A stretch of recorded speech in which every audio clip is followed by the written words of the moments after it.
shoot. Seeking a place where young free, and I got what it takes to rock the mic right upon the shoot. Seeking a place where young free, and I got what it takes to rock the mic right upon the shoot. Seeking a place where young free, and I got what it takes to rock the mic right upon the shoot. Watch what you say out your mouth, cause 50 shots still turn the gun down. I'm Mr. Hood when I'm traveling. Hood when I'm traveling. Hood when I'm traveling. Hood when I'm traveling. Get that when I'm traveling. Six pack wood when I'm traveling. Hood when I'm traveling. Hood when I'm traveling. Hood when I'm traveling. Hood when I'm traveling. Get that when I'm traveling. Six pack wood when I'm traveling. Shoot. Seeking a place where young free, and I got what it takes to rock the mic right upon the shoot. Seeking a place where young free, and I got what it takes to rock the mic right upon the shoot. Seeking a place where young free, and I got what it takes to rock the mic right upon the shoot. Watch what you say out your mouth, cause 50 shots still turn the gun out. I'm Mr. Hood when I'm traveling. Hood when I'm traveling. Hood when I'm traveling. Hood when I'm traveling. Get that when I'm traveling. Six pack wood when I'm traveling. Hood when I'm traveling. Hood when I'm traveling. Hood when I'm traveling. Hood when I'm traveling. Get that when I'm traveling. Six pack wood when I'm traveling.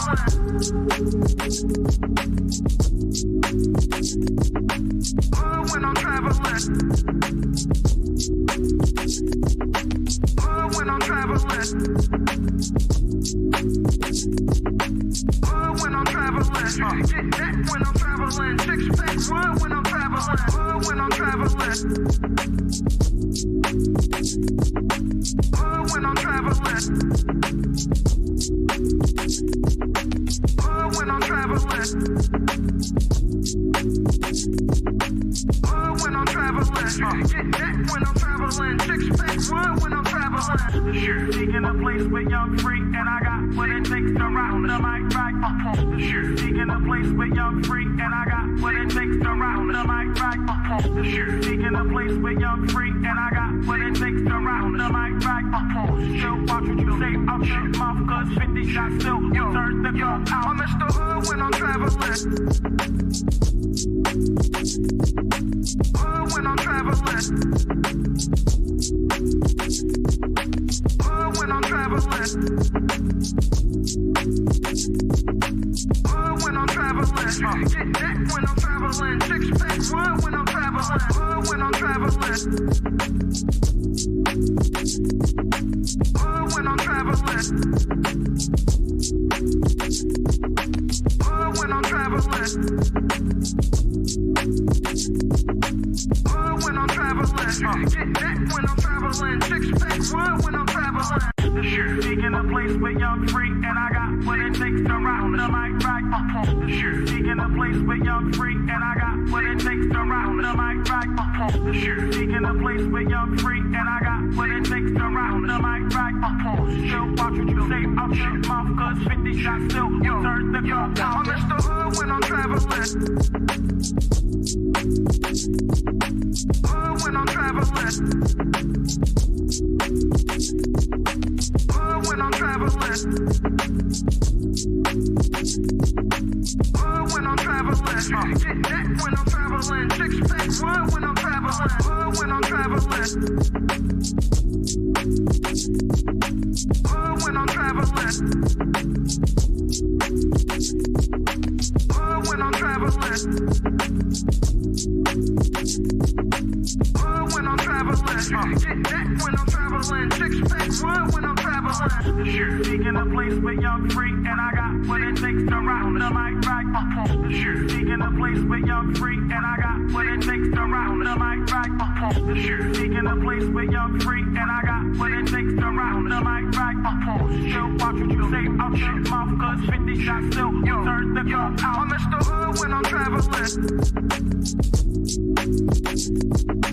Hood when I'm traveling. Hood when I'm traveling. Hood when I'm traveling. Get that when I'm traveling. Six pack wood when I'm traveling. Hood when I'm traveling. Hood when I'm traveling. Hood when I'm traveling. Hood when I'm traveling. Get that when I'm traveling. Six pack wood when I'm traveling. The attributes of the man that I deserve is a communicative man, understanding, patient, spiritual, and a leader. But I think I kind of want to ask, can women even handle the rejection if they had to approach men? I did. I handled it pretty well because I got rejected in the end. But if you are confident enough to go up to the man and approach him, then you should be confident enough to take the rejection. Yeah, so I definitely don't want to be rejected by no man. Women have game? A lot of women actually do have game to the point where, because we don't put it out front and we don't let you know what we're doing, you don't see it. Bro, do women have game? Only certain women have game. In states like Florida, Georgia, South Carolina, there can be successful all black communities around these racist ass white people. Who's to say that the whites are racist in the first place? I don't think that you've experienced racism in your life. If that's your opinion, we'll be able to be billionaires, have Maseratis, all this shit. I said that, right? What the fuck does that have to do with me really experiencing racism? There's no woman on this earth more beautiful than a black woman. Like, we come in different complexions, even our hair texture. I mean, like the bone structure, like that's just so like dope. Like, black people are just so dope. And we're like multifaceted. All the talents that we have, like nobody's better. First, Tyler Perry can go eat a bag of them. Women, don't miss your blessing because he makes less than you. You wouldn't date no man that could only pay the light bill? Everything else is perfect. He can only pay the light bill. You wouldn't date no man like that? All the ladies? Love, Dana, Q, none of y'all? No. And they should. How difficult is it dating modern women? I'm not going to say it's difficult. And you can take it how you want, but I don't think I've never had a problem getting women. It's about just finding the one that's, compatible to take it to that next level. Do you have fuck nigga tendencies? Absolutely. We all got them. True or false? Your value is objective based on standards set by society. Intrinsic value only matters to you. All right, so break that down. I'm a little slow. Wow. But if you know you dumb, then aren't you acknowledging that value isn't subjective?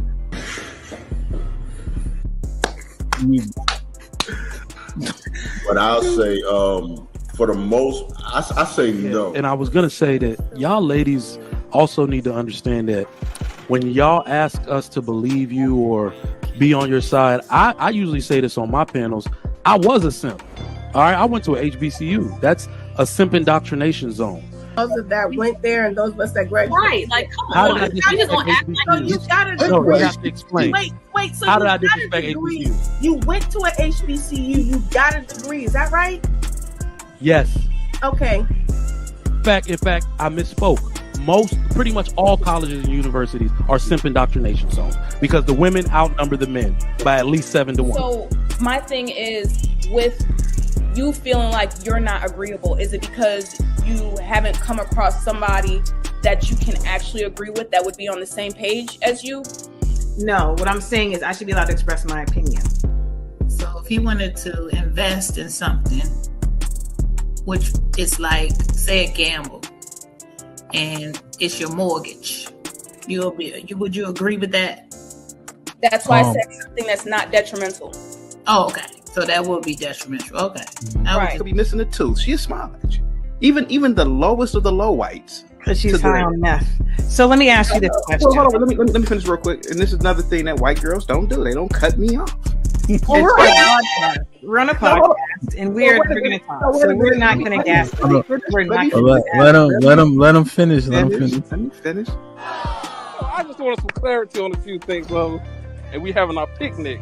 You know, spring is here, so we're gonna make that happen. Like I said, D, I'll get back to you. I want answers.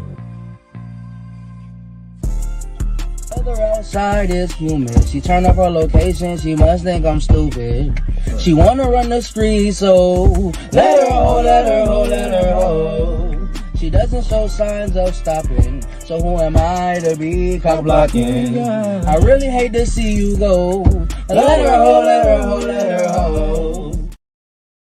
Direction, choose your own path. Don't just wear anything. Wear garments that mean something. We got hats. We got sweatshirts. We got jackets.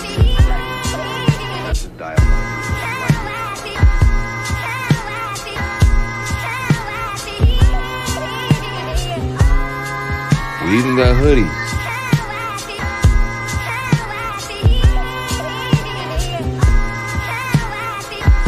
Let's not forget our classic tees. Direction, choose your own path.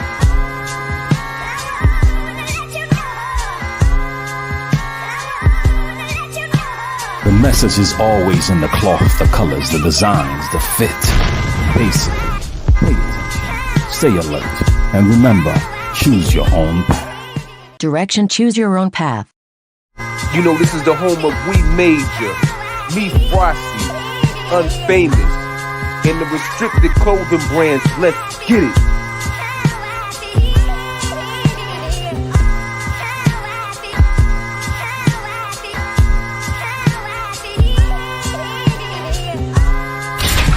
The message is always in the cloth, the colors, the designs, the fit.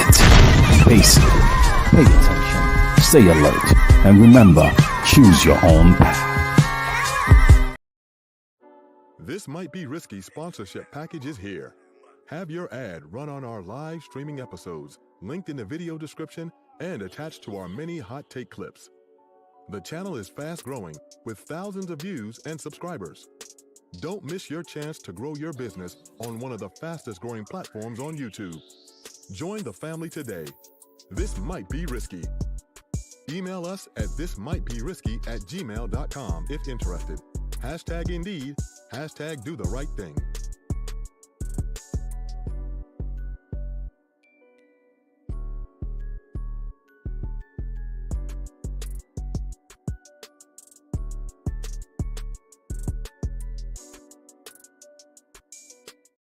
Seeking a place with young free, and I got what it takes to rock the mic right up on the shoe. Seeking a place with young free, and I got what it takes to rock the mic right up on the shoe. Seeking a place with young free, and I got what it takes to rock the mic right up on the shoe. Watch what you say, I'm shit mouth, cause 50 shots still, you turn the gun down. I'm Mr. Hood when I'm traveling.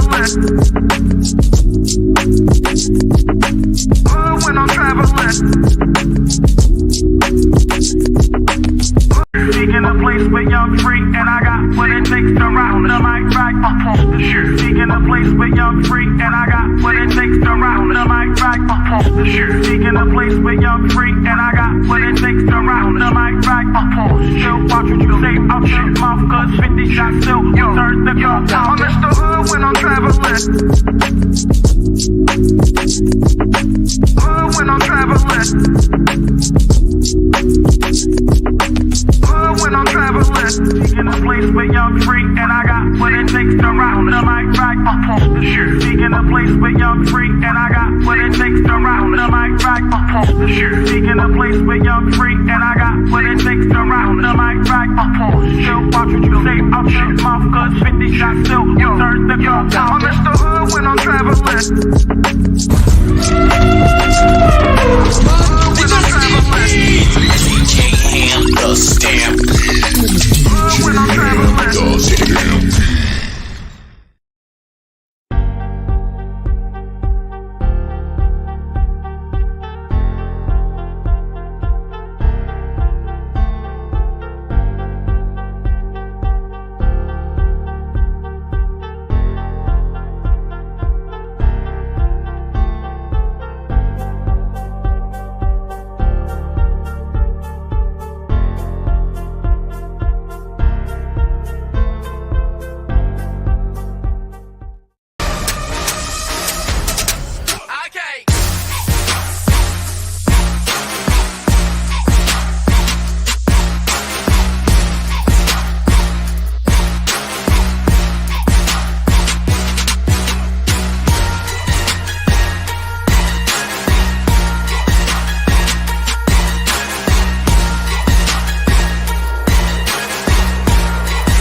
Yo, we here. DJ Hampton Stampede. We in the building. It's a stampede! DJ Ham the Stampede. DJ Ham the Stampede. Like, share, subscribe, tell a friend, and tell a friend. Hit that like button right now if you can. That helps the channel the most. You like that one? Wow. It's good. American Negro was good. Rock solid in the building. Omega was popping. Salute, man. Like, share, subscribe. Tell a friend to tell a friend. Hit that like button right now if you can. That helps the channel the most. What's good, man? I'm certainly going to drop the link in just a second, but I wanted to build the premise. Lux was popping. Let me check the likes real quick and we will get it popping. Let me see. We got 130 people in the building. We have 64 likes. Put him in the fucking bedroom. Get him out of here. Come on. Get the likes up. Get the likes up. Get the likes up, man. It's the power salute. AC in the building. I think I see my brother Truth. Cammy was popping. Miss Parker. Let me scroll to the top. Reese, salute.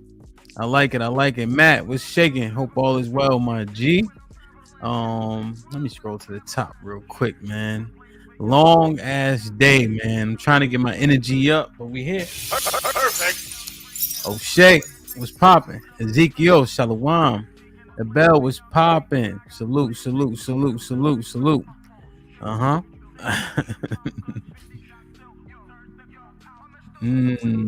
Interesting. E-Dub in the building. The bell, salute.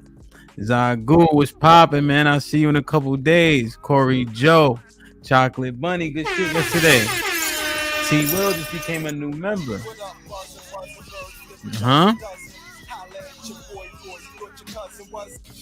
Tipsy, what up though? Mr. Williams was popping. Jeremy, salute. Aaron, what's good? If y'all did not check out that interview yesterday, that is the one you need to go watch. Shit like that. Salute to Aaron, man. Big Aaron in the place. Make sure y'all go like, share, and subscribe to the War Report. Wind Chime was good. Dark Lake, salute. John Johnson was popping. Salute to you. I'm definitely going to build a panel off this. Omega Dread, what's up, my brother? Tasha, salute. Tasia, my bad. I hope I ain't messed it up. It's Killer Shalom. I like it. Hood Things was popping. It's Freezy. Romelo was good. Salute. Did I see Peace of Mind? Peace of Mind was pop. Hey, lay down now. Peace of Mind was popping. Miss Jilly was popping. PJ was good.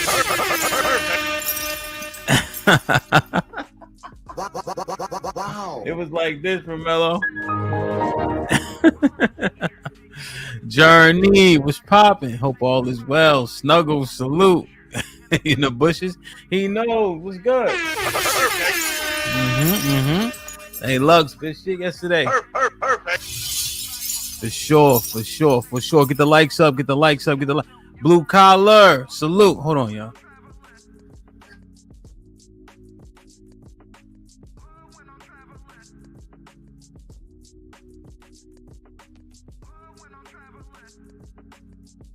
Blue collar was popping. What's up, my brother? Yo, you guys gotta join the Discord, man. I'm telling you, you get to speak to so many people that are in the chat that just don't hit the panels for whatever their reasons are. Salute to that. But the Discord, man, there's a lot of freedoms, a lot of dope conversations, a lot of different rooms we have, so to speak, for different topics of conversation, man. So definitely get in the Discord. It is dope. Like, you know, it's mine, so everybody always say it's dope. It's actually dope, though. DC was popping. Let me see. Ratchet City. Quincy was popping. I think I got Miss Parker already. Hope all is well. There you go. Truth was good. Yeah, man. Wednesday, I want to use it. I like to use it for different shit. You know what I'm saying? It's not necessarily random, but we can have any topic on Wednesday night for sure. And Tom was popping. Appreciate you, American Negro, of course. King, what up though? D Majesty, we see you. I think I got Cammy already. Salute. get it popping, man. Like, share, subscribe, tell a friend, hit that like button right now if you can. That helps the channel the most. Down south, what's popping? So, here's what we want to do, man. Lauren was good. Homeboy, Shalawam, wind chime. Okay, I got okay. I like it. Here for the Ignite, what's up, my brother? Deborah. Thank you.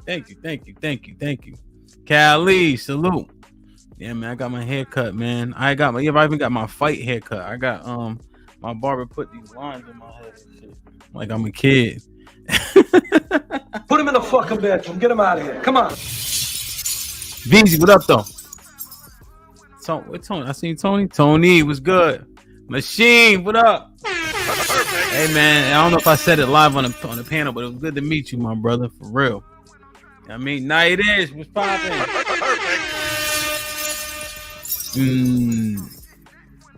Nah, hell yeah. Word is born. Heather, what's up? Y'all definitely been putting in pain. Genesis, what's popping? Yo, okay. Ebony, salute. So, let's break this down, right? Chris, what's good, my brother? Let's break it down, right? There's so many things. Real love, what's popping? There's so many things we hear, we get taught, right? But we never actually vetted them out. But for some reason, the Bible is the one book that everybody's expert on, that everybody picks up and thinks they just naturally understand it. T.O. was popping. Sunshine was good. Hope all is well. And that's just not the case, right? But it was never the case, right? So I just want to make this clear. Crown Prince, OG was popping. That's never been the case that everybody can pick up the Bible and just instantly understand it, right? So I'm going to share a bunch of different things with you guys, and I'm going to drop the link so we can converse, all right? I just wanted to build the premise of the show, right? And then we'll drop the link to have the conversation if that's all right with everybody, all right? So let me just show y'all this, right? Like, share, subscribe, tell a friend, hit that like button right now if you can. That helps the channel the most. All right, let me show you guys this one first. Nehemiah. Okay, so this is the book of Nehemiah, right? Yeah. Hell yeah, MJ was popping. Jonathan, my brother. So just in terms of when people are picking up the Bible, first and foremost, right? I want you guys to understand that's never how it's been when it was done correctly. Pay was popping, right? So this is the book of Nehemiah, chapter 8, okay? I'm reading out of the King James. If you need something without the thy and the thus and all of that stuff that can be hard for comprehension purposes, I recommend the GNT. The GNT is very, it's like layman and plain spoken King James in modern English, right? Keisha, salute. Brittany was popping, right? So I recommend the GNT. I'll use the GNT a little bit just so you guys can see the verbiage, so you can see what I'm saying. The GNT is very plain spoken and pretty direct and straightforward, right? But this is the King James. So this is the book of Nehemiah, chapter 8, verse 8. And all the people gathered themselves together as one man into the street that was before the water gate, and they spoke unto Ezra the scribe to bring the book of the law of Moses, which the Lord had commanded to Israel. Right. So first and foremost, right, when people are talking about the first Bible was in Ethiopia and all this other shit, no, they had the book of the law, right? They already had, the Israelites had their stuff written down. You know what I mean? Right. So I just want to make sure that, you know, every time people say that, I don't necessarily jump on it, but the book of the law was here, right? And so generally speaking, that's the Torah, right? So you have Genesis, Exodus, Leviticus, Numbers, and Deuteronomy. So when people are talking about the Torah, understand that is but it's simply the first 5 books of the Bible. Okay. So when they're talking about the Jews read the Torah, no, what it is there's a focus on the law. The law is in the first 5 books of the Bible, which is key to the premise of that ain't in the Bible. And what I use that title because people will tell you certain things are sins, but you're not breaking one of the commandments. Therefore, it's not a sin. Right. And I'm going to go through that. I'm just going to prove that with the Bible real quick. So, but look how organized it is. So they gather together, right? Remember, it says when 2 to 3 are gathered together, he's in the midst of us, right? That's church. Okay. So they're gathered together, right? Ezra, the scribe, to bring the book of the law to Moses, right? And Ezra, the priest, brought the law before the congregation both men and women, and all that could hear with understanding upon the first day of the 7th month. And he read therein before the street that was before the water gates of the morning until midday, before the men and the women, and those that could understand. And the ears of all the people were attentive unto the book of the law. Right? So they're sitting there, right? They're communing. They come together, right? The congregation, they're listening. Right? And Ezra the scribe stood upon the pulpit of wood, which they had made for the purpose, and beside him stood Mattithiah and Shema and Ananiah and Uriah and Hilkiah and Messiah on his right hand, and on his left hand Pedaiah, Mishael and Malachi and Hashum and Hashbadana and Zechariah and Meshullam. Right? And Ezra opened the book in the sight of all the people, for he was above all the people. Right? He's on the pulpit. And when he opened it, all the people stood up. So you do see that. I know, like the Catholics as an example, and I don't know if they do it in all the Protestant churches, right? Somebody can edify me on that for sure, right? Yeah, the names, Brittany, that's actually, I'm glad you said that. That's how our names be looking, right? That's not coincidence. All right, but it's organized, right? And they have the book right there, right? The book of the law. And Ezra blessed the Lord and the great God, and all the people answered, Amen, Amen, with lifting up their hands, and they bowed their heads and worshiped the Lord with their faces to the ground. Right? So now it goes through also Jeshua, Bani, Sherebiah, Jamin, Akub, Shabbatai, Hadijah, Messiah, Kelita, Azariah, Josabad, Hanan, Paliah, and the Levites. Right? Remember, back then the Levites were the priests. Right? Moses is a Levite as an example. Aaron is a Levite, which is Moses' brother. Right? Caused the people to understand the law and stood their place. So they read in the book of the law of God distinctly. Right? So they read the words verbatim and gave the sense and caused them to understand the reading. Right? I read through all of that, which I apologize, but I wanted you guys to understand, right? They came together, right? The people who were qualified after it was read, right?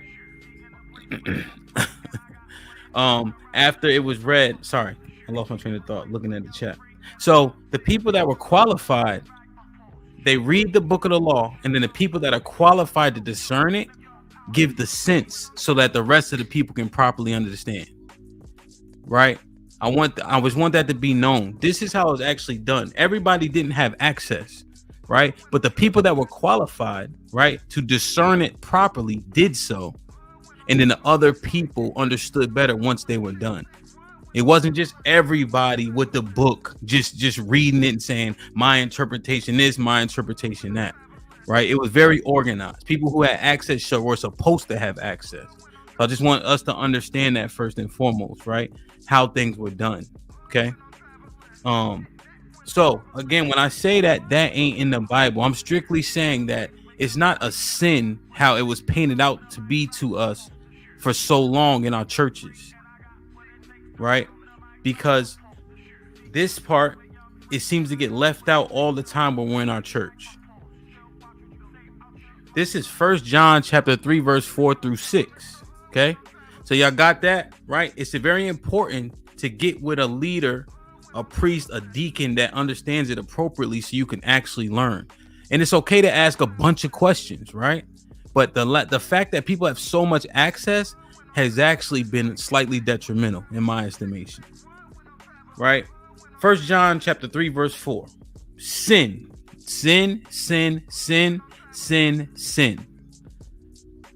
Whosoever committeth sin transgresseth also the law, for sin is the transgression of the law. Right? Whosoever committeth sin transgresseth also the law, for sin is the transgression of the law. Right? That's what sin is. Okay? That's what sin is. So when we're looking at things and we've been told a million times, oh, this is wrong, you sinning, God don't. That's not actually true. So that's why I picked these two specifically, because I know that a lot of us indulge, right? A lot of us indulge in drinking. You know, we use words that people deem unfavorable, right? And we'll get quickly demonized for using those words or drinking, especially around church people. But there's so many things that are being done in these churches that are actually sins per the law, right? They're actually sins per the law. So I got some verses up here for you guys so you can understand. Now, let's be very clear. Let me show you guys this. I'm going to close them out as I go just because I got so many. I don't want to, you know what I mean, repeat them and such. So this is very important, right? I want to make sure this is clear. This is very important here. Okay. 1 Corinthians chapter 10, verse 23. All things are lawful for me, but all things are not expedient. All things are lawful for me, but all things edify not. So this is just basically saying, right? Just because it's lawful doesn't mean that it's going to benefit you. As an example, something that's always in contention, right? Having multiple wives as an example, right? There's nothing in the law that says a man can't have more than one wife. However, is it beneficial? Can you handle it? Right? Is it for a righteous reason? Right? You saw King Solomon as an example, right? He's allowed to have a bunch of wives, but you saw what it did to him.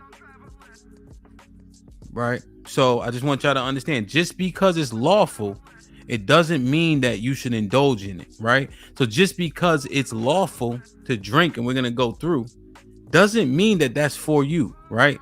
People get overpowered by certain things.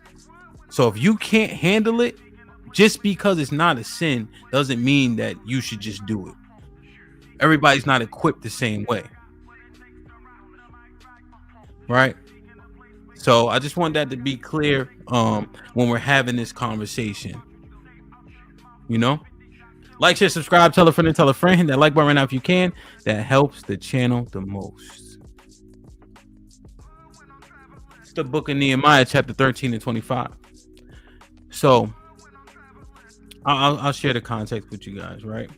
But Nehemiah 13:25, and I contended with them and cursed them and smote certain of them and plucked off their hair and made them swear by God, saying, ye shall not give your daughters unto their sons, nor take their daughters unto your sons or yourselves. Right? Just going through cursing, right? And swearing. So what Nehemiah is doing here is righteous. They have a job to do. Instead, they're getting deterred by women of other nations, right? And going into them, right? Which was forbidden, especially given the wartime, right? And so he cursed them, smote certain of them, and plucked off their hair and made them swear by God, saying, ye shall not give your daughters unto their sons, nor take their daughters unto your sons or yourselves. Check out the book of Nehemiah, man. It's a pretty, I enjoy the book of Nehemiah. Do you guys remember this?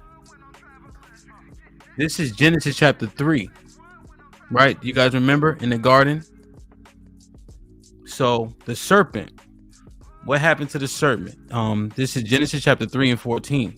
And the Lord God said unto the serpent, because thou hast done this, thou art cursed above all cattle and above every beast of the field. Upon the belly shalt thou go, and thus shalt thou eat all the days of thy life.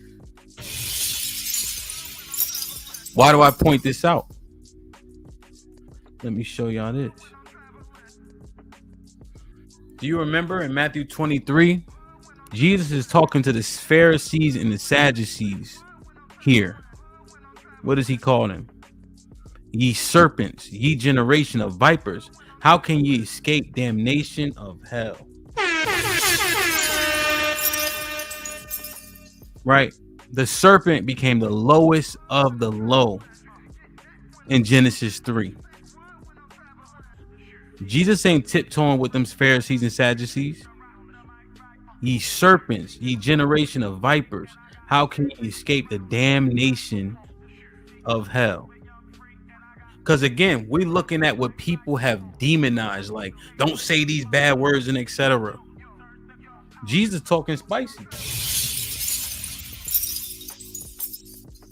Jesus talking real spicy right here. And he called them Pharisees and the Sadducees the lowest of the low.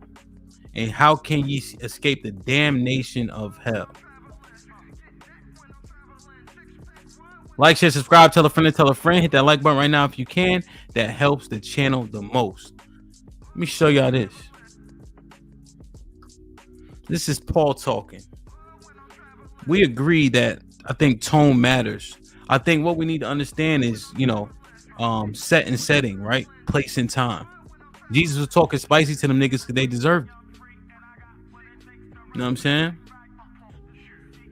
Matter of fact, let me show y'all something about Jesus, right? Let's just dispel something real quick. So this is Luke 19:21 right here, right? So, and another came saying, Lord, behold, here is thy pound, which I have laid upon in a napkin. Right? So he owed Jesus the pound, right? So he came up to give it to him. Watch this.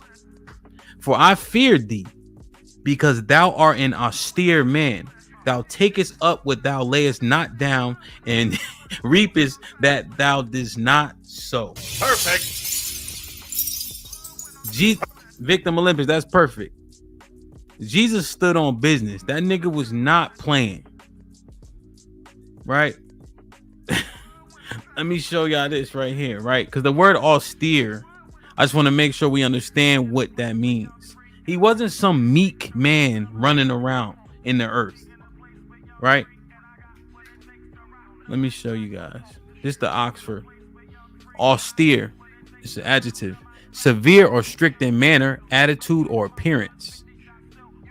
Severe or strict in manner, attitude, or appearance. Similar, severe, stern, strict, harsh, unfeeling, stony, steely, flinty, strict, self-denying, self-abnegating, moderate, temperate, right? So I just want you guys to understand, like, Jesus wasn't walking around in the earth on his tippy toes. I got a little bit sidetracked, but I just want to make sure y'all understand this. Paul here. But though I be rude in speech, yet not in knowledge, but we have been thoroughly made manifest among you in all things. What does this mean, right? So Paul says, I know y'all don't like my delivery, but what about what I'm saying? I've been given this discernment, right? I know what I'm talking about. And you guys know Paul was educated, right? Because we get so caught up in these churches about, the fruits of the spirit and everything should be nice and for people to consume, right? Save with love, grace. But the truth is, the brothers that was outside at that time, they weren't doing that for everyone. There was a time and a place for everything, right? Ecclesiastes 3, right? There's a time for everything, right? So I just want you to understand, this is Paul talking. He probably tired of motherfuckers telling him, yeah, I don't like how I'm talking. Like, look, what about what I'm saying? Let me show y'all this. Don't this sound like us? Don't this sound like us right here? Right? Every time on the panels. This is Isaiah 30:10 and 11. Which say to the seers, see not, and the prophets prophesy not unto us right things. Right? Prophesy not unto us right things. Speak unto us smooth things. Prophesy deceit. Get out the way, turn aside out the path, cause the Holy One of Israel to cease from before us. Yeah, I agree, Mark. Like, he was kind, right, when necessary, but definitely not nice. I think I kind of describe myself similarly, But this is key, B. This is key right here. And I think this needs to stop, right? People don't like it. They don't like the information. And so they can demonize you when you're giving it out. Which say to the seers, see not, and the prophets prophesy not unto us right things. So literally, don't tell us the truth. Speak unto us smooth things, things that are palatable. Prophesy deceit. Right? Get out the way, turn aside out the path, cause the Holy One of Israel to cease from before us. Put him in the fucking bedroom. Get him out of here. Come on. Get the likes up, y'all. Get the likes up. Get the likes up. Matt say y'all hating on the likes. Right? This is a common trend, man. This is a common trend. This is a common trend, and it needs to stop. Right? Everybody wasn't talking nice. Nehemiah was cursing them niggas out, beating them up, killed a few of them. Jesus was austere. The man said it took him a minute because he couldn't approach Jesus. Let me show y'all this. Right? This is Isaiah 58:1. Cry aloud, spare not, lift up thy voice like a trumpet, and show my people their transgressions, in the house of Jacob their sins. Isaiah 58:1. Cry aloud, spare not, lift up thy voice like a trumpet, and show my people their transgressions, in the house of Jacob their sins. This is the Bible, man. And especially for my brothers. Like, listen, you got to give a message. You give it how it needs to be given. Pause. You give that message how it needs to be given. Right? If it's heavy-handed, so be it. Just make sure you discern appropriately based on the audience. Because remember, what did the other verse? Isaiah 30. They don't really want to hear the truth, but they need it. And let me just make sure I illustrate the point. This is Jude chapter 1. Well, it's just 1. And 22 here. And of some have a past. So let me read right here. Verse 21. This is Jude 1 and 21. Keep yourselves in the love of God, looking for the mercy of our Lord Jesus Christ unto eternal life. And of some have compassion, making a difference. Right? So it's right there. There's people that you need to give the word to, right? Just for lack of a better term, with compassion, and it will resonate with them. Bolo, shalom, right? It'll resonate with them. Okay. And others save with fear, pulling them out of the fire, hating even the garment spotted by the flesh. Right. And others save with fear, pulling them out of the fire, hating even the garment spotted by flesh. So I want you guys to thoroughly understand. You got smoke for niggas, they may deserve it. Right? That's an okay way to deliver the word. Right? If you delivering it righteously, right, to try to get somebody where they need to go. And others you save with compassion. Right? Everybody don't need you to bark at them to get the message. Let me show y'all this, right? Because I think this gets missed out a lot, right? And I do it with the kids. And I think we need more of this, right? In righteousness, though. This is the book of 1 Timothy chapter 5, verse 20. Them that sin rebuke before all, that others also may fear. Simply put, if I see Fifi put her hand on the stove and it melt her whole damn hand off, right? I know probably not to put my hand on the stove. If you make an example of someone, there are times where that is effective. It works well when we coach in football. And usually I make them all run together, right? Because it's a family thing, right? But nah, I'm not bringing you in the office for some shit that everybody, like for instance, when my guys, if somebody doesn't clock in, yo, why didn't you clock in? It could be all 20 of them standing there or 12 of them, right? And they'll be like, oh shit, let me clock in. Now the other dudes is clocking in, knowing good and well they ain't clocking before, right? But somebody had to be the example, right? Now, if it's something more sensitive, right? You want to be careful, right? Use proper discernment. Like if it's something that's sensitive to that person, you know, that is personal to that person, but they still need correction, rebuking them in front of everybody doesn't make sense because it is, it's that whatever they're going through is anecdotal. Like it's strictly for them, right? But if it's something that can resonate and be used by the majority, make an example out of someone. If it's something more personal, you know, you handle that one-on-one with them. I hope that makes sense. Perfect. Like, share, subscribe, tell a friend to tell a friend. Hit that like button right now if you can. That helps the channel the most. Let me show y'all this. Right? And I know they be like, the context. This is the context. Hold on. Oh, my bad. I lost it. Let me see. I don't see it. There it goes.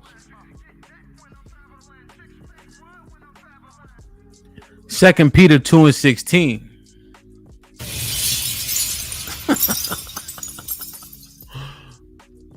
But was rebuked for his iniquity. The dumbass speaking with man's voice forbade the madness of the prophet.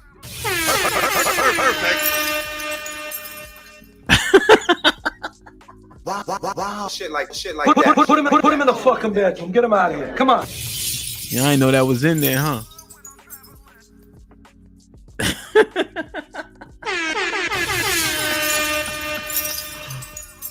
Peter knew exactly what he was saying. So every time you heard dumbass, they stole that shit from Peter, man. Shit like that. Shit like that.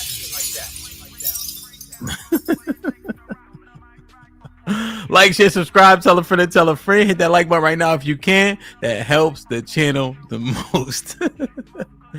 That's in there. That's in there. Y'all better start reading these damn Bibles, man.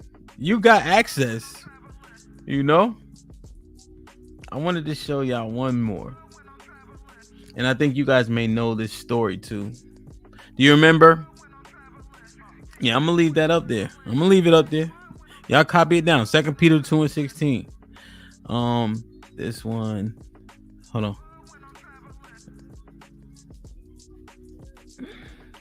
Hold on. Thought I had it up. It's an example. Do you remember when they said they was gonna deny Jesus 3 times, Peter?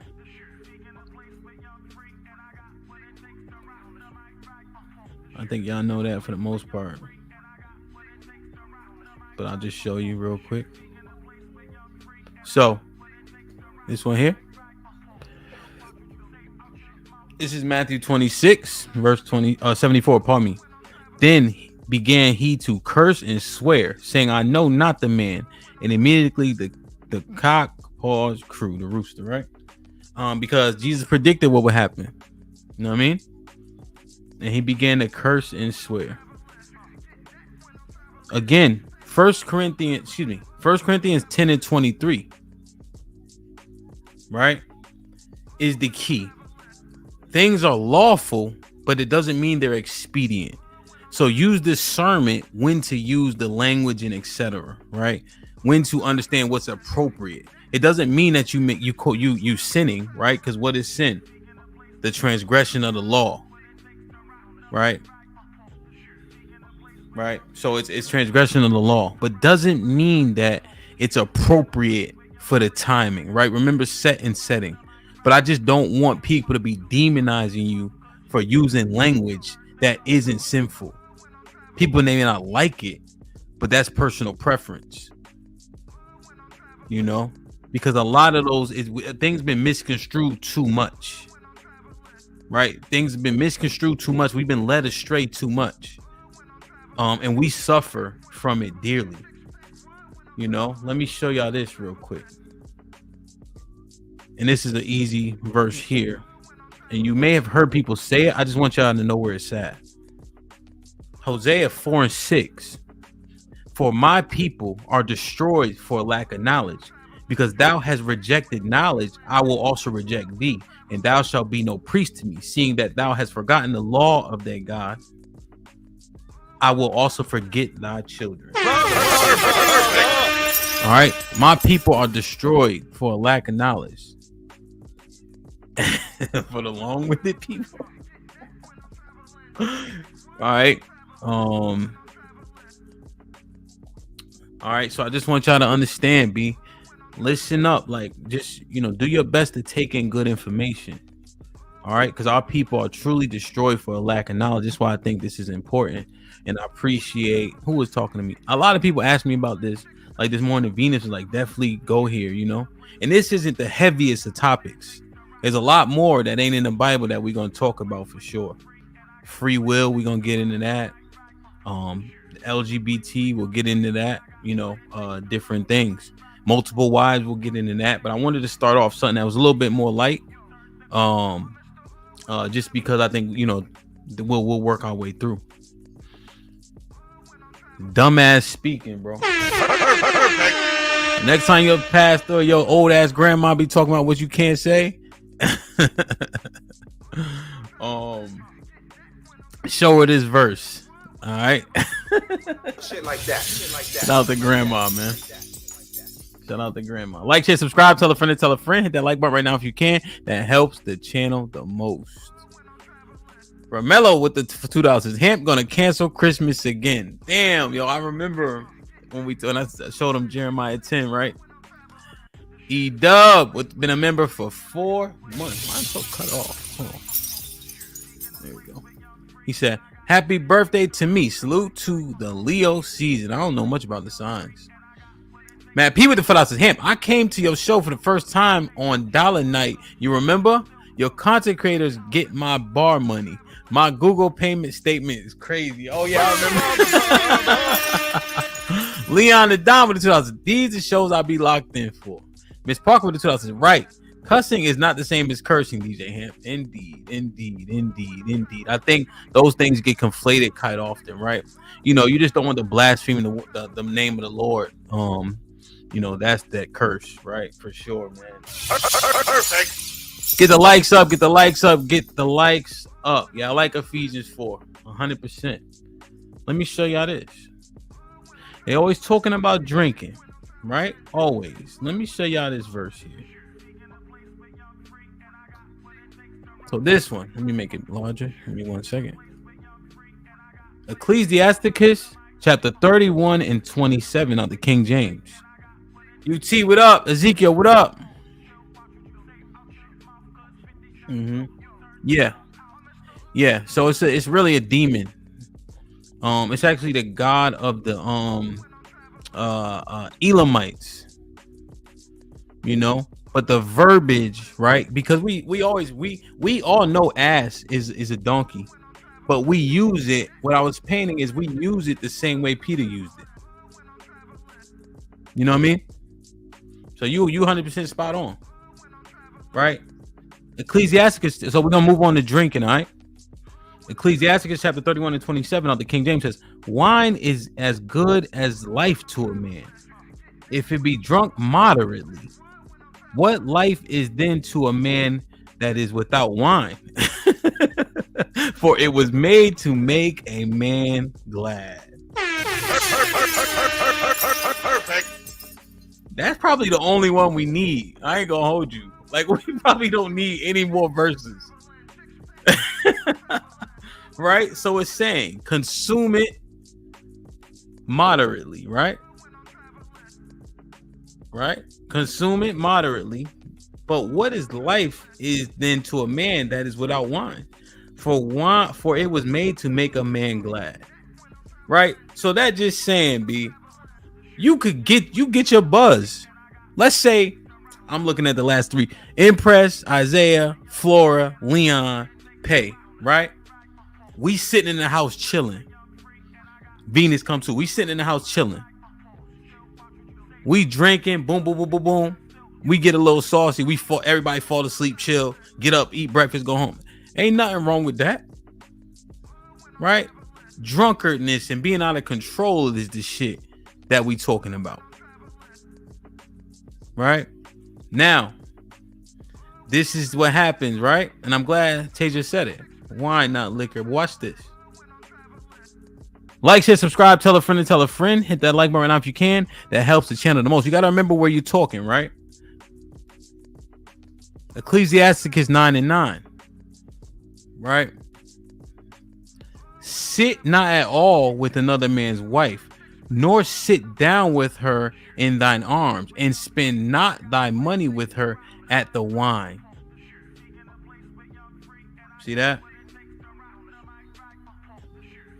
See that? So when you think that it's just wine right there, remember, they saying don't go to the place where people drink and they're calling it a wine, right? So there's other drinks there, right?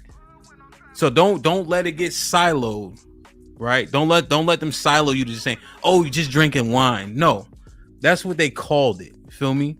Because even if yo, you drinking? What you drinking? Y'all drinking liquor? Yeah, we drinking barefoot Moscato. So just think about the lingo, right? So here it says, spend not thy money with her at the wine, right? But specifically, it ain't saying not trick. It's just saying with another man's wife. You know what I'm saying? Now, Flora, if you can handle 5 shots of tequila, right, then that's not what we're talking about. When you can't handle it, you become a drunkard. Your spirit changes. Your actions change. That's when you have to understand that now you getting into drunkardness, right? A bit of gluttony and etc. Feel me? Right? Because that's gluttonous. You just drink it, and you can't handle it anymore. And now everybody can tell. Now, remember, go back to 1 Corinthians 10 and 23. Even though it's lawful, it may not be expedient. So if you know you be wilding when you drinking cognac, stop drinking that shit. Because you're going to get into something that's going to cause you to air. Right? But if me, Salute the Reaper, Truth in here, if we drinking and we drinking 1738, that might be for us, feel me? But if you can't handle it, sit your $5 ass down somewhere. You know what I mean? If Ezekiel and I in our environment chilling, going shot for shot, you know, Darren walk in and he can't go shot for shot. If that nigga start going shot for shot and we put him in the bathroom, Put him in the fucking bedroom. Get him out of here. Come on. Don't it ain't you ain't built for this. You know what I'm saying? So we just gotta understand. We just gotta understand what's actually happening. You know? Just because we've been taught for so long that how our activities are wrong, right? But the truth is, the sins that we maybe need to avoid, we've been told that that's okay. But sin is literally the transgression of the law. Once again, First Peter 3 and 4. You know what I mean? So I just want us to understand, feel me? I want us to understand what's actually being said, not what we've been taught, because we've been taught wrong, unfortunately. And I don't know if it was out of malicious intent. People just didn't read enough, didn't know enough, right? There's so many people that still think that there's only 10 commandments. It's way more commandments, bro. But people think it's only 10. So I just want us to understand, man, right? Because I think we beat ourselves down on shit and we don't even know enough about it to beat ourselves down. You know what I mean? So let's just reset a little bit and just look at the things that we do every day that we maybe feel guilty about, that maybe you shouldn't. But again, set and setting, time and place, even though it's not a sin, doesn't mean it's for you to do necessarily. Okay? Yep. So, yeah, the number of laws is 613. Another word would be commandments. Yeah, all of them are in the Bible. Yep. All of them are in the first 5 books of the Bible. You know, like, share, subscribe, tell a friend, hit that like button right now if you can. That helps the channel the most. Okay. Now, when you look at the prophets, the book of Sirach or Ecclesiasticus was what we were just reading, right? When you look at the different prophets, Nehemiah, when he was cursing, the book of Sirach is saying, hey, you could drink, wine was made to make again glad. The premise here always stands as well. This is the book of Leviticus, chapter 19, verse 17. Thou shalt not hate thy brother in thine heart. Thou shalt in any wise rebuke thy neighbor and not suffer sin upon him. Thou shalt not avenge nor bear any grudge against the children of thy people, your people, and thou shalt love your neighbor as yourself. I am the Lord. Right? So when Jesus says this, he's literally getting it from here. But also, these prophets understand the law. They know the commandments. Right? So when they're teaching us, like in Ecclesiasticus, right, this premise always stands. They're not suffering sin upon us. I just want to be clear, right? So when we're reading this stuff, we understand that the prophets in the Bible are under the guise of this. Okay. Now, rebuke your neighbor, right? Hold him accountable 100%. Right? But don't lead him. Don't cause him to err. Right? So I just want to make sure that we understand that. Let me show y'all this. Okay. This is Proverbs 31. And I think this gets missed a lot, right? This gets missed a lot in Proverbs 31. Because they start talking about the women in 10. But this is actually a mom advising her son who's going to be king what to do in certain times. Just to, again, just continue the premise of, you know, the wine, the liquor, etc. Give strong drink. This is Proverbs 31:6-7. Give strong drink unto him that is ready to perish, and give wine unto those that have heavy hearts. Let him drink and forget his poverty and remember his misery no more. So the alcohol has a goal. You guys see it in so many movies. So many movies where they about to do something, like, you know how they got about to get a bullet taken out, right?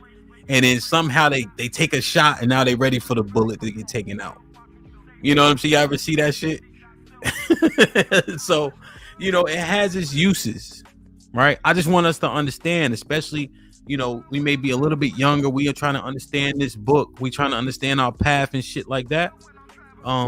What you doing is not sinful, but we've been told that it is. I'm just telling you guys per the Bible. I'm not telling you, I'm showing you, sorry. Right? All praises to the Most High that we're not doing things wrong, but we have to make sure we keep our faculties. If it's not for you, don't indulge in it. Right? When we say the words, fuck out of here, me and Truth talking, me and Romelo talking, fuck out of here, nigga. The 49ers is the best. I'm not sinning when I'm saying that, but that stuff has been demonized so much against us. When there's a lot of sin happening right in the church. I went to my grandma's church. You go to get something to eat, they got ham hocks, ham sandwiches, bacon, all types of shit that is quite literally in the law. Because what is sin? Transgression of the law. We can get into what things clean or unclean, etc., right? But when you read it, those were actual laws and sins. Saying bad words, quote unquote, and drinking was never in the law as a sin. You feel me? Y'all understand what I'm saying? Like it. So let's say if, and I'm not saying this, just as a hypothetical, those things were made clean so you can eat them. They were in the law as a sin. Drinking was never, drinking was never in the law as a sin. You feel me?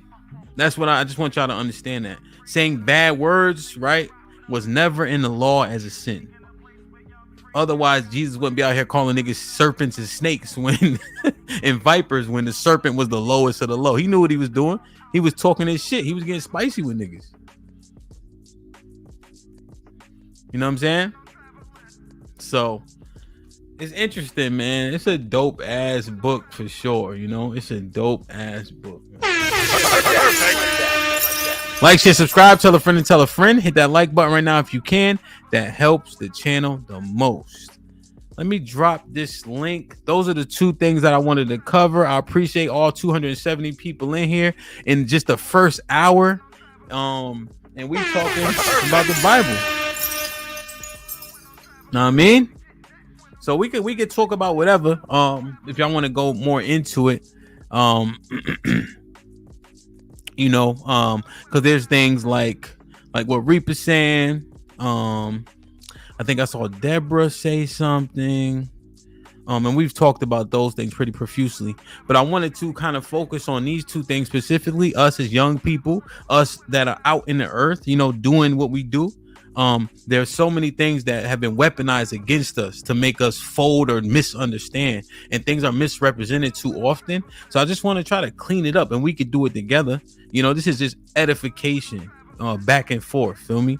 But I think it's important. And based on the engagement just right now, it is important and it's valuable and it's appreciated, you know? So I really appreciate y'all 100%. I dropped a link for you guys if you want to come up. Let's talk about it. If you have something different, it's okay if we go that route. But because this might be clean where y'all might understand it, so maybe we can go through something different. Because we only an hour in, like, share, subscribe, tell a friend and tell a friend. Hit that like button right now if you can. That helps the channel the most. Let me see. Yep. Yeah, I think this is a great. So you guys will see this too, right? Which is the other end of the spectrum. Right, Proverbs 20. Wine is a mocker, strong drink is raging, and whosoever is deceived thereby is not wise. 100%. Right. And so, Tasia, what does this mean? Right. Make sure we just thoroughly understand. Thanks, Ray. Appreciate you. Right. If you this person that this shit be having you messed up, wine and strong drink and get you going crazy, it's not for you, right? It's not for you. Everything ain't for everybody. Just because it's lawful doesn't mean it's expedient, right? Doesn't mean it fits you. Doesn't mean that you should do it. You know what I'm saying? So that's all it is, right? Solomon is painting the other end of the spectrum. Wine is a mocker, strong drink is raging, and whosoever is deceived thereby is not wise. Right, so this is good. So Tasia, if you be wilding, sit your ass down somewhere. Get you a Tom Collins. And from now on, if y'all see Tasia out, get Tasia a Tom Collins. It's half water, half vodka. All right. Shit like that.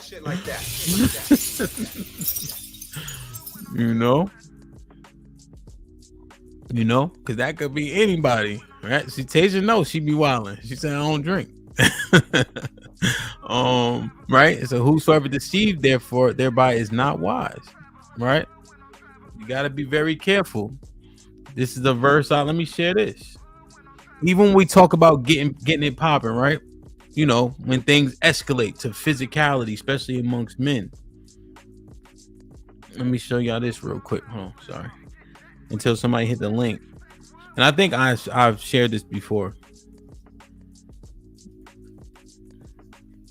Because I think people get a little bit out of pocket. Right? I think they get a little bit out of pocket with words, and people say words don't matter and etc. Right? This is Proverbs chapter 13, verse 3. Let me make it larger. I read this before. I think y'all heard me say. Proverbs 13 and 3 says, he that keepeth his mouth keepeth his life, but he that open wide his lips shall have destruction. Watch your motherfucking mouth, man. People be talking crazy on this internet and etc. I don't. Because what you say matters.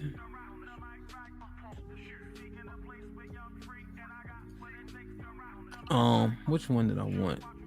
Let me show. Let me show y'all this one. It's probably one of my favorite verses here. Proverbs 18 and 6 out the King James. A fool's lips enter into contention, and his mouth calleth for strokes. Pause. Brilla. Right. A fool's lips into a contention, and he got smoked physically. You know what I mean?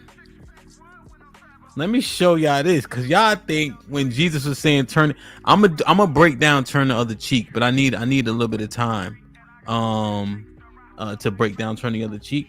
But let me show y'all this.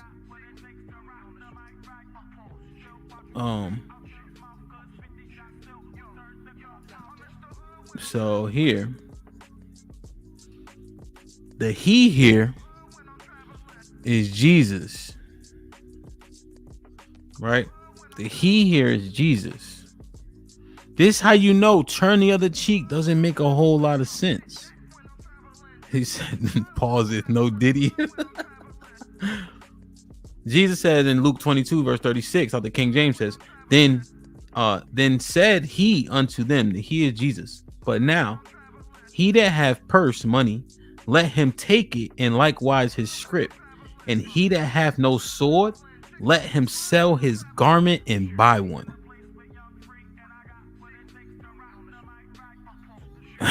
So Jesus said, if you don't got the strap, go get one. It was up. You don't go through a place flipping tables and you turn in the cheek. That don't make a lot of sense, right?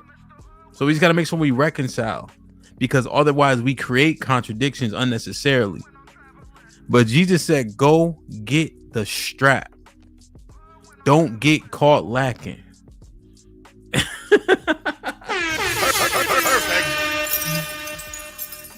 Yes, gun ownership is important, man. I'm a proponent of it.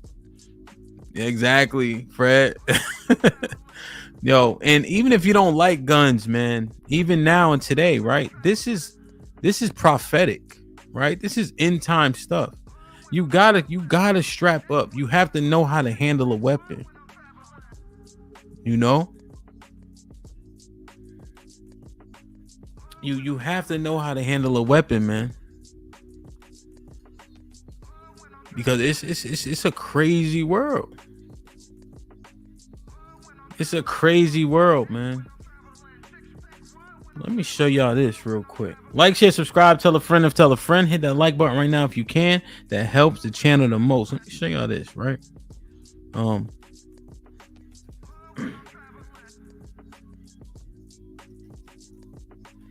This is from the beginning, man. This is from the beginning. Hold on, sorry. Let me see. That's the NL10. This is number 35 and 33 of the King James. So ye shall not pollute the land wherein ye are, for blood it defileth the land, and the land cannot be cleansed of blood that shed it therein, but by the blood of him that shed it.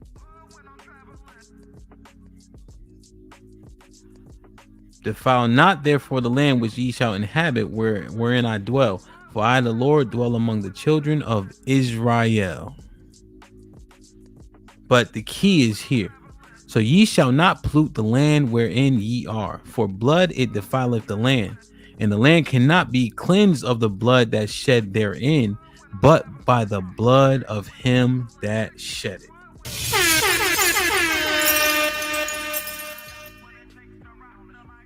Eye for an eye, man.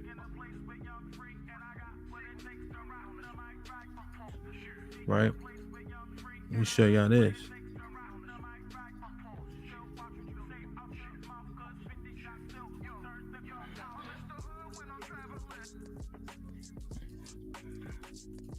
Galatians 6 and 7. Nah, I got too many ads in the chat. My bad.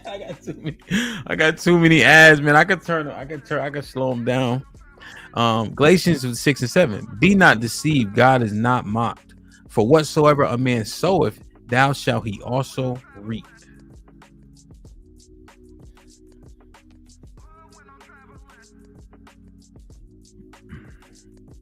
Let me show y'all one more. Revelation chapter 13, verse 10. He that leadeth into captivity shall go into captivity. He that killeth with the sword must be killed with the sword. Here is the patience and the faith of the saints.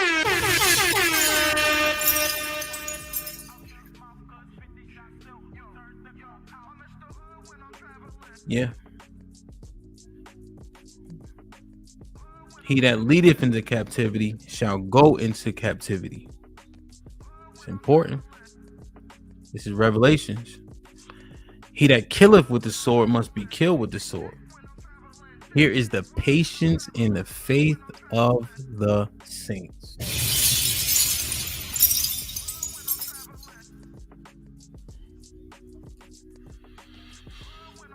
Let me show y'all one more. Isaiah 14 verse 1. For the Lord will have mercy on Jacob and will yet choose Israel and shall set them in their own land. This is end time prophecy, right? Set them in their own land, and the strangers shall be joined with them, and they shall cleave to the house of Israel, and the people shall take them and bring them to their place, and the house of Israel shall possess them in the land of the Lord for servants and handmaids, and they shall take them captives, whose captives they were. See that? They shall take them captives, who captives they were, and they shall rule over their oppressors. Perfect. Like, share, subscribe, tell a friend to tell a friend. Hit that like button right now if you can. That helps the channel the most. I'm traveling. Dre with the $2 says, live by the gun, die by the gun type shit. Miss Parker with the $2 says, Wednesdays in the Word. Romelo with the 20 ball says, Bible Wednesdays. Shit like that. For the collection plate. Reaper with the $5 says, great combo, DJ Hamp. This the shit I like. Melchizedek style. Shit like that. Fact. Son Kid, Shalom. Corey Joe, what up, my brother with the $2 says, everything in moderation. Lauren Mack with the $10 says, wine in the blood in my veins, or whatever the verse says. Sutter Holmes be glory. Oh my God. UT was popping. Salute. Yep, I think I answered this right. Like, share, subscribe, tell a friend to tell a friend. Hit that like button right now if you can. That helps the channel the most. Man, oh man. Yeah, man. Yeah, and I shit, I don't have to be here for a long time. You know what I'm saying? We got a long ass weekend ahead of us. I dropped the link one more time. I hope that those things are understood, right? Because I just think that we need to edify each other more. You know, we had a dope conversation yesterday that was a hard ass conversation, and we were able to get through it because of the amount of respect that was given and received, you know. And these conversations ain't necessarily easy either. You know what I mean? But we have to have them. But people make this shit so stiff. Pause. Like, we just talk. We talking through it. We actually looking at the verses together. Right? I'm not sitting up here like, yo, XYZ. You better do this because the Lord going. I'm not taking a bunch of deep breaths and asking. Nah, we saying, yo, here's the verse. Let's read it together. Go through it together. Y'all seeing exactly what I'm seeing. That's how it's supposed to be done. Know what I mean? We literally looking at it in real time with each other. You know? Yeah, if you got something, let's go to the Discord, man. Y'all join the Discord. So we can then we could build in there, and then we'll bring it to the show. You know? Damn. There's no math equation to get a wrench. Why y'all should be members, man. Damn, there was something else I wanted to show y'all, but I forgot in my mind that quick. I forgot my mind. Oh, the Sabbath. I think we're gonna break down the Sabbath for sure. We're gonna break down the Sabbath. Oh, let me just show y'all this real quick, man. This right here. Proverbs. People, I want us to stop saying this, all right? Like Tyranny said it a couple times. And I just remember because she was just up here. Salute to her, man. She did a good job. Let me just show y'all this real quick. Stop saying this, okay? My own interpretation and all that stuff. Stop saying that. Proverbs chapter 3, verse 5 out the King James says, trust in the Lord with all thine heart, and lean not on thy own understanding. Right? Trust on the Lord with all thine heart. When you see heart in the Bible, the overwhelming majority of the time is mind. right? Think. Lean not on your own understanding. That's key. All right. That my interpretation thing, that's getting us crossed up. All right. But heart equals mind when you guys see it. Okay. Let me show y'all this.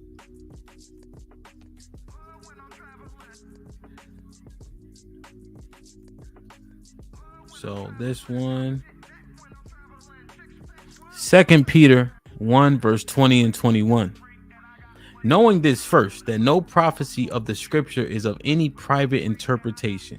For the prophecy came not in old time by the will of man, but holy men of God spake as they moved by the Holy Ghost.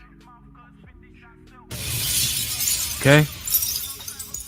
So if you're talking to someone, right there, somebody, if two people are talking, one person has the proper discernment, the other person is absolutely wrong. Okay, they're absolutely wrong.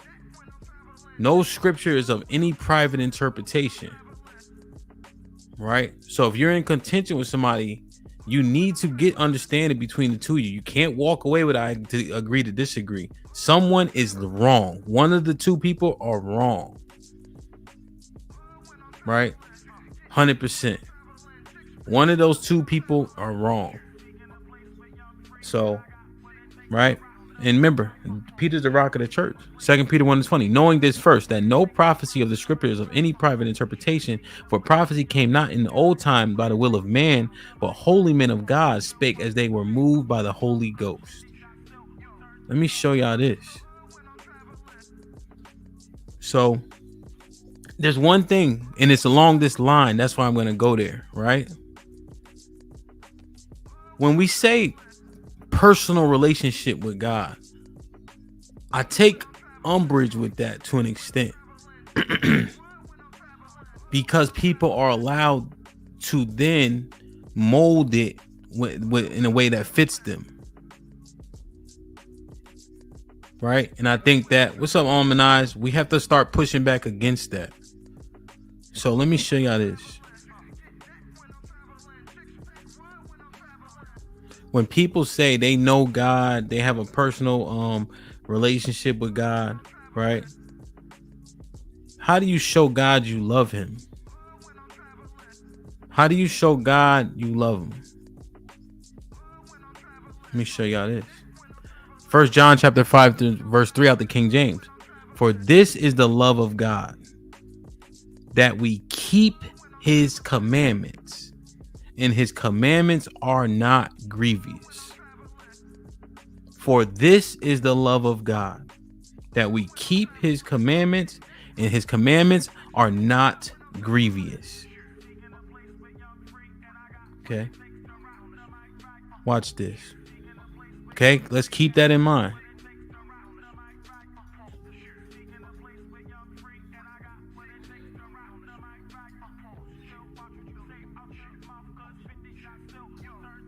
First John chapter 2 and 4. He that saith, I know him, and keepeth not his commandments, is a liar, and the truth is not in him. He that saith, I know him, and keep not his commandments, is a liar, and the truth is not in him. So, don't that sound like that shit? I got my own personal relationship.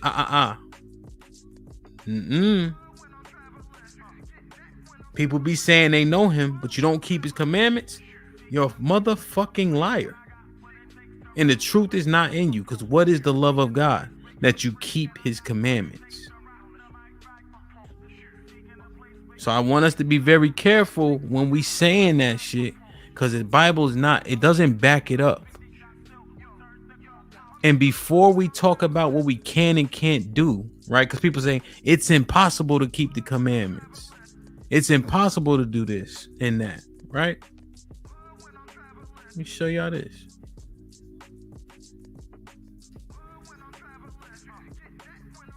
Philippians 4 and 13.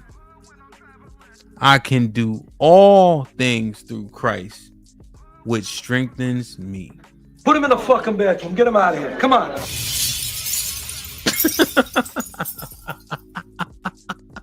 Every church, right? Until it's time to come and do what the Most High asked us to do. All right, I'm gonna slow down the ads, man. Yeah, I try to show some support, and I'll slow down the ads. Okay. All right. Conservative. All right, I updated it. They shouldn't hit so much. All right. So before y'all say what y'all can and can't do, this is the verse that always get clicked on. So keep it up. All right, keep it up. Before y'all say it's impossible, let me show y'all this.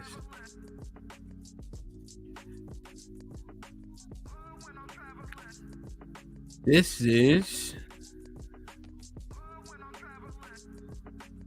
Luke 1, verse 5. And this is the whole thing, right? There was in the days of Herod, the king of Judea, a certain priest named Zacharias, and of course of Abiah. And his wife was the daughters of Aaron, and her name was Elizabeth.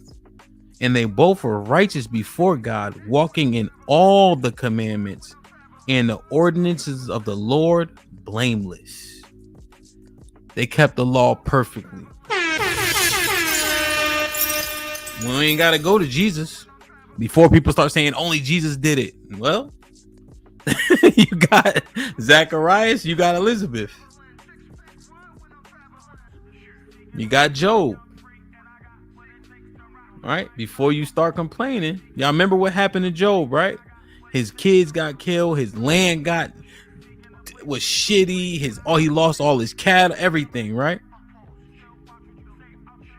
I'm just saying, read it. This is Luke 1.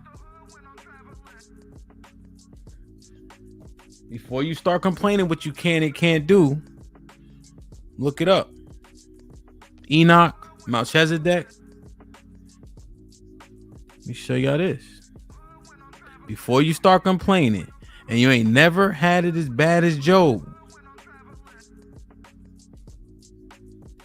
When Job lost everything and he's about to go down, what did the Most High tell him? Gird up thy loins like a man, for I will demand of thee and answer thou me. Grab your nuts, little nigga. What I need from you, I'm gonna get, and you gonna give it to me. What you complaining for? I gave you everything before you had everything. What I ask, I shall receive of you, right? And you know what time it is. I gave you everything before. Why can't you get it again? Grab your nuts, man. Like, share, subscribe, tell a friend and tell a friend. Hit that like button right now if you can. That helps the channel the most. Damn, man. Like, share, subscribe, tell a friend and tell a friend. Hit that like button right now if you can. That helps the channel the most.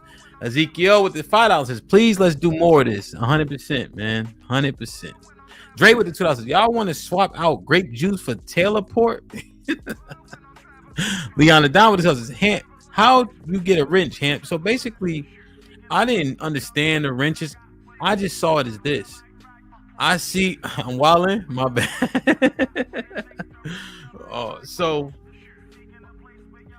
I saw the wrenches. I'm like, yo, who's always here all the time, every time I'm here? And so I look at that and I'm like, yo, this person should have that just acknowledgement. Also, if people are content creators, I give them a wrench because I know how difficult this game is, period. You know?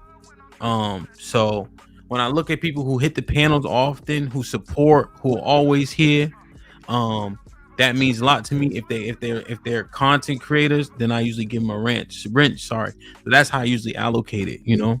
And there's people that don't even necessarily super chat a whole bunch, but I just see them always here, and I gave them a wrench. There's others, like I'm just looking at the names, like Fred. Fred sent Big Chug $100 for like a month straight. You know what I'm saying? and Fred always here. So, you know, it just made sense. So it just that's generally how I do it. Like whoever's showing a lot of love, who always here, who trying to help it grow, who's active in the chat, who's in the Discord, like people that like bought in, you know, like that makes a difference, you know. And not to say like I got it perfect, you know. I may miss at times. I'm like, I see a name a bunch, so but that's just genuinely how I do it for the most part, you know.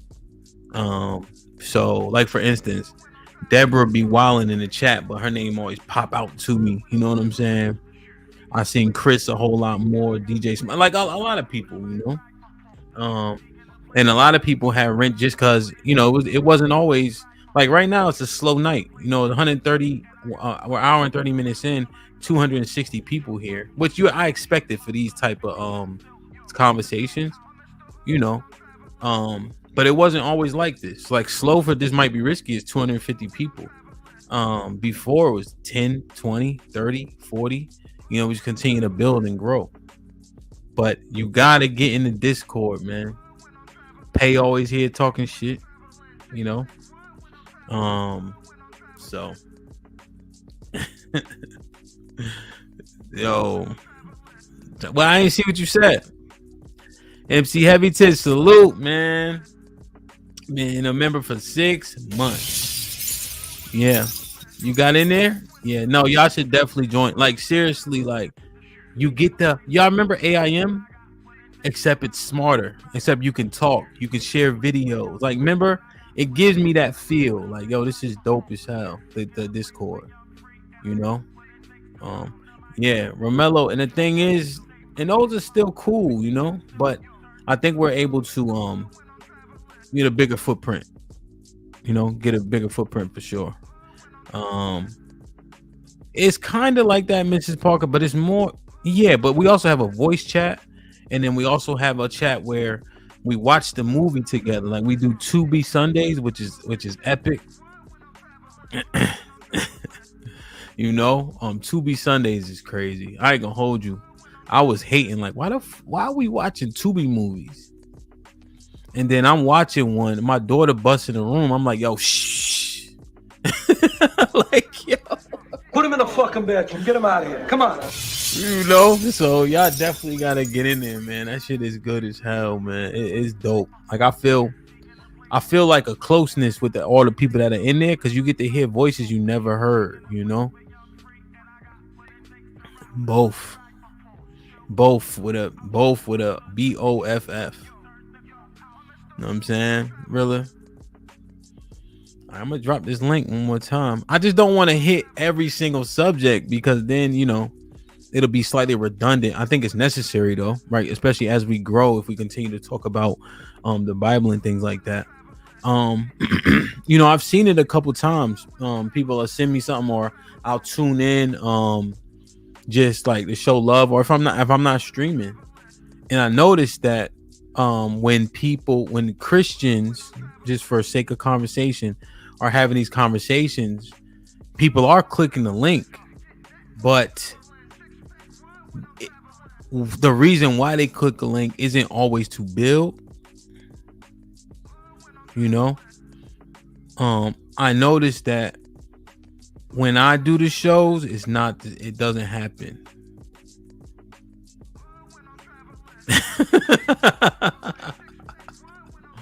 That bro, salute. You know, and maybe it's just out of, you know, is what it is. Leon, you still can, right? Because we just talking through it. If you come up here, there's one thing that you will not get. Like, you won't get no, I'm not gonna try. If you think something, we'll go to the verses to see if what you think is correct, right? There's a verse in here that I probably don't know that you might know, and we can walk through the shit together. But no, I just saw it, like, you know, like shout out to Venus. She had a couple panels where she was talking about it, and then, you know, she had to go to war with a little bit of it, you know. So it's interesting. I think people are overall intrigued, you know. And I don't think the majority have like malintent, but it can come across in a different way, you know. So yeah, I like, you know, if people talking about soccer, I just wait for them to finish talking about soccer, you know. You know, I usually don't get into conversation, you know. Now if they start comparing it to football, then I'm on their ass. Pause.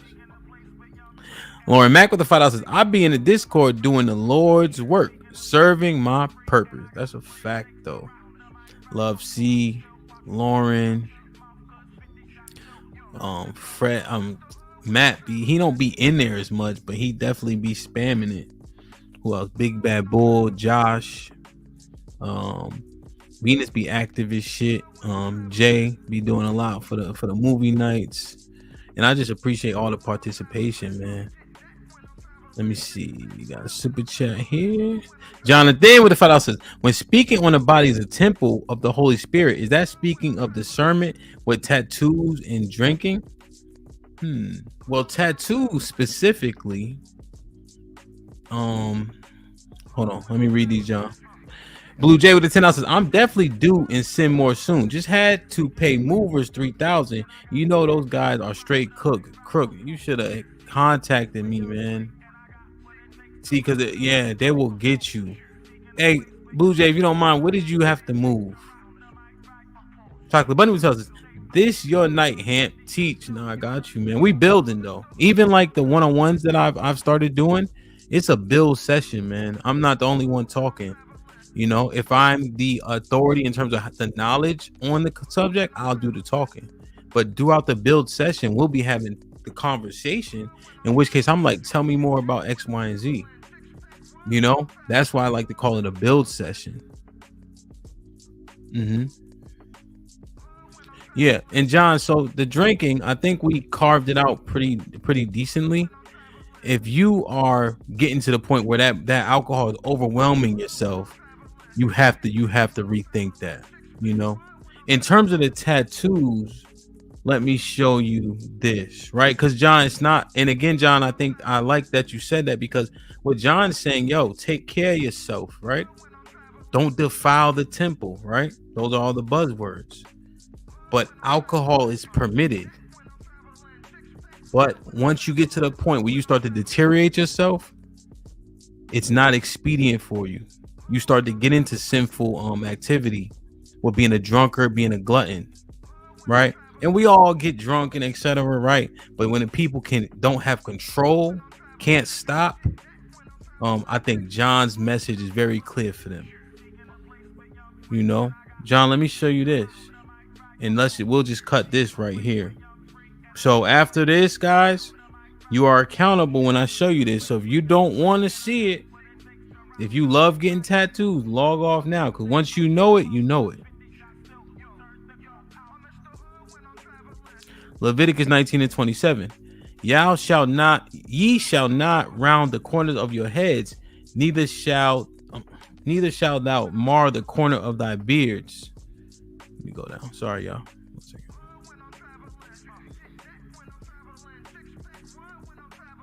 Corner of thy beard. Ye shall not make any cuttings in your flesh for the dead, nor print any marks upon you. I am the Lord. So tattoos right here are not lawful. No tattoos. And don't get me wrong, I have a few tattoos. I wanted to get more, but we can't. Now that I learned, I just don't do it. So sorry. Trust me. I miss eating bacon. I want to get another tattoo, but you just can't. Like, it's just that simple. You know.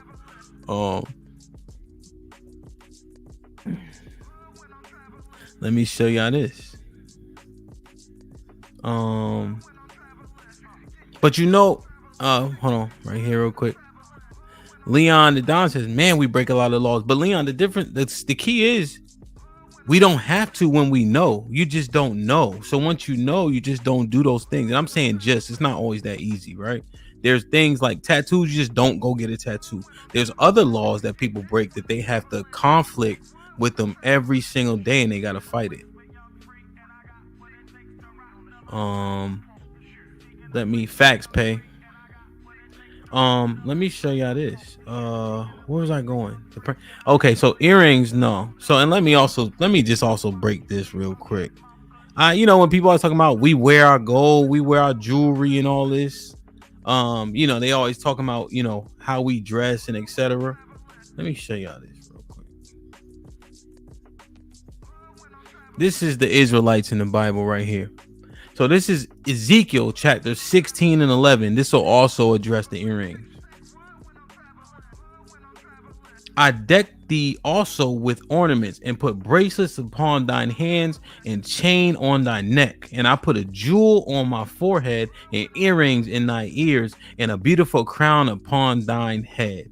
Thus was thou decked out with gold and silver, and thy raiment was fine linen and silk, embroidered work. Thou didst eat fine flour and honey and oil, and thou was exceedingly beautiful, and thou didst prosper into a kingdom. I don't know who they wear your shit. Just don't be buying shit and you can't pay your rent. But we always been decked out. You know, we always had drip. We always had earrings. We always had gold and silver. You know what I'm saying? Like, nah, bro. That's regular shit for us. Regular shit. You know? But nah, earrings were not unlawful. Earrings were unlawful. Let me give you guys this real quick. Let me see.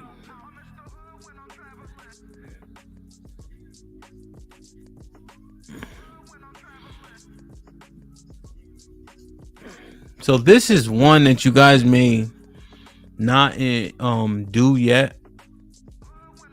Speak unto the children of Israel. This is Numbers 15 and 38.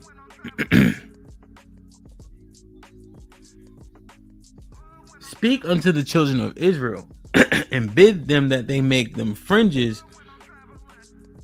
in the borders of their garments throughout their generations, and they shall put upon the fringe of the borders a ribbon of blue, and it shall be unto you for a fringe, that ye should look upon it and remember all the commandments of the Lord and do them, and that ye seek not after your own heart or your own eyes, after which you used to go a whoring. So the fringes, I don't know if you guys ever saw them. Let me see if I can bring some up.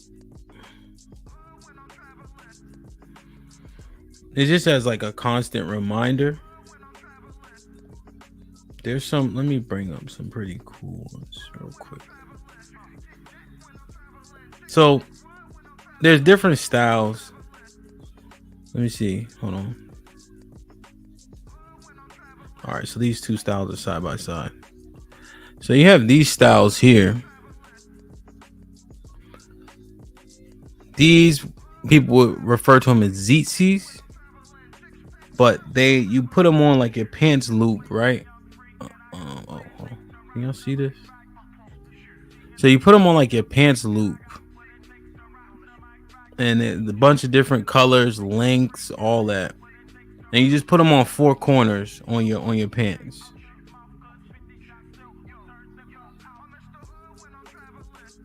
So they got some cool colors, and there's different lengths too.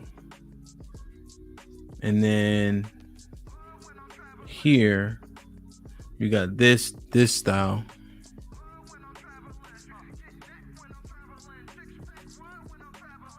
And it'll go all the way around. Like you get it sewed onto your shirt or something.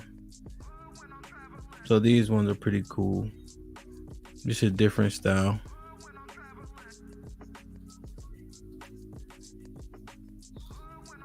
And so that's one of the commandments also. They got them on Amazon. They got like little regular ones. They just blue and white, but they do the job. Yep. And this happened. The reason why fringes we had to wear them is because there was a cat that was gathering sticks on the Sabbath, and so they chased them down and killed them. So that God, the Most High was like, all right, y'all niggas can't remember the commandments. Wear your fringes so you have a constant reminder. You know what I mean? So, yeah, man. Like, share, subscribe, tell a friend to tell a friend. Hit that like button right now if you can. That helps the channel the most. Man, P with his $5 says, Ham, I got kicked out of the chat earlier this month for your Discord. At least you can do is do a gospel DJ session. Quit dodging church niggas smoke. Man, I'm supposed to do that shit. Alexis asked me to do that. I gotta like figure that shit out. Figure it out. I don't listen to that shit that much. What up, buzzing, bird, if it doesn't, holla at your boy, you thought your cousin was. Sue, salute, man. Appreciate you. Welcome to the family again. UT with us. What you think about what I text you about slaves? I forget. UT, you gotta remind me a little bit. I get them from Ezekiel with the $2. Where you get your fringes? I get them from everywhere, bro. I got a few from Amazon, from Etsy specifically. A couple people just like made them for me. Let me show y'all something too. Hold on. Lauren Mack with a 20 ball.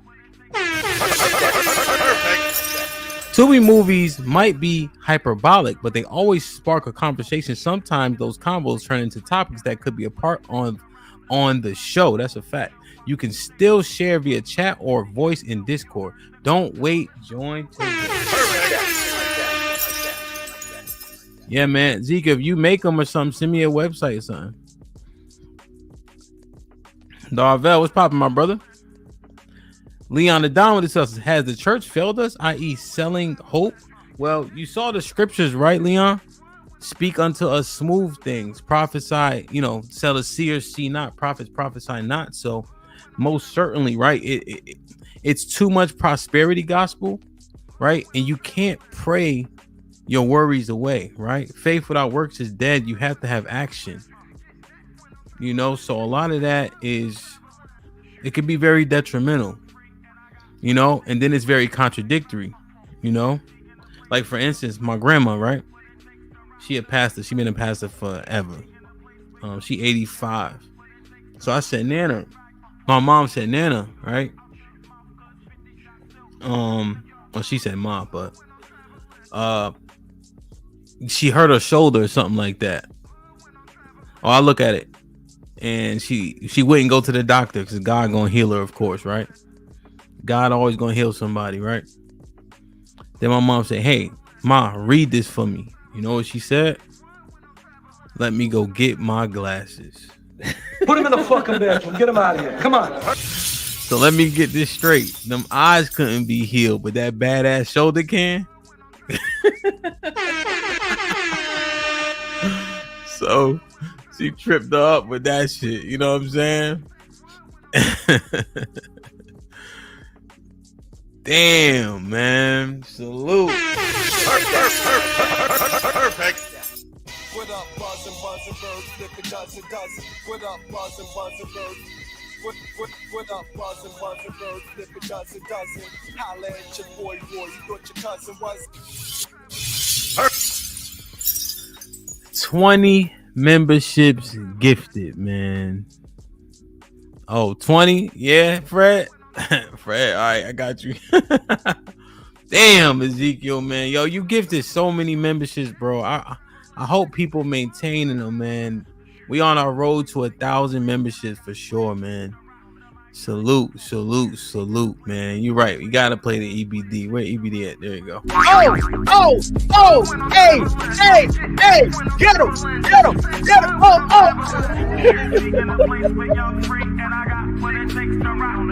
That's wrong. That's wrong.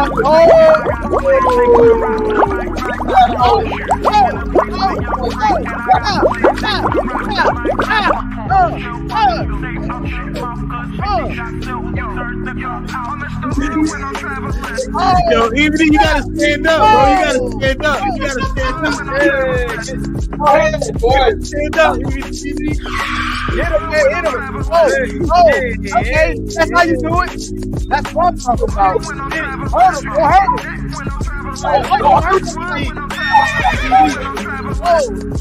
Traveling. This is what I'm traveling. Yeah. That's what I'm talking about.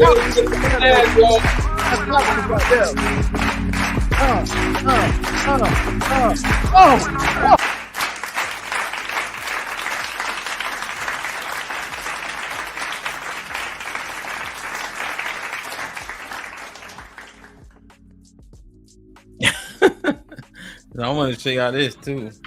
So this is a staff that I have. Hold on, let me move this from Fred real quick.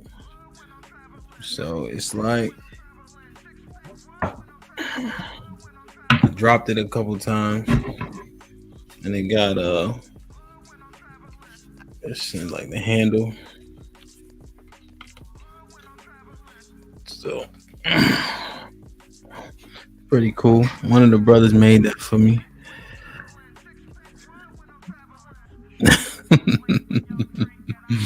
Yeah, EBD don't know no dances on the low. He don't know no dances on the low either. Yeah, Rafiki got that from me. Yeah, that shit ain't no joke. All right, y'all. Nobody want to talk. I gotta finish packing anyway, man. I'm about to hit the 2-hour mark.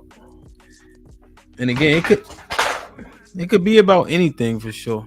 I just want to make sure the door is open because I don't know if at least we don't do this a lot. So, I just want to make sure. But I hope we hit some dope things. Oh, let me see what UT said real quick.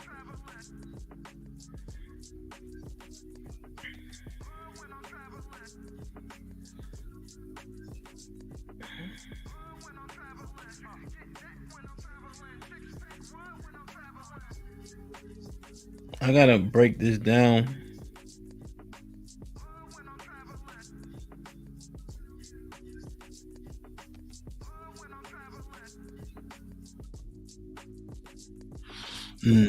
There's one thing you can't do. Enslaving other Israelites is not lawful. UT, but I gotta break all that down because I think they're interpreting.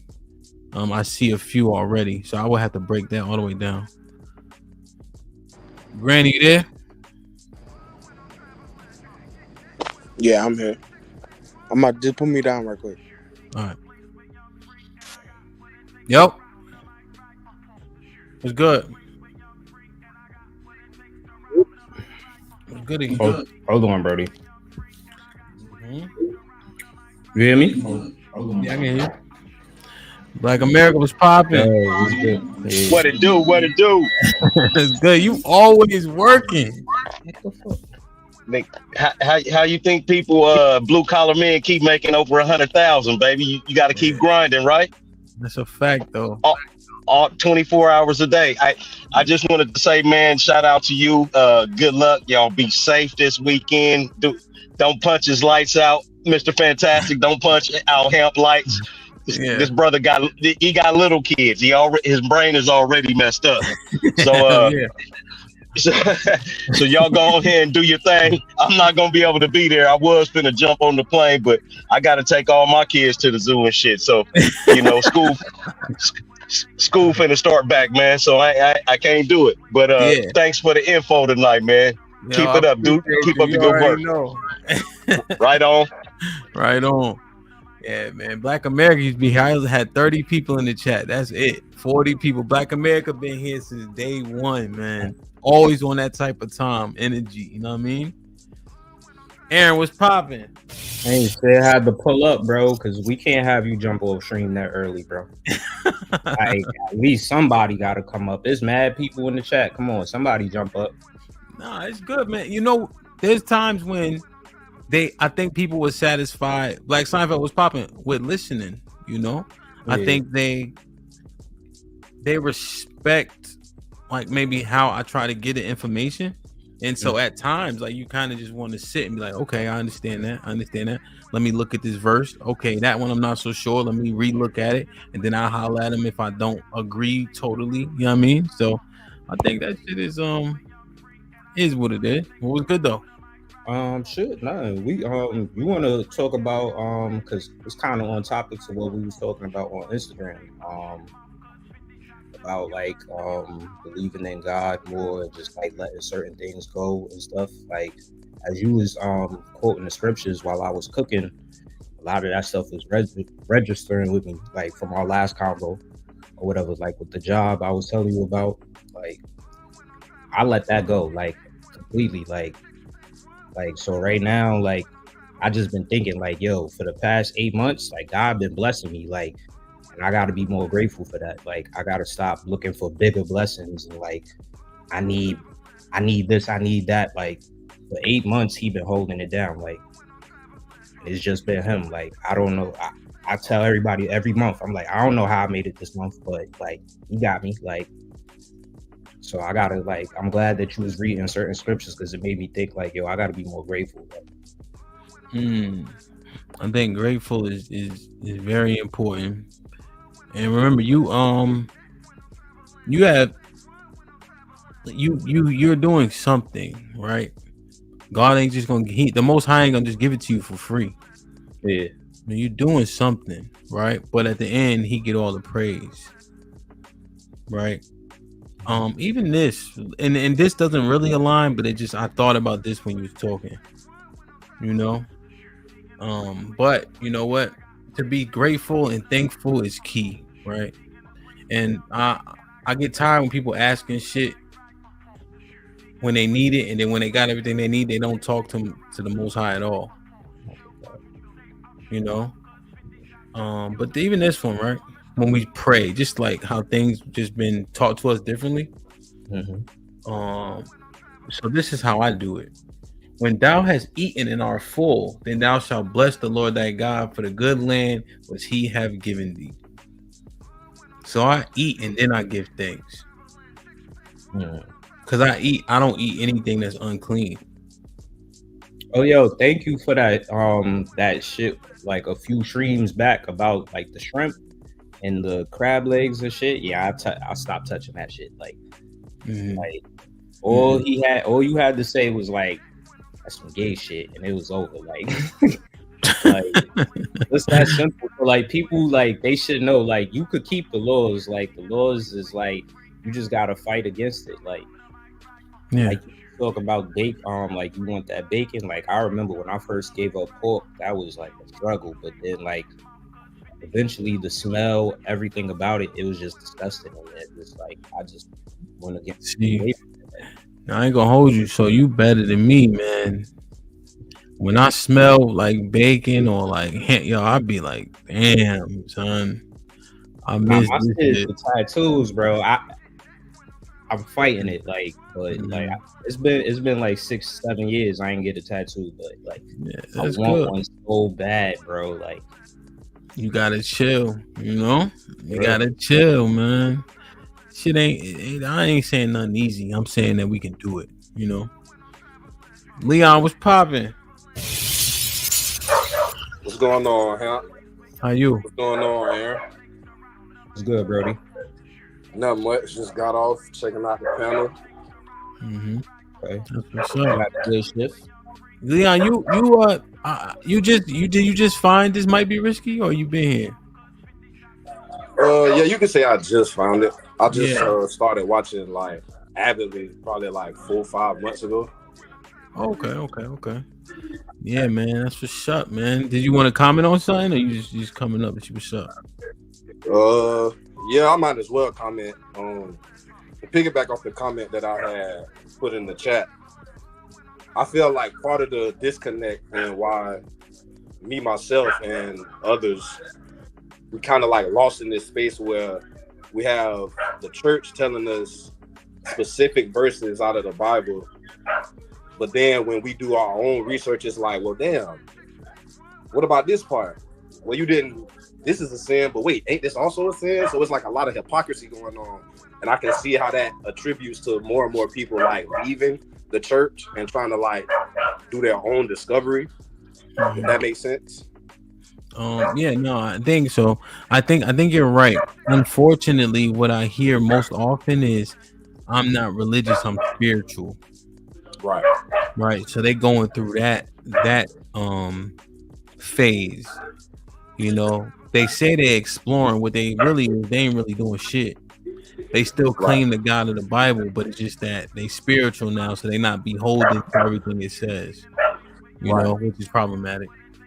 I think it's a lot of people don't like to be held accountable. So the least amount of accountability they can receive, they'll go for it. So being a Christian or you're Buddhist or any religion, it comes with foundation, it comes with rules.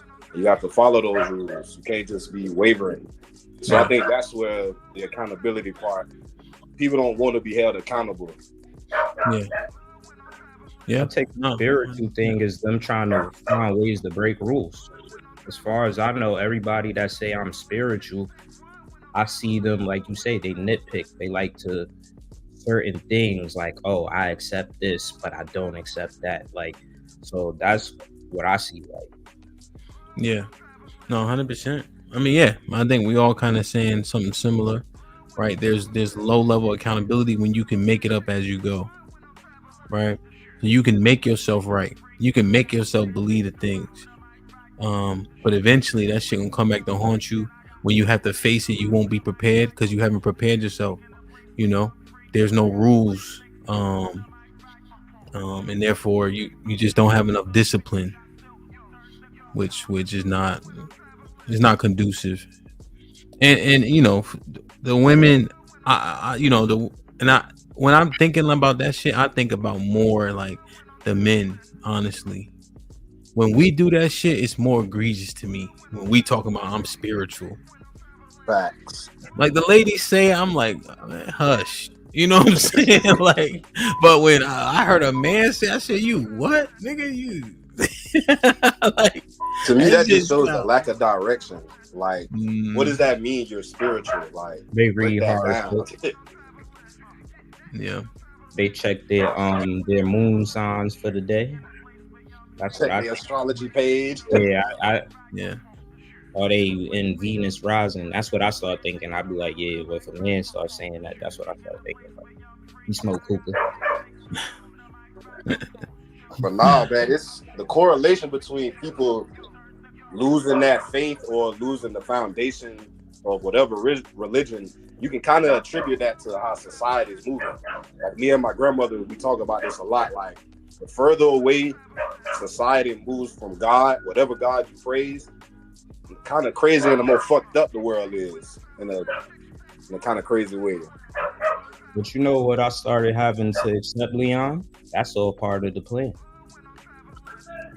True, like, true. The more crazy outside is going, is just like, yeah, it's proving more and more that God is real. Like, of course, we gonna have people say that he's not, because that's also in the book also. Like, so they're gonna say like he ain't real. But to me, the closer we get to that, the closer I could be next to my leader. That's all I really care about. Nah, that's facts. Let me tell Darvell, as soon as you get on camera, I'll bring you up. I assume you probably like trying to get yourself together and shit like that. Let me see. Aaron with the 2000. When we do the pop out, I'm trying to hype EBD up again. No lie. Word. Suze with the 2 Canadian says, how does the Bible portray Jesus praying?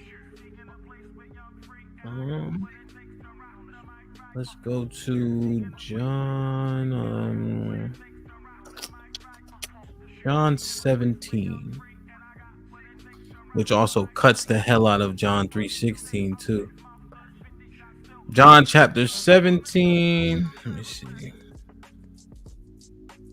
in verse 1. These words spake Jesus and lifted up his eyes to the heaven and said, Father, the hour is come. Glorify thy Son, that thou Son also may glorify thee, as thou hast given him power over the flesh, that he should give eternal life to as many as thou hast given him. And this is the life eternal, that they might know thee only true God, and Jesus Christ, whom thou hast sent.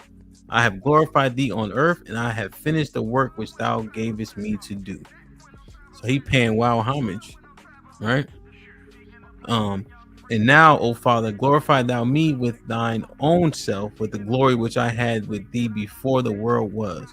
I have manifested thy name unto men which thou gavest me out of the world. They were, now here's the key. I think Reaper said something to this effect. Reaper, take a look at some of this right here, right? You notice, do y'all see this right here? And this is not what Suge is asking, but I'm just pointing it out.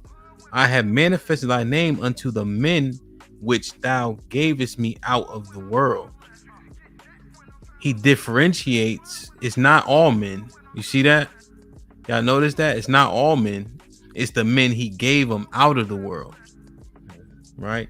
Thine they were, and thou gavest me thee, and they have kept thy world. Now they have known that all things whatsoever thou hast given me are thee. For I have given unto them the words which thou gavest me, and they have received them, and have known surely that I came out of thee, and they have believed that thou didst send me. So he giving all credit to the Most High. Right? Point blank. I pray for them. I pray not for the world, but for them which thou hast given me, because they are mine. So once again, he make a differentiation. He ain't talking about everybody. He talking about a specific group of people. But look how Jesus prays. He giving thanks. He understand his job, his assignment. Right, his assignment. Yeah. So I think that's perfect. You know? Hey, Ham, can you touch on what Deborah said in the comments? Yeah, I was just bro. I because it's like, tell him, like, can you I don't please- understand. All right, so basically, she's saying, how could you praise a God that is basically saying, how could you praise a God that has caused so much evil? When I look at it as God didn't cause the evil, the people caused the evil, and some of them did it in the name of God. We can go down the Protestant Orthodox Church and that whole So this might shock you guys. I already know. She's not wrong, right, in terms of who created it. Let me show y'all this real quick. God is balanced, right? He's all. There's a time for everything. There's a time for love. There's a time for hate. There's a time for peace. There's a time for war. So right here, this is Samuel here.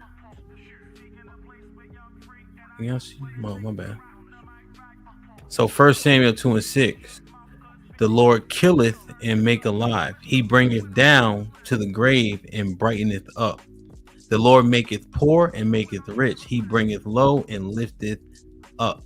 He raises up the poor out of the dust and lifteth up the beggar from the dunghill, to set them among princes and to make them inherit the throne of glory. For the pillars of the earth are the Lord's, and he hath set the world upon them.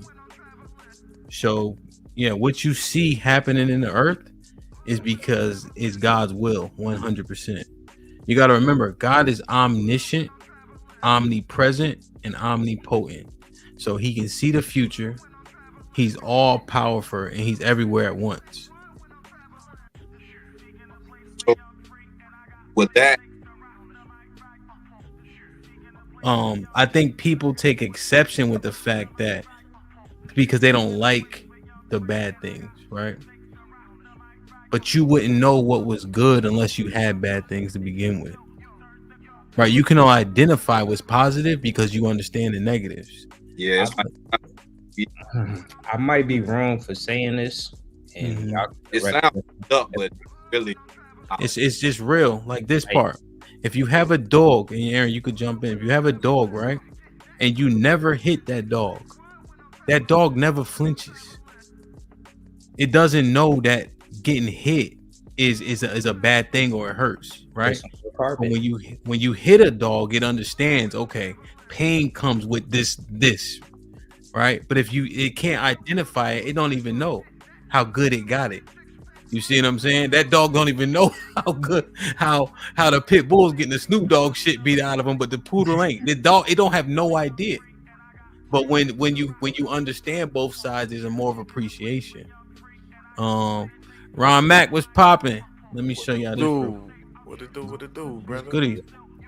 Let me show y'all this too. Yo, see this? I feel like when it comes to that though, I feel like well, be very careful with the I feel like stuff. Okay, but go ahead. What people gotta understand is that it's not just in the Bible that talk about that. If we go to any religion or anybody that talks about a presence of a God, them gods don't be caring, bro. Yeah, but that's irrelevant, right? Yeah, but make the point, but as a creator, yeah, you can love, but you can also hate. Everything that exists is a part of you. So like there's times in the Bible where God even said, like, if I wanted to destroy Israel, I could just destroy Israel and choose a new people. Like, because I am God. That's my option to do what I want to do. Like, yeah. Yeah, I think so. I understand what you're saying. I'll show her this. I'll show her that. So to her point, right? Isaiah 45:7. I form the light and create darkness. I make peace and create evil. I, the Lord, do all these things. Yeah, I think human mind want to understand what we deem as bad and good, and you're like, how can we follow a God that does X, Y, and Z? Can you go to that scripture where he say that we'll never understand? Like basically, like Aaron, would you? I'm in the middle of talking, and then you start talking. Where that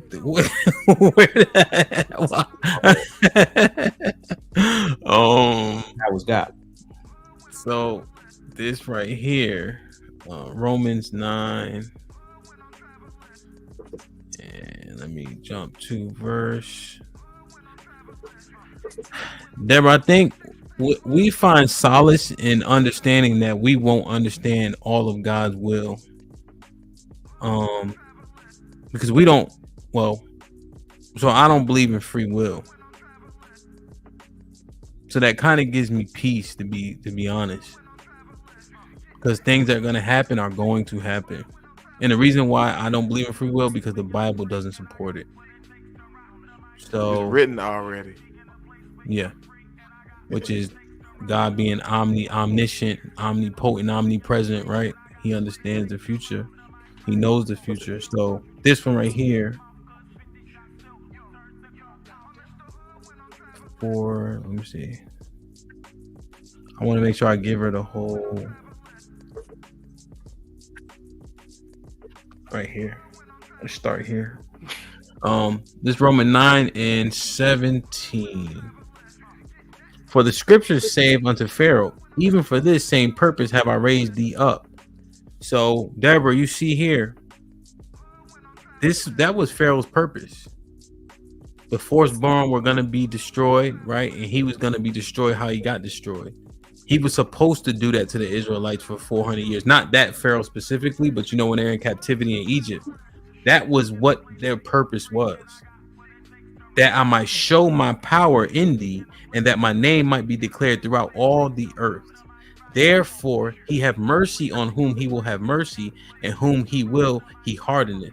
Thou wilt say unto me, why do he find fault? For who have resisted his will? Nay, O man, who artist thou repliest against God? So that questioning, right? That questioning that's happening, so it's Deborah, it's almost like he's talking directly to you in this thing right here. Shall the thing formed say to him that formed it, why hast thou made me like this? Right? You're not going to question the one that formed you. Has not the potter power over the clay, or the same lump to make one vessel unto honor and the other unto dishonor? Right? People are made for a job. There are people that are going to be honored. There are other made specifically to dishonor and to do the things that we think are evil. He created good and he created wicked. Right. So what if God, willing to show his wrath and to make his power known, endured with much long suffering the vessels of wrath fitted to destruction? And that's the thing, right? People be going to church so long and nobody ain't never show them this. Ain't learned nothing. You know how many times Deborah has asked that question, right? And she just talking her shit, right? She ain't saying nothing crazy, but nobody, I guarantee, she been saying that shit and never got an answer. Deborah look kind of young, so let's say she's 25. For the last 10 years, she probably been asking that shit and nobody ain't never showed her this. The Bible literally speaks directly to what she was asking. And I think we just people just been steering us the wrong way for a long time, you know? Mm-hmm. That goes What's back. up, Marvell? What's up, Ron Mac? Go ahead, Leon. That goes back to what up? The very entity that's supposed to be. Leon, your shit breaking up a little bit. You hear me? It's like in and out, in and out, in and out, in and out. All right, I'm gonna say something again. Go ahead. I'm gonna drop it. Come back. You hear me? Yeah, it just started doing that for some reason. I'll drop the link real quick again. Yes, sir.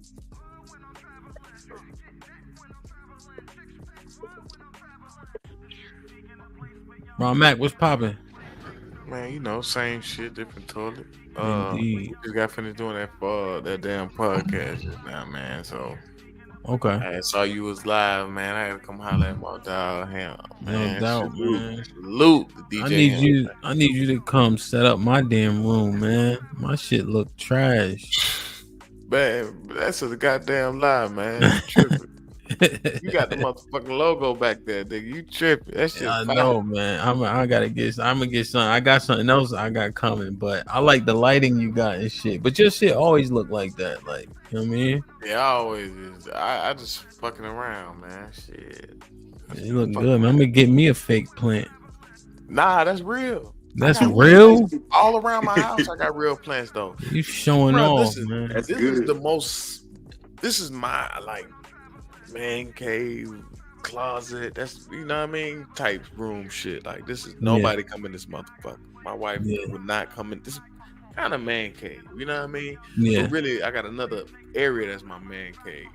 But this is my office. Like, I'm always at work when I'm right here at this computer, at this desk, sitting down, handling the shit, emails.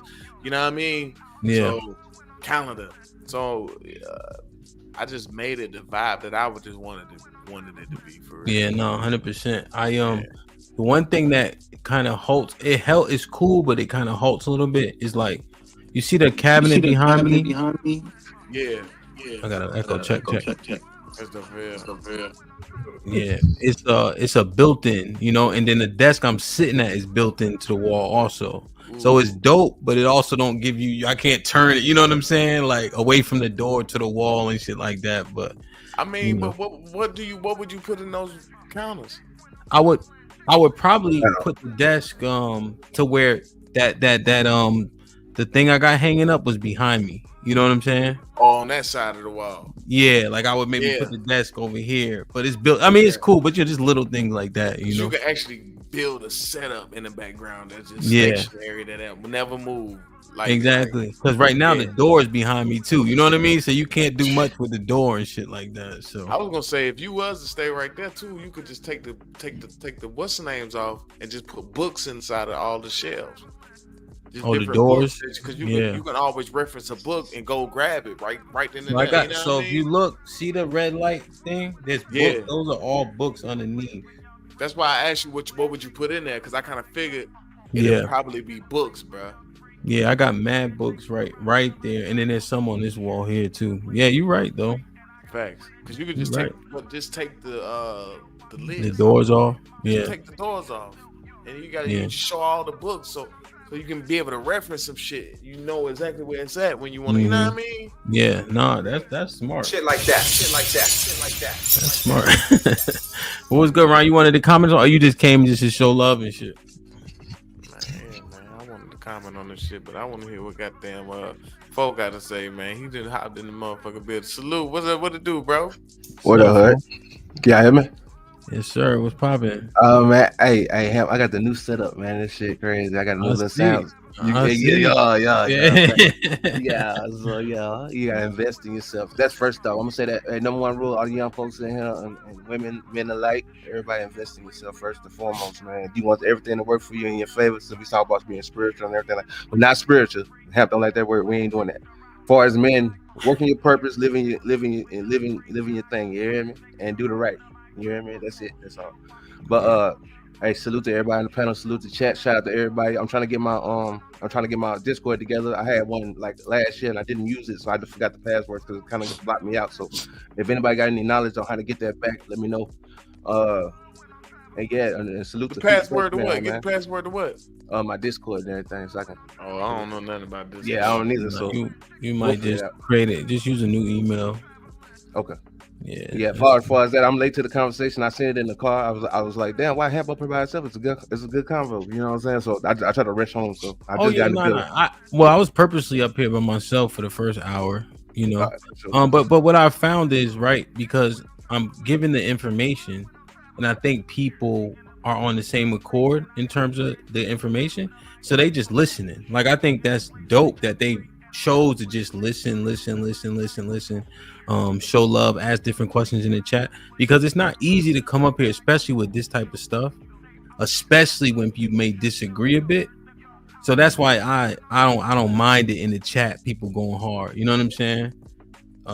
Because it ain't easy. Like people be talking shit in the chat, when they get up here, that energy changes. Yeah, and go down. And I don't be thinking like they a punk or something. That's what happens. You know what I'm saying? Like, cause they get up to, they understand like my energy and the rest of the panel, we ain't even on that type of time. You know, like I may talk more shit to Ron Mack because I'm familiar with him, right? But I'm not gonna treat you like that because I don't know you. You know what I mean? Like that's just how life be. You know what I'm saying? So, like, you ain't. If we can't joke, we ain't part of the squad for real. Yeah, you know, and it's just because of we might be unfamiliar, but then as we see each other more, you know. It get down. You know, 100%. So yeah, man, that's why it was cool, man. Let me see. I think I saw something. I hope Deborah was able to receive that. Yeah, and then this the conflict, right? This statement here. So many people have this conflict. You know, that disposition. I don't have that conflict, but it's not. But what I want to acknowledge is it's not unreasonable, but it is a bit self-righteous. You know, Islam and so. I mean, those.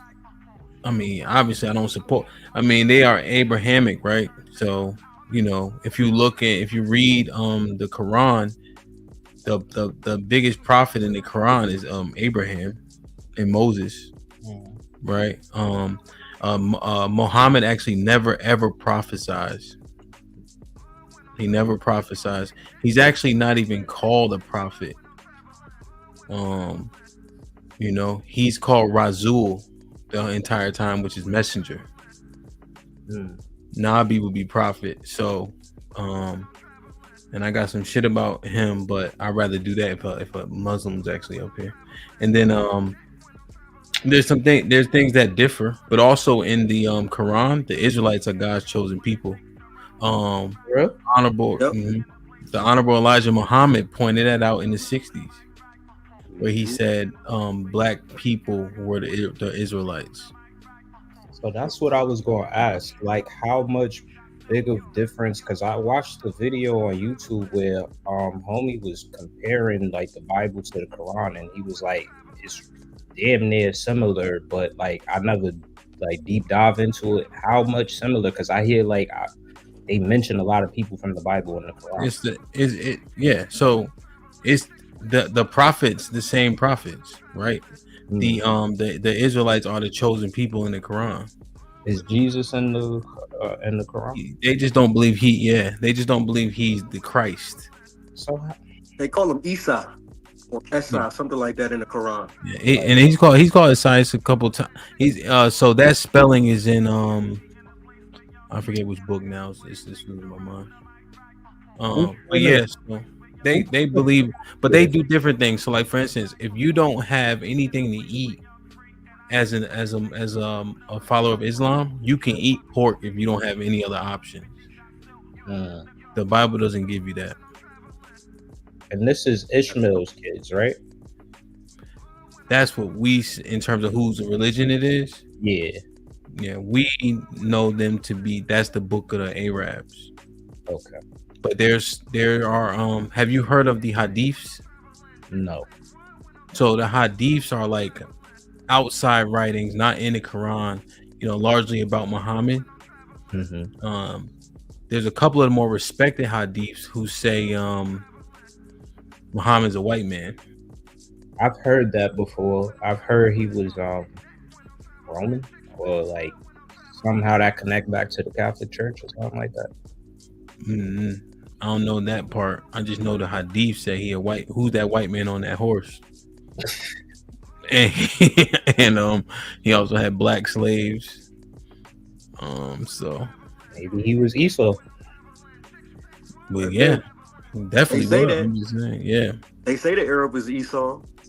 It's like I be wanting to like not read it, but like look up stuff on that. But why not read it?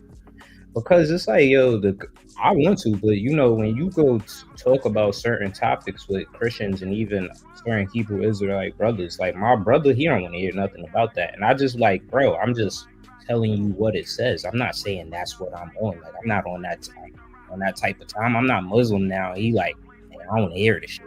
I like, nigga. It's like, it's a part. It's kind of like part of the same history, like, bro, like. But don't get deterred by your brother. And there's a regular thing, and Ron Mack can probably can speak to this. Do y'all have kids? Anybody else? No. So, Ron, you got any sons? Yeah, 3. Okay. They older? Yeah. So, if they play sports and things of that nature, right? The moms can't get these niggas to do shit. They say they're gonna call Coach Hamp, the motherfuckers straighten up. You know what I'm saying? Because what it is the familiarity breeds a level of contempt at times too. And so you may have to switch out the messenger. That's no shit. So like, let's say I was a football coach and Ron Kids was playing, right? I may be like, do X, Y, and Z. It'd be like, nigga, I've been telling y'all niggas that for the all weekend, But for some reason, when Coach said, but that's just how it is, it's not nothing to him, it's just how it be. So when you think about your brother, he may not be as hard-headed as you think. He may be hard-headed to your messaging. True. That's how it was in my family. I tell them about like history and Israelites and stuff like that and who we are and the history and things like that, and my cousin be like, bro, I don't care about none of that. I'm still gonna be black. I'm gonna do what I want to do. I'm gonna turn up. I'm like, all right, you do what you do. At least I told you the laws. At least I told you what it was. I told you. Well, so Darvel, what I would recommend is to slow it down a bit, right? Because you're fulfilling Ezekiel 3:18, right? When you tell him about his sin, then his blood ain't on you anymore, right? But don't just throw the shit on them because they not getting it. And all you doing is saving yourself. You see what I'm saying? So I recommend slowing it down. Like he like, man, I'm on these bitches. Well, Solomon was too. Yeah. Huh? Nigga be like, huh? I said, David. Yep, David. Look the nigga over a bitch. You gotta say it like that. And then you be like, that girl that you like down the street that you be fussing over? You and David the same nigga. Then niggas be like, what the fuck is you talking about? And then they start to kind of listen. Like, so it's just different ways to do it for brothers who's outside. One time I was teaching by myself, right? And I'm outside. I'm outside in DC. On Good Hope. If you know Good Hope Road. But so Muslim brother come up and I had the Quran on the ground, but I didn't do it on purpose. I just kind of put my bag down. So he act like he want to fight and all that. I said, bro, I ain't gonna hold you. I can't lose this fight because I gotta come out here next week. You know what I'm saying? And he's trying not to laugh, but he couldn't help but laugh. And then it was like, it kind of calmed down. Like, I gotta come out here next week, bro. You know, like I can't lose. So, you know, like just little shit like to help things resonate, you know. So my family Jehovah Witness. So like when I tell them about Mine like too. the background and stuff, Charles Taze and how he was a Knight Templar, and you know I get deep into it.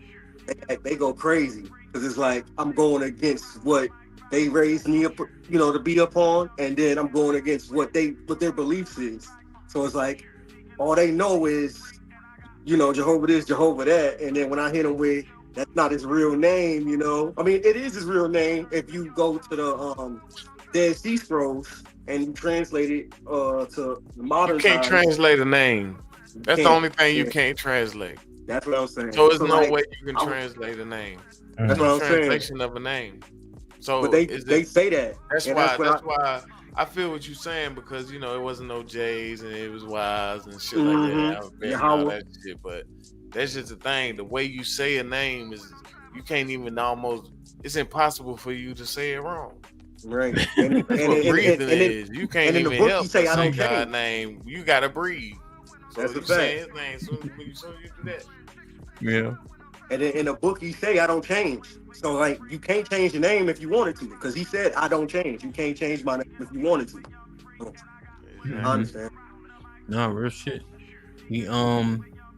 But dog, I know that zeal that you have, but you'll understand, right? Because you're gonna get kicked in the face so much, and I mean that figuratively, and then you'll be slightly deterred. It's like when I first in college, I became a member of Omega Psi Phi, right? And so I used to wear boots, them gold boots with anything, didn't matter, in a suit, nigga, like it didn't matter, you know. And I wasn't even the most overzealous, but you just on it, you on that type of time when you so new to it, because you like, nigga, everybody should know you know what I mean. And then you start to calm down and realize like my bubble little as hell. When I went back home, none of my friends knew what the fuck a Q was. Them niggas like, you don't sit your happy ass down. You know what I'm saying? So like we just gotta get, you know, but when you knew, you have that zeal. So I understand it, you know. And when I have conversations, oftentimes I'll say black, I'll say Jesus, because that's what people understand. You know, now I might be down like, to layman's terms with people. Yeah, I might be like so-called black, right? I may say it like that. That's what I say. I use that all the time. So-called. But I may not say it purposely because people will get thrown off by it, right? So I'm trying to figure out, you know, you start with the milk, right? Just like a baby, and then you start to build on to it as they get a little by little, you know. That's what the book say too. The book say that. Yeah, Hebrews 5, yeah. So I got stampede on when I first started trying to bring that knowledge to people. That's like, I got chased off, like, because I was, like you said, I was throwing too much knowledge out there. Like, it was some people was listening, and then at a point it was like, bro, all right, like, damn, nigga, like, every time you find out something, you got something to say, and it was like, that's how I started. Yeah, like that's what I'm here for. I'm here to tell you this shit, motherfucker. Well, Ron, I had to realize camp rape. You have to spoon feed certain people. These people, like, that'd be the problem right there. Trying to figure out. Are you guys trying to teach people, Aaron and Darvell? No, I'm not really teaching people. I just like what I do is I just like I'm not teaching, I just educate like from time to time. So like say if they talk about like some type of heritage or like history, I'll break it down like, oh yeah, this is because of this and that's because of that. And you know, if you go back into this, you will you know, like it all relates, it all corresponds. You know what I mean? So I will bring current event times and I'll bring that back to like biblical into the scripture. You know what I mean? It's like all the stuff is prophecy. Everything that's going on right now is prophecy that's being foretold. So like, say if somebody talk about like the news or like the stock market or like, you know, wickedness and sin and evilness going on in the world, I'm like, yep, and you know, this is what happens, and you know, history repeats itself and stuff like that. I just hit them with that. I try not to teach because I'm not in a teacher's how can I say? I'm not in a teacher's footsteps yet. You don't feel I don't like have that teaching. knowledge yet. You know what I mean? You tired of telling these people. Mine's People come come with a more lot of just people asking responsibility, me man. questions. Mine's just come more people just asking me questions, like something simple at work. Why don't you want to wear the ugly sweaters with everybody in the department? I can't. It's just simple. Now it's like, why can't you? It's like, and then it just goes, it opens up a door, and then they start asking questions, and now people want to be funny. Like, so now they want to see, like, oh, can I prove you wrong? Or like, how you know this is right? So then it goes into me explaining myself. Like, no, you. So this is what you gotta recognize right here. Hold on, let me give you this. So 2 Peter 3 is important for you, both of y'all, honestly. So 2 Peter, this is simple verse 3. It says, knowing this first, that there shall come in these last days scoffers, walking after their own lusts, and saying, where is the promise of his coming? Right? For since the fathers fell asleep, all things continue as they were from beginning of creation. You see that? The Bible don't fucking miss, bro. It doesn't miss. Like, it's literally the verse, like you said they be doing to you, literally right there. Like, you know. So when you identify them, qualify them as this, and move on. it's funny you say that, because I just feel like the evil spirits. I ain't even say it. Starts Well, like I ain't say it though. I ain't say it. This is 2 Peter 3 verse 3. I ain't say shit. And that's the Bible. You know what I mean, bro? Like, yeah, man. You know, and then when you study so much, like, I can pull the shit out of everywhere. You know what I'm saying? So, and it's just a matter of studying. And in terms of the just to hurry up and address the fraternity thing, that was when I was in college. So I didn't know the truth until 2018. I graduated college in 2009, and I pledged in 2008 or 2007-8. So, but just as an example, like, it was something I thought was so cool. Niggas ain't know shit about that. E Black was popping. Yo, what's good? What's good with y'all? What's goody? How you doing? What's good? I'm blessed, man. I'm enjoying the conversation. I love having brothers talk about religion and what it means to them. I think these days people don't want to talk about what motivates a man these days, and what outside of just sex and work, and what we actually are looking towards. Hey, E Black, can you turn? I can hear you. Okay, can you turn your cell on your side a little bit? It's all the way up on my side. Yeah, I know it's. Yeah, I try. I spent the last 5 minutes. I thought I was boosting it, but and my mic pauses right here. So. Oh yeah. It sounds okay though. Yeah. Yeah. So y'all just don't talk over me, man. Just don't talk. Go ahead, you got it. But yeah, I think a lot of times we forget, as far as black men, we've always been connected to God, and I think that's a thing of the past. Now we talk about anti-religion. The church don't do nothing. The mosque don't do nothing, and I tell people it's bigger than that. It's what are these motivations of men that walk the earth? Like, when we were slaves, like, they still have a concept of God, and yeah, things get homogenized through generations and a lot of things, but God has always still been in the forefront of a man type life, not just black man, but a man. And I think we've really lost that ability to really teach or pass on. And I've made it my point to pass it on to my child. Like, I go to church, not necessarily because I believe in an institution, but I believe in teaching something, how to pray, bowing down, submission, family, community. These are things that we need to be teaching each other. So some type of structure, some type of order, you know what I mean? And it all goes back to a religious type of aspect, because that religious aspect or that religious institution is going to create the order or the structure within the nuclear family or just in society in general.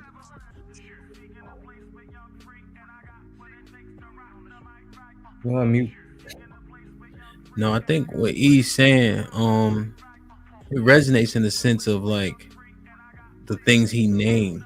You know, I'm not a proponent of the Christian church because of what I know to be the truth, but he's saying those old school tenets that he's locked into help a community, help a man because he has a standard. At least he's beholden to something. You feel me?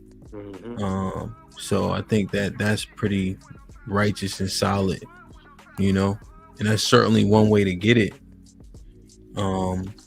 E, do you think that, because you know it's seemingly like a mass exodus from the Christian church, especially with the men, do you think it's because they saw a hole in it or they were running from that level of accountability? I would say that as men, it's there's a lot of things, and I'm not trying to waver on the question, but the way that I see it is that the church was taught young, and it's always been about community. A lot of times, us as men, we have to separate from our household. We have to go and get it. A lot of men went to different areas, and our work is at our forefront. The 6-day, 7-day work week is now official. You got to understand, certain small towns even today are shut down on Sunday. Try to go. Some of these small towns in Texas, try to go out and go to your favorite restaurant and your places. They're shut down. So a lot of these things are no longer. Men are now working longer hours during the day, during certain days, working on Sundays, more entertainment. I think there's a lot of things in terms of society that has really broken down from a masculine or men's point of view. If I was to be the one to say I should be the one that not go to church, but I found myself having a realization and a conversation with God that I needed to have. So I returned back because I knew what I needed as a man. I think that's why you see a lot of older men there. When we say men are not in the church, I think we're not equating the fact that younger men are not in the church. Yeah, that's fair. I think there's still older men. A lot of my deacons are still old. A lot of the people who run the PA system, a lot of the assistant pastors, they're still men and they're older. But when we talk about younger men, I don't think they have a motivation because they feel like they're going to get to it when they get to it. And the message hasn't been conveyed that your salvation is now. It could be today or tomorrow. When you go to sleep, you might not wake up in the morning. So, and I don't want to get all churchy on it, but I think that's kind of the missing component. I don't think the church is really advertising towards younger individuals because the younger individuals' lifestyle and their work lifestyle and a lot of what they doing now don't really align with taking off on Sunday between 7 a.m. to 3 p.m. Yeah. Like there's no fun in that. There's nothing that you'd have to advertise brothers going to do that. So I think for Christianity, that's their downfall. They need I hate to say it, a new marketability thing that resonates with men in regards to their salvation. And I don't think young men at that particular age right now care until they find family or they've grown up in it. I think you're giving it a little too much sauce.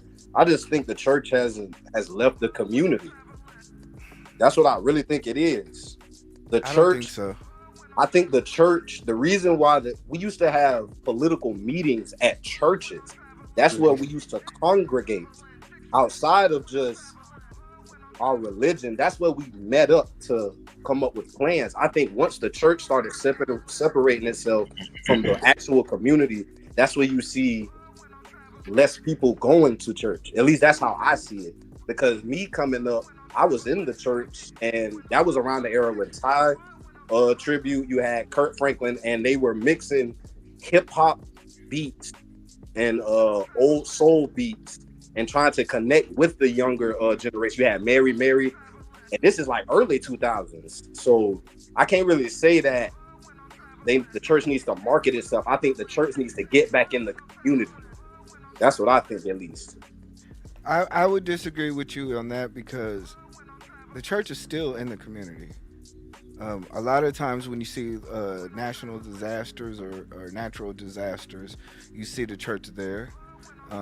People are still going to the church for votes. That is still the largest black population of individuals and wealth.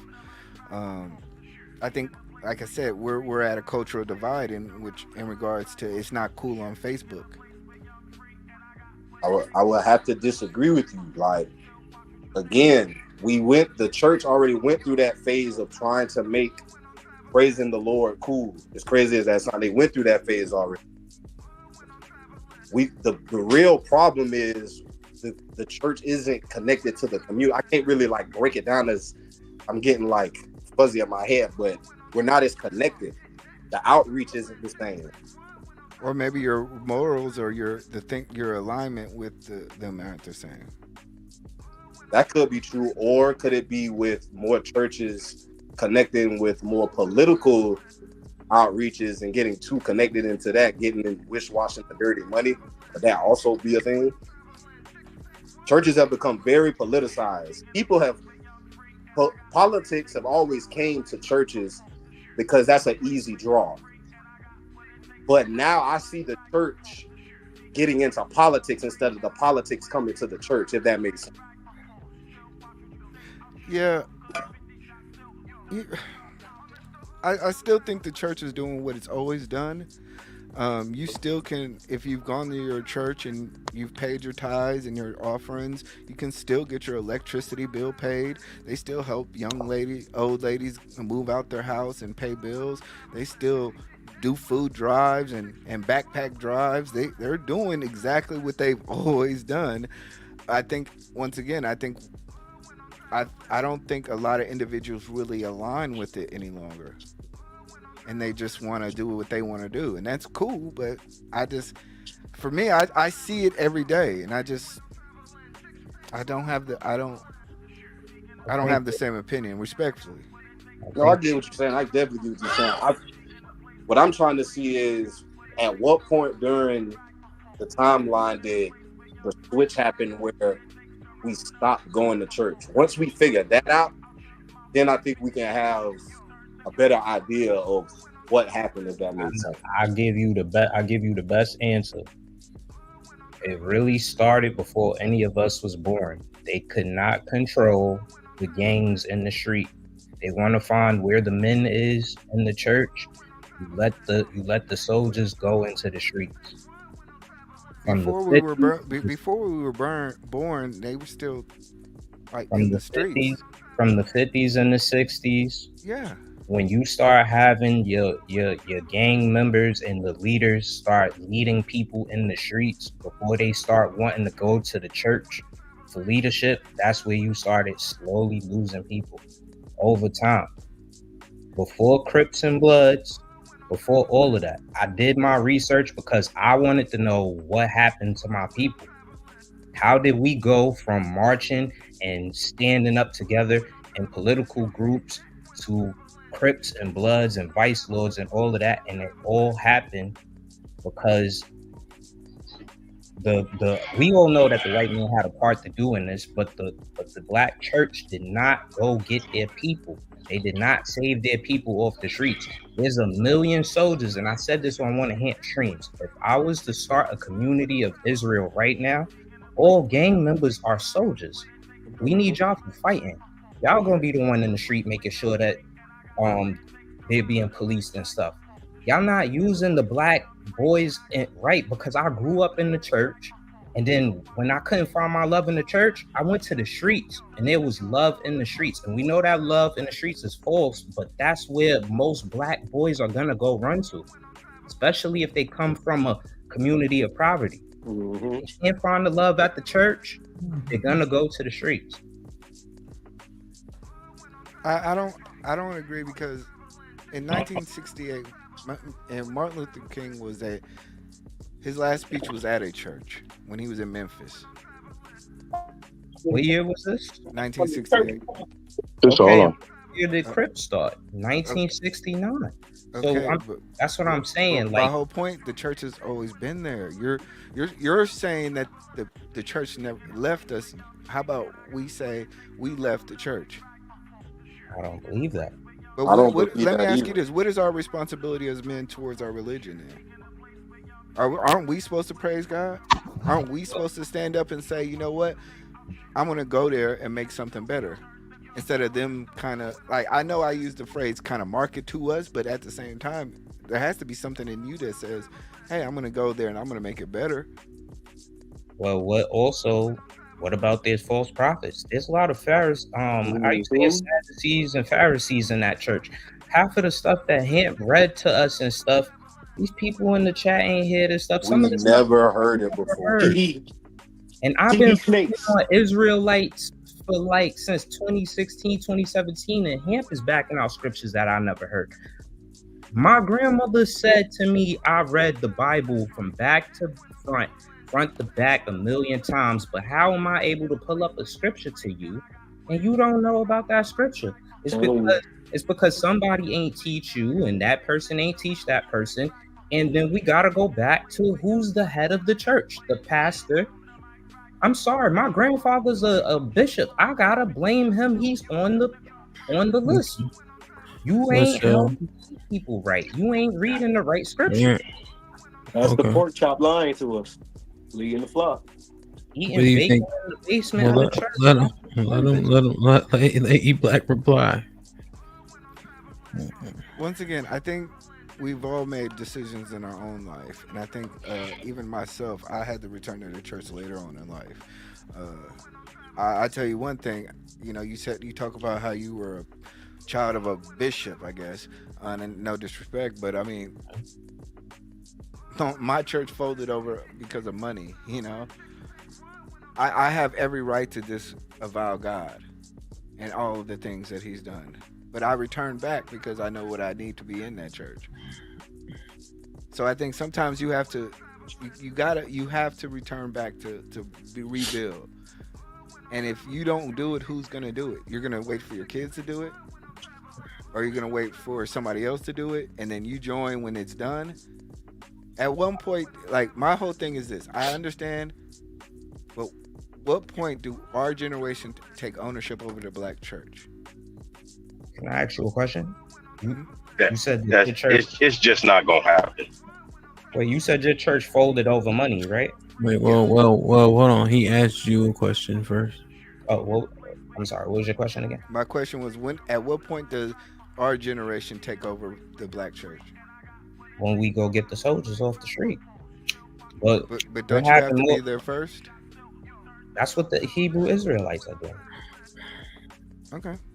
I don't want to argue with you, but I think you understand exactly what I'm asking you of you. No, I'm saying we will take back the church. Remember, the church is the body. Yeah. We'll take back that over once, like, we start getting back to the real of the scriptures. No matter what they want to fight, no matter how much people want to hate on this and all of this, I keep telling people, this is the future. This is the new way. People are going, more and more black people are going to Hebrew Israelites. It's gonna happen. Yeah. So it's not gonna happen. It's gonna happen. Let me tell you something, young man. I'm sorry to jump in on you, Hell. Yeah, I was about to say, because I was asking my question, but go ahead. I want to explain to y'all something. Like, most of you guys are younger, right? And I dig it. It's just like Hemp was saying, that you guys get zealous, you get overzealous about the things that are going on. As long as there is no community. Aaron, are you married? No. How old are you? 33. You are useless. So your use as a man and as a leader in your community comes from you having somebody to be under your charge immediately. So at 33, 20 years ago, 30 years ago, you would already had a family. You would already have people underneath you. Out of wedlock. What you? Like most of y'all. Out of wedlock. Like most of Everybody wasn't out of wedlock. Like most of y'all. I didn't say all. So with that being said, the church is now, it's like Kmart. A lot of y'all don't even know what Kmart or Zodi's or McFrugal's is, because Amazon and Walmart has took over these things. The church is now it's like a bookstore. It's no more any good.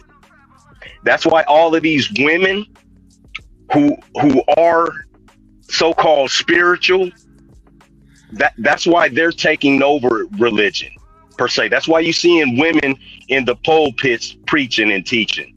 You see women in all of these things. You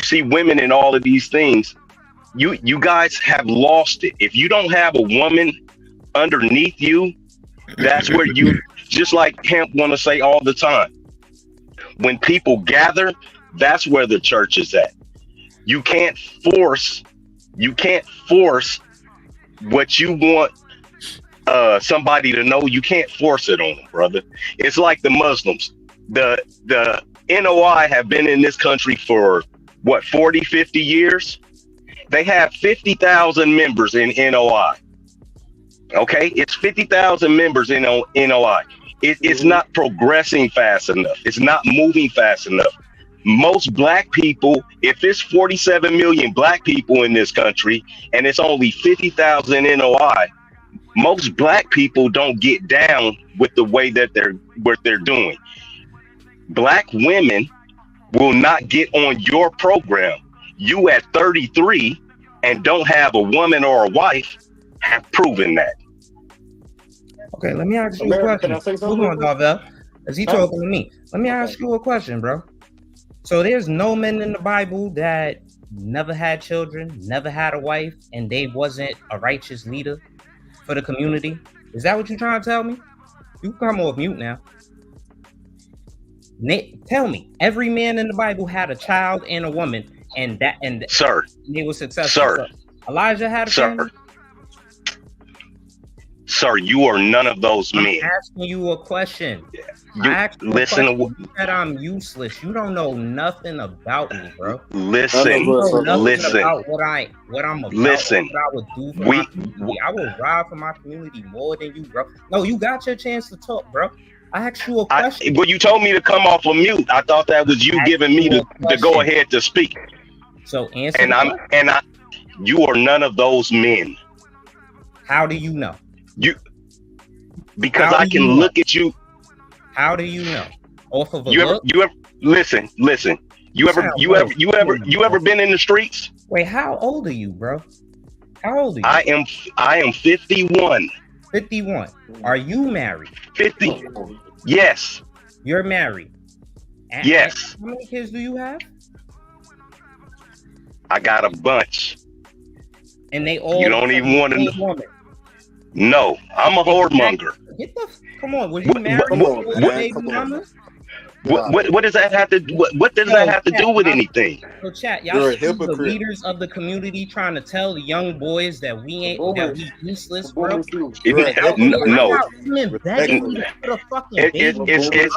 It's not. Listen, it's not. Are you gonna let me speak? God, nigga, I'm not out here trying to be no fucking wedlock father, nigga. Get the fuck out. How many people you got following you? Stop playing with me, bro. How many people? How many people you got under you? Hey, nigga, somebody. How many people? How many people you got under you, bro? Fucking scriptures to people all the fucking time, nigga. That's not what I'm talking about. Older, younger. I got young man begging me for advice. Young man, that's not what I'm talking about, young man. In front of a fucking pulpit, nigga. No, nigga. So what was the question? What was the question he asked you that set you off, Aaron?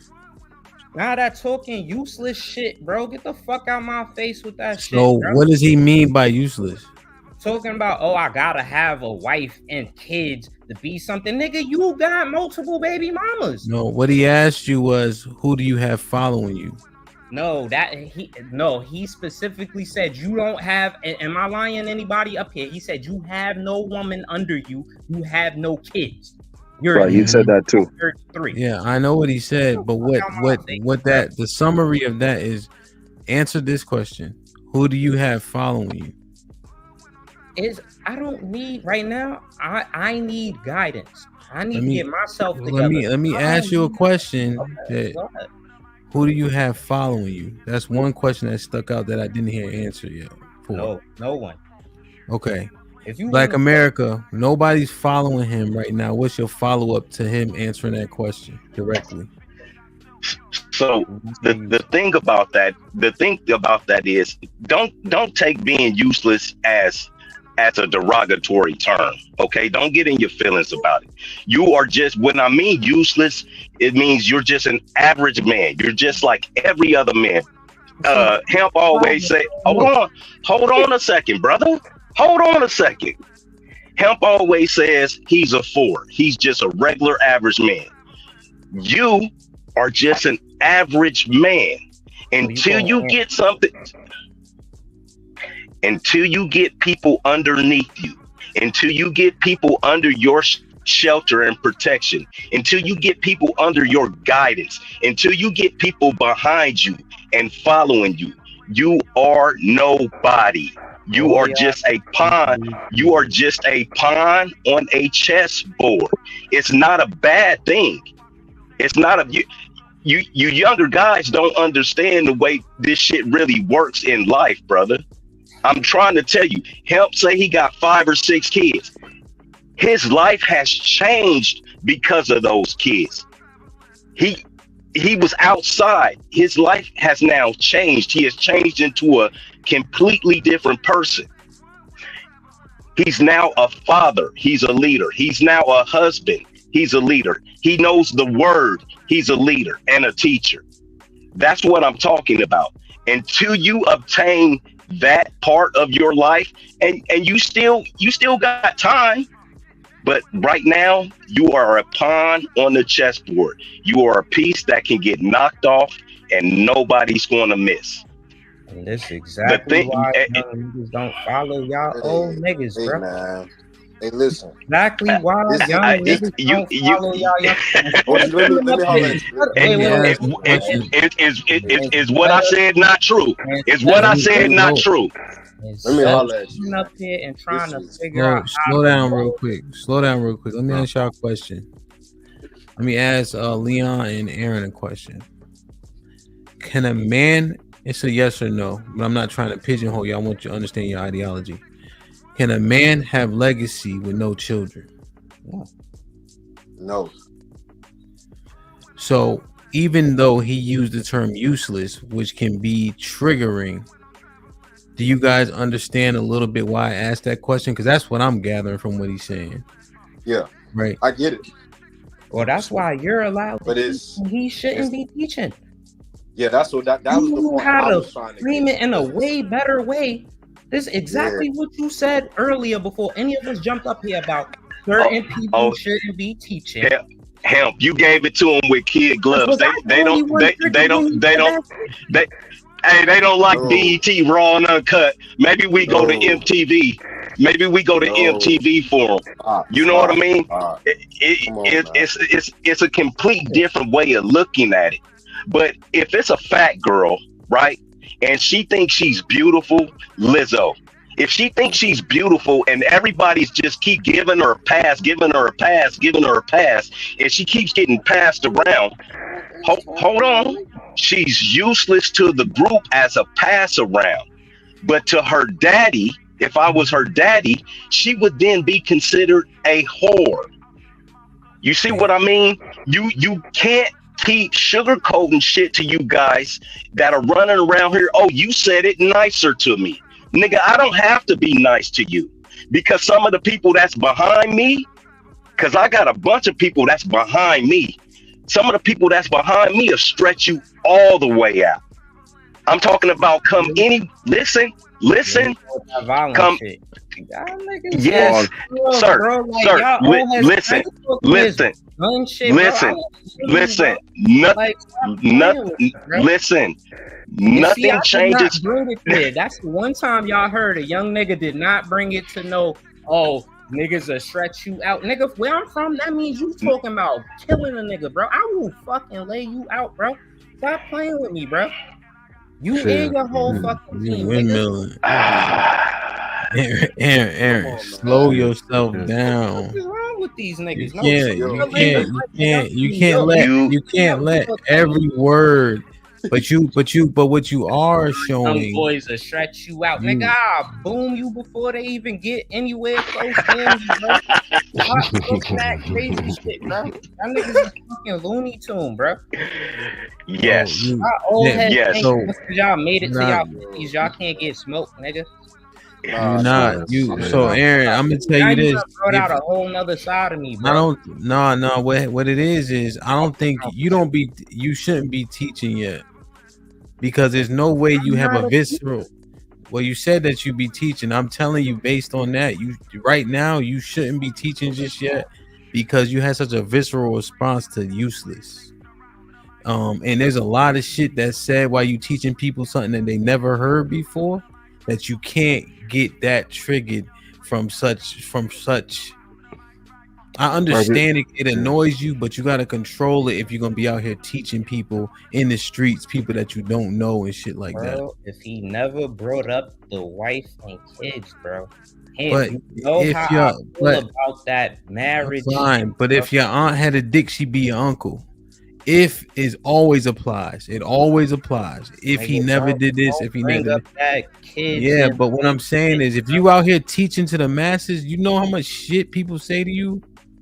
Nigga, if you ask me why I don't celebrate Christmas, I'm gonna tell you why. That's just it. It's not about teaching. If you say why you don't eat pork, I'm gonna say because the Bible says. Now I think that you think you got all the answers now, because you annoyed by what he said. Slow down and finish the conversation. I think you'll get more from it. You might be right at the end. Right now, we can't tell the difference. Man, I feel what OG's saying. It's just the message. I can listen to a message from anybody, but at a certain point, once we delve into who that person is and what the standard you upheld in your life, it becomes the question.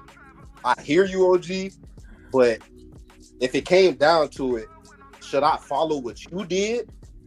Because the standard that I have, I don't want multiple baby mamas. I want one wife, and I want all my kids to be with her. We all know things happen. Let's not act oblivious. That's why I have no kids, nigga.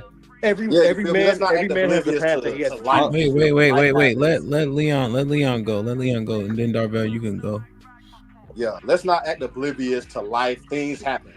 But the problem with what you did, OG, is the message hit. But when you say you're useless, and then you then follow that up with you have multiple baby mamas, how can I literally take you serious? You cooking, but you cooking shit. You're not even the standards that you're trying to uphold for the young bulls. You didn't even live up to that yourself. It's hypocrisy at its finest. Why is that? I'm gonna tell you like my father told me, okay? My father told me, have as many kids as you can afford. Okay? I don't know if your father ever told you that, or your grandpa, or whoever. My dad told me, have as many kids as I can afford. And I've been making money for decades. Not a couple of years. I've been blowing it out the park since I was about 15, 16. I'm a 70s kid, so you got to know what's going on in the late 80s, early 90s. I've been making a whole lot of goddamn money. Yeah. Huh? You 2 years younger than Pops. But go ahead. Right. Go ahead. So our era and what we were doing, and I've never been a drinker, and I've never used drugs. But I was in the streets 24 hours, 7 days a week. You see what I mean? My dad said, always have a job, and you can have as many kids as you can afford. Okay? So yeah, I got a bunch of kids. Some women break bad. You're not going to be able to keep the same woman out throughout your entire life. That means you're high. Real quick, how many baby mamas is it? Because that does make a difference. Solomon ass nigga. What do you mean? Why does that make a difference? How many baby mamas do you have? Is it one, 2? I got 2. Did you marry any of them? Sound like a possible. Yeah, I'm married. I'm married too. Okay, go ahead. Okay, so listen, I've been kicking it with the same broad that's been in my life since I was 17 years old. Okay, so let them go. So don't call you. Keep going, bro. Nigga, all these females ain't shit. The quicker you learn that, it's the better. I'm fucking with them. We good now. It's the better. I'm telling you. I'm telling you. So, bro. But see, don't let him lose his outfit, dog. Go ahead. Problematic. I watch Hamp Show a lot, and a lot of the topics dudes be talking about baby mamas are a detriment to society. You are the perfect example of like kind of what's wrong with society. Having multiple kids with multiple women. Hold on. Badge of honor because your father told you to multiply. My father told me to multiply, but do it with the same person because you don't want to have to worry about another person's household. That's too many households I gotta afford for. Even if you do have the means, you not there every day. You ain't taking them to practice every day. You ain't waking up in the same house as them unless you have all your kids in custody. I don't know if you do or if you don't. So you can clarify the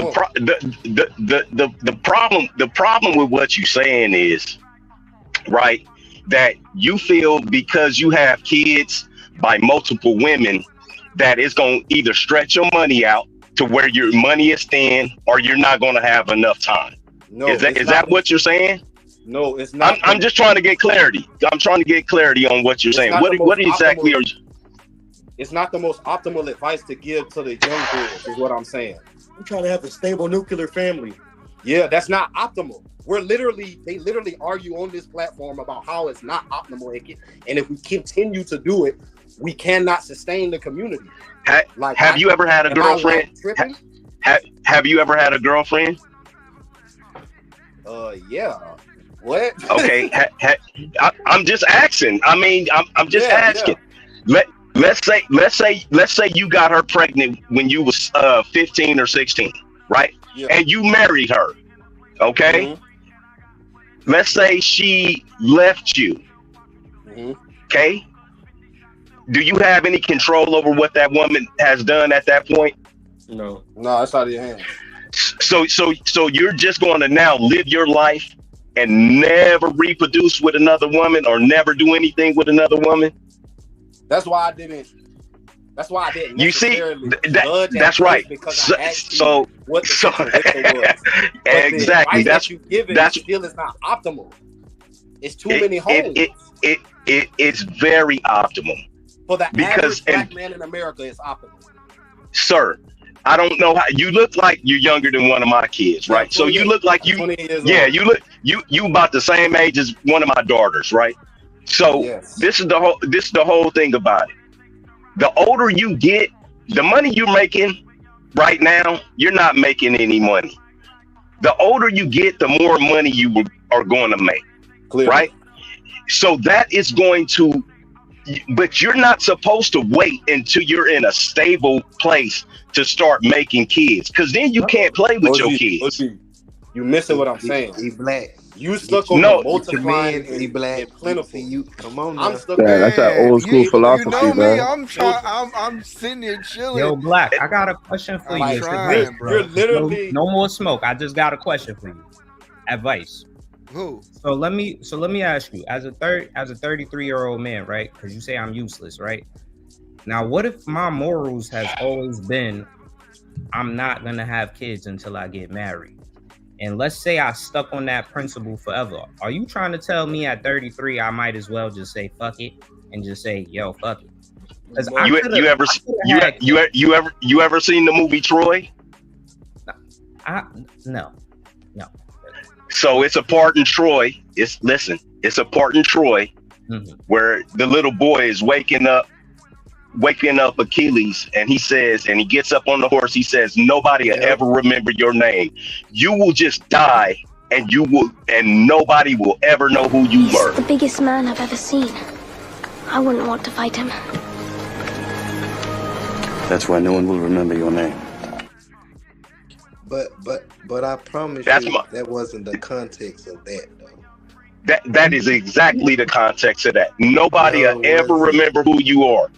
You OG, the main point that I'm just trying to get off is I'm not trying to tell the young bulls, hey, just have as many kids as you can. It don't matter how many women you have them by. That is a reckless mindset. That's it.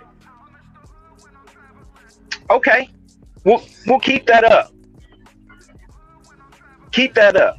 See, it's stuff like that that has us in this mindset that where you're never going to be better, you're never going to do better, you're going to be stuck in the same place. You're going to have the 2.1 children, you're going to have the white picket fence, and that's all fine. That's beautiful. I love it. If that's the way you want to get down, I love it.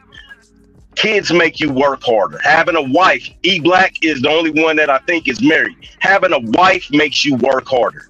They make you better. They make you try harder as people. And if you got the wrong one, they gonna drag you to hell. E-Black. There's a lot of dangerous out there. Wow. E-Black, as a married man, can I ask you? Leave me alone. Hey, D-Town, you married? Yeah, I'm married, man. Okay, so don't do me like that. You married man, can my I partner's ask married who else too. on here married? We married too, man. I'm my partner. I'm Can I 30. I'm ask 31. I got married Can I 28. Oh, you closer to my age. Can I ask you a question, bro? Yeah, what's up with the money? Should I just say fuck it and have them wedlock babies? Hell nah, don't do that, bro. Don't do Fall off of my principle of trying to be right with God, giving up shrimp, crab, pork, but have a wedlock baby though, right? Don't do it, man. Child support is a bitch. Don't do it. That shit sucks, bro. So wait a minute. So wait a minute. Are we saying don't do that shit? So are we saying that you can't have to pay child support if you're married and get divorced? Come on, see, this is what I'm talking about, young guys. Yeah, or you can't just be out there slanging for no reason, bro. Brothers, if you got, you can't be just piping everything, getting babies around here, man. You windmilling, man. I'm not. I talk to. Listen. You guys are up on this path. Hold on a second. You guys. I talk to men that are getting divorced You still got me. every day. Every day. I got one man right now whose wife makes him sleep in a downstairs fucking closet. That ain't a man. And I'm a divorce. I'm divorced, by the way, too. And that ain't a man, bro. Wait a minute. Hold on. You can't say this ain't a man, bro. This is a man. This is a man who's just. Hold on. Useless because he don't got a wife. I can say hold on. Man because he's sleep bad. Get out of here. Hold on. Depending on what situation.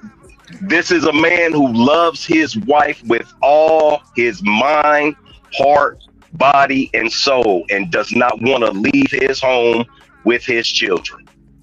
This is a man, but this is a man who is being mistreated by a bad woman. This is also a man who doesn't know how to put his foot down.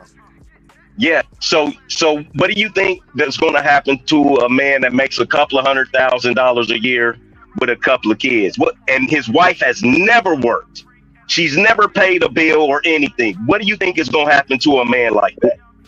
Whose fault is that, though? That's a so-called man's fault. He should have put his foot down from the jump. Right. You know what I mean? Ain't no way I'm going to be sleeping in no damn basement. You got me messed up. Okay. Okay, y'all, hey, all right, hold on. Y'all got it. Real quick. Let's organize it. I know everybody want to respond. It doesn't help when everybody responds at the same time. So, E-Black's married. He in the middle. Let him respond. Dre is divorced, and he talking about that child support shit. Let him respond. And D-Town is young as hell and married for some reason. Let him respond. Look, we were talking about God, and I want to talk about God. I don't want to talk about these women. I want to talk about God. He was talking about men more so. I know, but I want to talk about God. All right, let me get a quick response to this because it seems like it's a point of contention. Yeah, and I get that. Yeah, go ahead. Y'all rock out, man. What's up, Dre? What's good with you, Hap?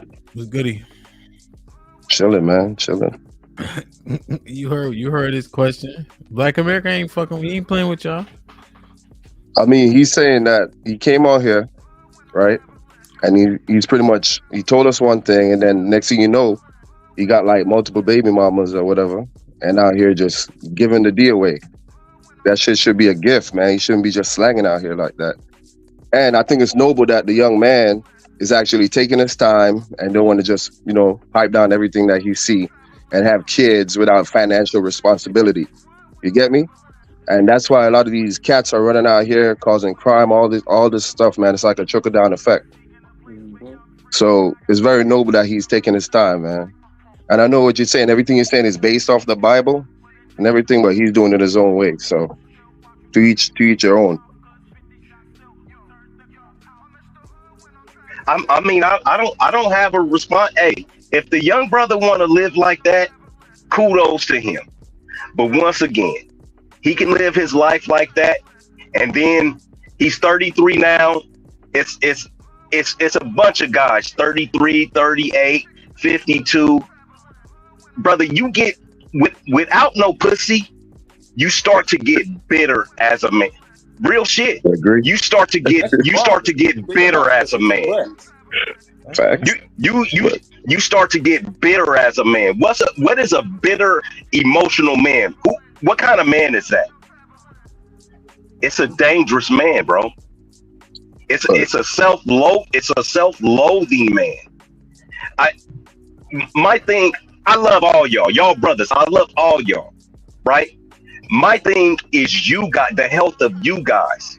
I don't care about these women because anytime they want something, it's going to be a man that go see about their needs.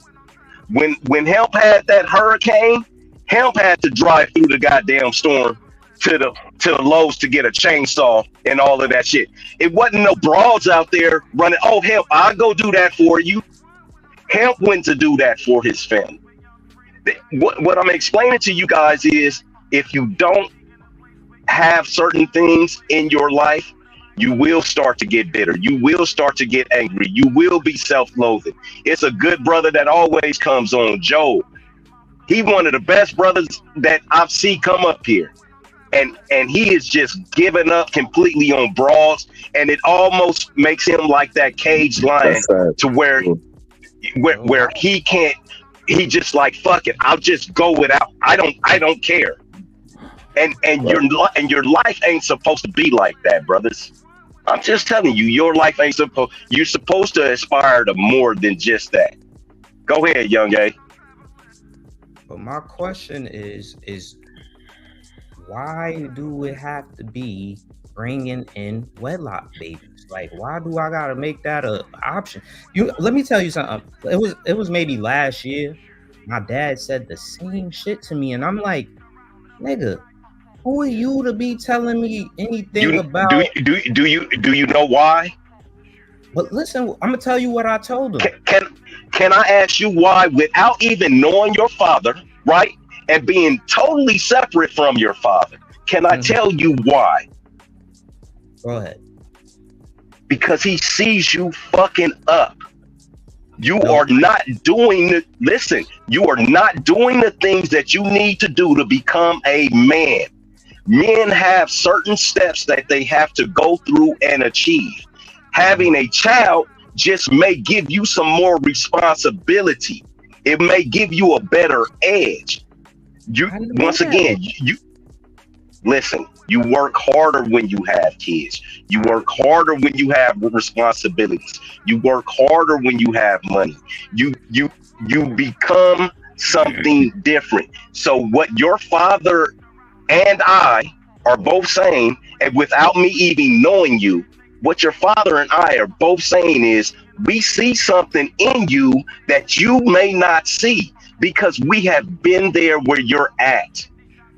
Granted, we might have been younger, but we have been there where you're at, bro. That's all I'm saying. And I'm gonna tell you exactly what I told my dad. It's not gonna happen. Not you. My dad had me out of wedlock and then turned around and married a woman who had a child out of wedlock and then got divorced. And now he's bitter. Sorry, Dad, if you hear this stream. But yes, you in that house, you bitter. And guess what? I said the same to my mom. You had a child out of wedlock and then turned around and got married and then to a person who had a child out of wedlock, and now you're divorced. And now you trying to figure out, where did I go wrong? Maybe the first mistake was you should have got married. Aaron, you cannot control what these women do, young brother. Listen, you got listen. Even if you're married, you got about 7 to 10 years. If you pass that point, then you got that 10 to 20 years. This marriage game is real dangerous. It's really, really dangerous. There are no guarantees. When a woman is no longer happy, she can go and you can't do a goddamn thing about it. That's what I'm saying. These are the men that I work with every day.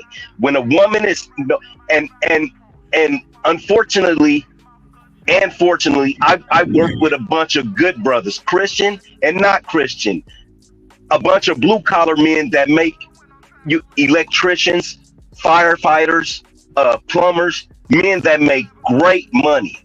Mm-hmm. You cannot control what these women do. So you just marrying a woman, as soon as she unhappy, you snore. Nigga, I'm out. She take her 2 kids and go. Now you're paying for child support for those 2 kids. That's 17 or 21%. You see what I mean? Are you going to live your life? Are you going to live the rest of your life without a woman? 100%. See, this is the choices. That's all I'm saying, brother. It's like picking between Kamala and Trump. You want me to choose one of the evil when I don't have to vote? Damn, man. So how do we get over to that? Go ahead. Yeah. So I fucked everything up. I fucked up the whole street. All of this ties back, though. Even though we windmilling like a motherfucker right now. All of this Black America, back, you useless, back man. to the you Bible. Useless, man. It ties back. This is all about false profiting. We got a bunch of dudes telling us one thing but lived a completely different life and then judging us based off the new life that they trying to live. It's false profiting at its finest. Calling your wife a bum. Wait a minute, hold on. Have I ever said don't go knock down a bunch of bitches? No, but I never. What you're insinuating. Wait a minute. Has any man? Hold on. You're putting all the blame on. Listen. I don't give a shit about intent. It is you are going. Listen, it's you're going to do what is best for you. What's best for you is not what's best for me. It's just like Aaron. What's best for Aaron, he feels like this is his path, then that's his path. If you want to be intentional, you need to start working on that intent. You see what I mean? That's the road that you intend to go down. I haven't said. But the question becomes, what is the most optimal thing to do? That's my the most optimal thing. All right, let me. It changes from person to person. It changes from person to person. Let me show y'all this. So one point that he prefaced his comments with is the money to do it, right? So I think that was one key thing. So this is Exodus 21:10. It says, if he take him another wife, her being the first wife or the wives that exist, her food, her raiment, and her duty of marriage shall he not diminish. So if you were to have multiple women in the example and procreating with them, you have to make sure that you can maintain all of them the exact same way from the first to the last. So that wouldn't be whoredom. You have to keep those women and invest in them if you're gonna take multiple women. So I'm not a whore. But Hamp though, No. it's very direct. With the scripture is very direct. It says, if he take him another wife, not another woman. I know, but what happened was you pulled the Aaron and interjected while I was still talking. Oh, damn, my bad. So,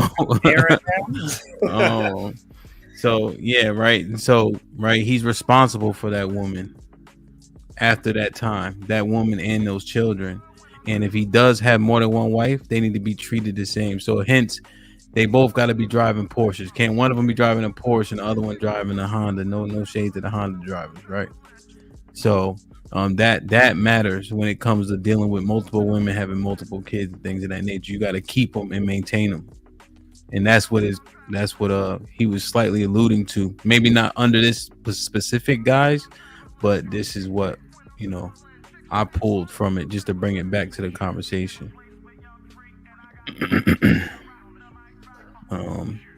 So what y'all think? Leave Future alone. And Yeah. Did I just have a baby out of wedlock, bro? Did I just have a baby out of wedlock? Should you? I could call a couple bitches right now. Like, Aaron, I just focus on your bag Aaron, first, brother, hold on, man. Aaron. Get financially stable before you have a kid, brother. Hold on, man. Aaron, you have no kids. What have you in a been doing? 2-bedroom by myself, bro. What have you been doing for the last 13 years? Working, trying to get into cybersecurity, moving into video editing. What have you been doing for the last 13 years? I just said it. I'm going to repeat it because think about it. What have you been doing for the last 13 years? As far as what women? Is it a selfish thing or is it something that you're building towards somebody else? Are you building towards community or are you building towards yourself? Building. I'm not a selfish person. I don't know if we're having a communication thing. I don't want to be so obtuse. Nah, you can, bro. I'm just being what are you building towards? I want to build towards a family, towards me. What steps have you taken to do so? Stop fucking with hoes. Okay. Reading more scriptures, reading more about learning more from couples, successful couples. Get financially literate. Yes. Let me ask you a question because I like what E-Black's trying to understand. Daily Capital was popping. What program, since that's one of those buzz talking points, right? E-Black, I said it right, the program. What program do you have, biblically speaking, if you want to go that route, for that woman to step into? That's what I'm building. You Black?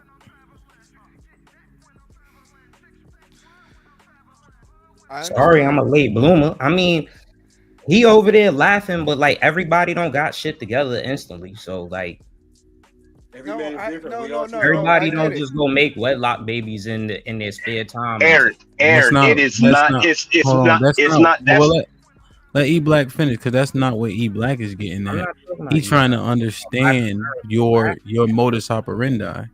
And what it sounds, well, I saw E-Black's face, but I don't want to define what he meant when he made that face. E-Black, what were you thinking when you heard what he just articulated? I think a lot of times we're building towards ourselves. We want to build. We want to, when I went to college when I was in my younger 20s, guess what I took? Do you think I took my core classes? No, what'd you take? Piano? Yes, I took piano, music theory. I took Spanish 1A, 1B. I took Black history. I took speech classes. I took communication in Black history. I took a lot of different classes. Guess how many of those classes actually really are relevant to my core studies? Very few. Very few. So now I'm a senior at majority of classes in America, but I don't have anything to show for it. But I know how to read piano. I can speak very vocational English. I can do a lot of things, but the ultimate goal that I was striving for, have I really accomplished that? Or did I not do what I was supposed to do and buckle down? And like you say, you're going to do cybersecurity. Don't just say you're going to do cybersecurity. Do cybersecurity. If you're going to be financially well off, be financially well off. So when I ask you what you've been doing for the last 13 years, I hear a lot of what I did in college, take courses, do things that, yeah, they felt good for me. And yeah, they fill up my stat sheet. But am I really obtaining what I want in life? And that's the question. Like, do you really believe that the path that you've gone or you've done, and like I said, I'm not here to judge you. I don't know you, but like I'm asking you as a 33-year-old person, are you really on that lineage? Are you on that fast track towards a family, personal enjoyment, raising kids, doing the things that are necessary? Or are you on something that you feel that is comfortable for you as an individual? No, I'm not comfortable at all. So no. Okay. Hey, that's shit. Honestly, you was gonna windmill. I would never be comfortable until I get that goal. So, and that's just me personally. Honestly, people in the chat is saying that, yeah, I'm defensive and all of that. Yeah, I admit, yes, I'm the hardest person on me. Like I have people all the time tell me, like, you gotta calm down. Look how blessed you are and all of that. But listen, the end goal is to have a wife and some kids that get on my goddamn nerve. I always say my end goal is to be standing off of a cliff looking at the sea, shouting to God all the grace and all the praise that I could give him for all the greatness that how he made me as a man, with my wife in the background clapping, just cheering me on. That's my goal. But I think a lot of times what do you think about sometimes the women? We tell women, oh, you did your college, you worked, you prolonged all your youth, you did everything that you wanted to, and now you're 34. And well, not from a woman perspective, I could say from my perspective, men like Black America ruined me, because I was on when it got out of high school and college, I was focusing on the same stuff that I'm talking about right now. It was men older than me and the dudes that in my age bracket that messed me up. Let's go out here and fuck some hoes. Okay. Let's go spin the bags. Let's not invest. I'm in New York, so you know we ain't talking about no damn investing. We want to party. We want to go clubbing. We want to go lit, fuck bitches all night. And I let all of them people throw me off my game. And I finally found in like the past 2 years, I found out that I got my own happiness. Most of the stuff that like people can make fun of me, I watch wrestling all the time because that shit brought me joy when I was younger. I let people say that shit fake, man. Stop watching that bullshit. Not understanding, bro. I could start I got people telling me, yo, you need to start a YouTube channel just talking about wrestling. Like, nigga, just because of how passionate I am of it. But if niggas didn't throw me off my game, telling me to go out here, do the negative shit, oh, this is the positive shit, I would have been way better off. I probably would have been found my wife. Probably would have been had kids. But no, let's go fuck these hoes. It made you do low vibrational bullshit for no reason. Exactly. Let's go out here and yo, fuck her friend too. Let's like fuck it. We out here. We jumping city to city, club to club. I spent so much money doing stupid shit. Were you a follower? I'm admit back then, yes.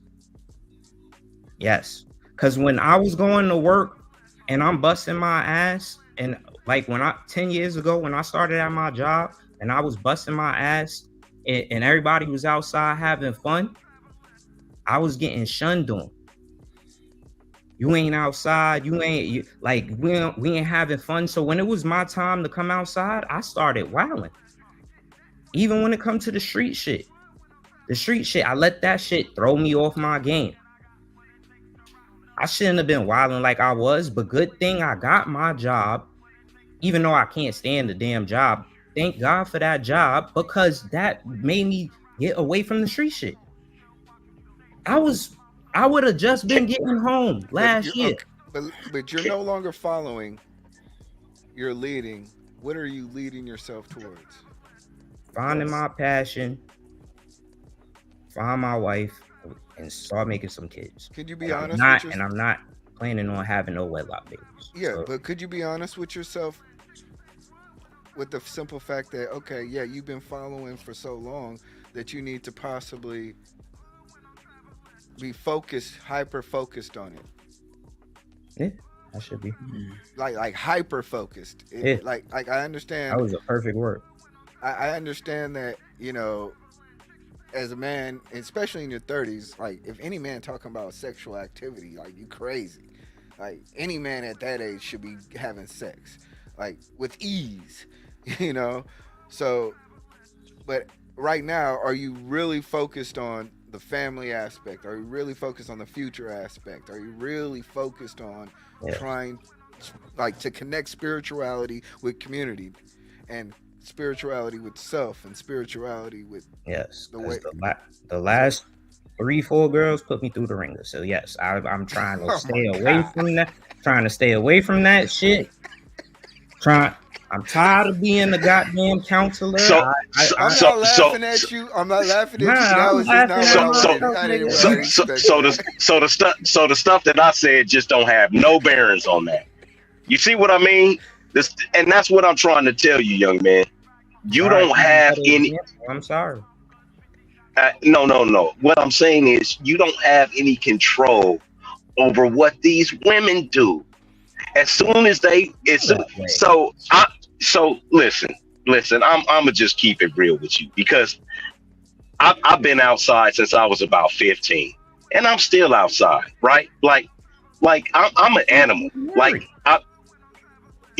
So what? Does it matter? You're not listening. That's your problem, bro. You don't listen.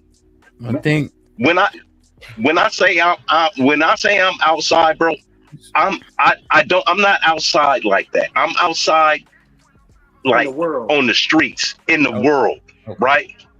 Okay, I'm outside in the world. I might not be hitting all the holes, but I'm out. But I'm outside. And what I'm gonna say is, you just from me, you can call me Uncle Black. Okay, you kind of socially awkward, nephew. You kind of socially awkward. Like for a nigga to keep it real with you, I'm looking at you. I'm telling you. And you're talking about you don't enjoy your job. You 33 years old. This is where the bitterness and that other shit that I was talking about comes in. You're too young to be accepting this stuff already. By time you 40, this shit is going to eat a hole in your heart. And you're going to be one of these niggas that's on the brink of falling down. You're not going to be any good for anything or anybody because of all the self-loathing and the hatred that it's going to consume you like fire. I don't need to lie to you. My life is fucking great. I've been making millions for years. Nigga, I haven't paid a house note since the 90s. Okay? Everything I have has always been paid for because I paid for it in cash. Okay, I went to a federal prison. I'm telling you, I went to a federal prison for selling drugs. Okay, I'm not you. Okay, your life is not my life. I'm an asshole. I'm a male chauvinist pig. I'm misogynistic. I got a bunch of broads, but they've never paid for anything. So you know what? They stay because they've never paid for a goddamn thing. And I don't want to be 51, 52 outside. That's socially awkward to me. That's good. That's not your path, bro. That's not your path. Black America. That's not your path. Oh, this shit sounds crazy, Black America. Failure has always been the best teacher. Sometimes you're just gonna have to let them fail and let them figure it out their own. Man, Chris failed at saying hello to everybody. Piece of the panel. Him was my guy. You raised by wolves or something? What up, y'all? How y'all feeling? I want to show him this, Chris, before you jump in. Black America always talks like that. I think when E Black was talking more so, this is what I was gathering. And this is what I'm kind of gathering from Black America also, Aaron. If you read 2 Timothy 2, this is kind of articulating what Timothy, what energy he needs to bring to his tasks, right? And how he has to understand he should benefit from the fruits of his labor, but also it's going to be very labor intensive, and he has to be super intentional, and he has to have a righteous path that doesn't waver, and he does have to let go of childish things while redirecting himself in line with the Most High's will and etc. So it's not just I'm doing these things like haphazardly or casually, because to be frank, it kind of sounds like that. It sounds like you understand the area ways, but there's not real direction for moving forward. And I think that's what E Black was breaking down with his subtle questions.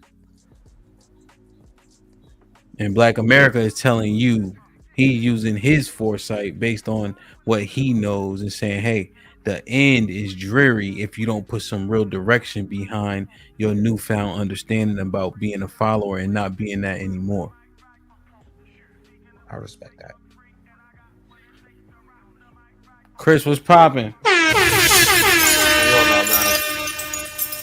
Yeah, I just tuned in late, and I was just hearing you guys talk, and I'm hearing E Black's question. I hear what Aaron is saying. It's like, right now, who is Aaron submitted to? Because we always talk about women need to submit. I also tell women, don't submit yourself to no man who hasn't submitted himself to a higher power. So I would like to ask Aaron, do you know who you're submitting yourself to right now? God and Christ. God and Christ. God and who? Grace. Oh, okay, that's new. Okay. You saying you're submitting yourself to God. That's cool. Do you know where you're going in the next 5 years, the next 10 years? No, not a clear path, but maybe the volume's down and I'm tripping. What path? I said it's not a clear path, but no. Okay. But you do know where you would like to go. Yes. And that is? Yes. I would like to be financially free, where I don't have to work a 9 to 5. I don't mind working. I'll work forever as long as I have to. But I would rather be able to have more of passions of stuff that I like to do. So, for instance, I do like cybersecurity. It's kind of interesting to me. I want to say that would be the final. Get your punk ass to work. What that, Granville? No, it's been Black America. Different stuff that I'm passionate about. I think, not to pivot a little, but I think a lot of people took away a lot of stuff that I was passionate about just to throw me out there to just do the 9 to 5 work. I want to have a family. I would rather have a successful marriage. Okay. I don't want to cut you off, Ms. Drive, but I think the best thing for you to do is to prioritize a level of importance and focus on one thing at a time. So you say you want a family. I think we all could agree to that, but we all know it takes a lot to take care of a family, raise a family, and make sure everybody is self-sufficient. So I think with your passions, because I also overheard you saying you like wrestling, there's nothing wrong with that. But whatever your passion is, you're going to have to be able to monetize it and put some financial value towards it so you can get that back. So that way you can then disperse your income to take care of your family and hopefully empower you in other things. So I think what it is with you, we all been there before. We all focus on a lot of things. We just need to focus on one thing at a time, focus on a level of importance. So we would like to have a family. It's hard to do that if we broke. No, So you 100%. You You've 100% partied right. enough, Aaron, right? Hmm? You've partied enough, right? Yeah, like I just went out with my sister on Saturday. So Google has a cybersecurity course, and you can do I'm that. I'm on the third subject. Don't You're worry, on the bro. I'm third. right Okay. there. Like, Okay. yeah, I'm on the So you third. can do that and not party and get Yeah. hyper focused, right? I haven't partied in years. Okay. I've been trying to lock down since, like, I would say the end of 2019, and I would say mainly because of like how my finances changed. So I went from like making 17 an hour to 30 something an hour. They gave us a crazy boost in pay. So like my mindset had to change from there. Like now, like I'm able to have my own, like, so I was able to jump out and start doing stuff now by myself. So going from 500 a week to damn near 1,500 a week, like I was able to say, okay, no more partying, no more doing all this stupid shit. You need to be more responsible. So I, like, quickly, apartment, everything in here is new. Like, got rid of all my old stuff. Everything in here is new. I'm starting to look into investments. Like, I'm sorry, but it started at 30. I know everybody wanted like young boys and to give the knowledge out, but I'm sorry, I'm 33. No. I didn't have my first daughter. I didn't have my daughter until I was 34. I mean, to me, it's not even the kids. It's that, like, get yourself together. Like, I had to get my own apartment. Like, you still young, Aaron. You doing good. Just continue to grind. No, he's not still young. Hold on. Chill with that young part. Chill with that young part. He's not young. 33. He's not that old. He's not young. He has a long life to live still, but he's not young. Okay. Like, let's just be honest about that. Nah, trust me. I know I'm not young. Shit. Yeah. Listen, the body will tell you ain't young. Like, well, I'm getting up there. I'm 28, so I'm just trying to. Listen, nigga, take care of yourself now, because I'm letting you know. That's it. Yeah, I wish I was 28. But yeah, like, I'm sorry, Black America, that I just now getting my shit together in the last 3 years. But listen, I don't think Black America was trying to judge you on that point. He's just, if anything, you have your future is cluttered. It's clustered. There's a bunch of things in the way. Well, I think I could be wrong, but I think what he's trying to do is like get all this extra stuff out the way and focus on A, B, C, and D, because that's what he did. Maybe he wants to bestow that on you. However he chose what language to use, he just say, hey, youngin, you still got a chance. Here's what I did. Go try it out first before you try to shit on it. And that part was fine. But when you say you useless because you 33, you got no kids and no girl, you useless. Like, bro, and then you gonna tell me you know how it is out here. So if I'm telling you I want to get married first and then have kids, but you telling me like I know how hard it is out here for my young boys, but then you telling me to jump out the window. He probably didn't mean it that way in that type of terms or nothing like that. But at the time, when he said, you was here, Darvel, at the time when he said, that's why I calmed down, because I'm like, okay, he obviously didn't mean it that way. But listen, when he initially said it, everybody's face was like, wait, what? Like, that's why I had to follow up with, like, what's your situation with women? And then, like, the peel the layers back. I'm sorry, you just not an example that I would want to follow. I'm sorry. Like, listen, my shit is great. I live in Vegas, and we don't have nothing but raw meat out here. Don't send your bra to Vegas, okay? Like I say, nigga, listen. I knock them all down, 8 to 80. Young, crippled, and crazy. I'm trying to tell you, don't send your bra to Vegas, okay? That's what we do out here. That's what we do out here. I'm not here to be your friend, bro. It's like I say, I'm not. You just need to focus on one direction. It really sounds like, and I'm not calling you no bitch, but what you're saying really sounds female-ish. It really sounds girly. Well, I wanna. I listen. I wanna do this, and I wanna. Nigga, it almost sounds like manifestation to me, nigga. It sounds like I need to get my crystals and shit.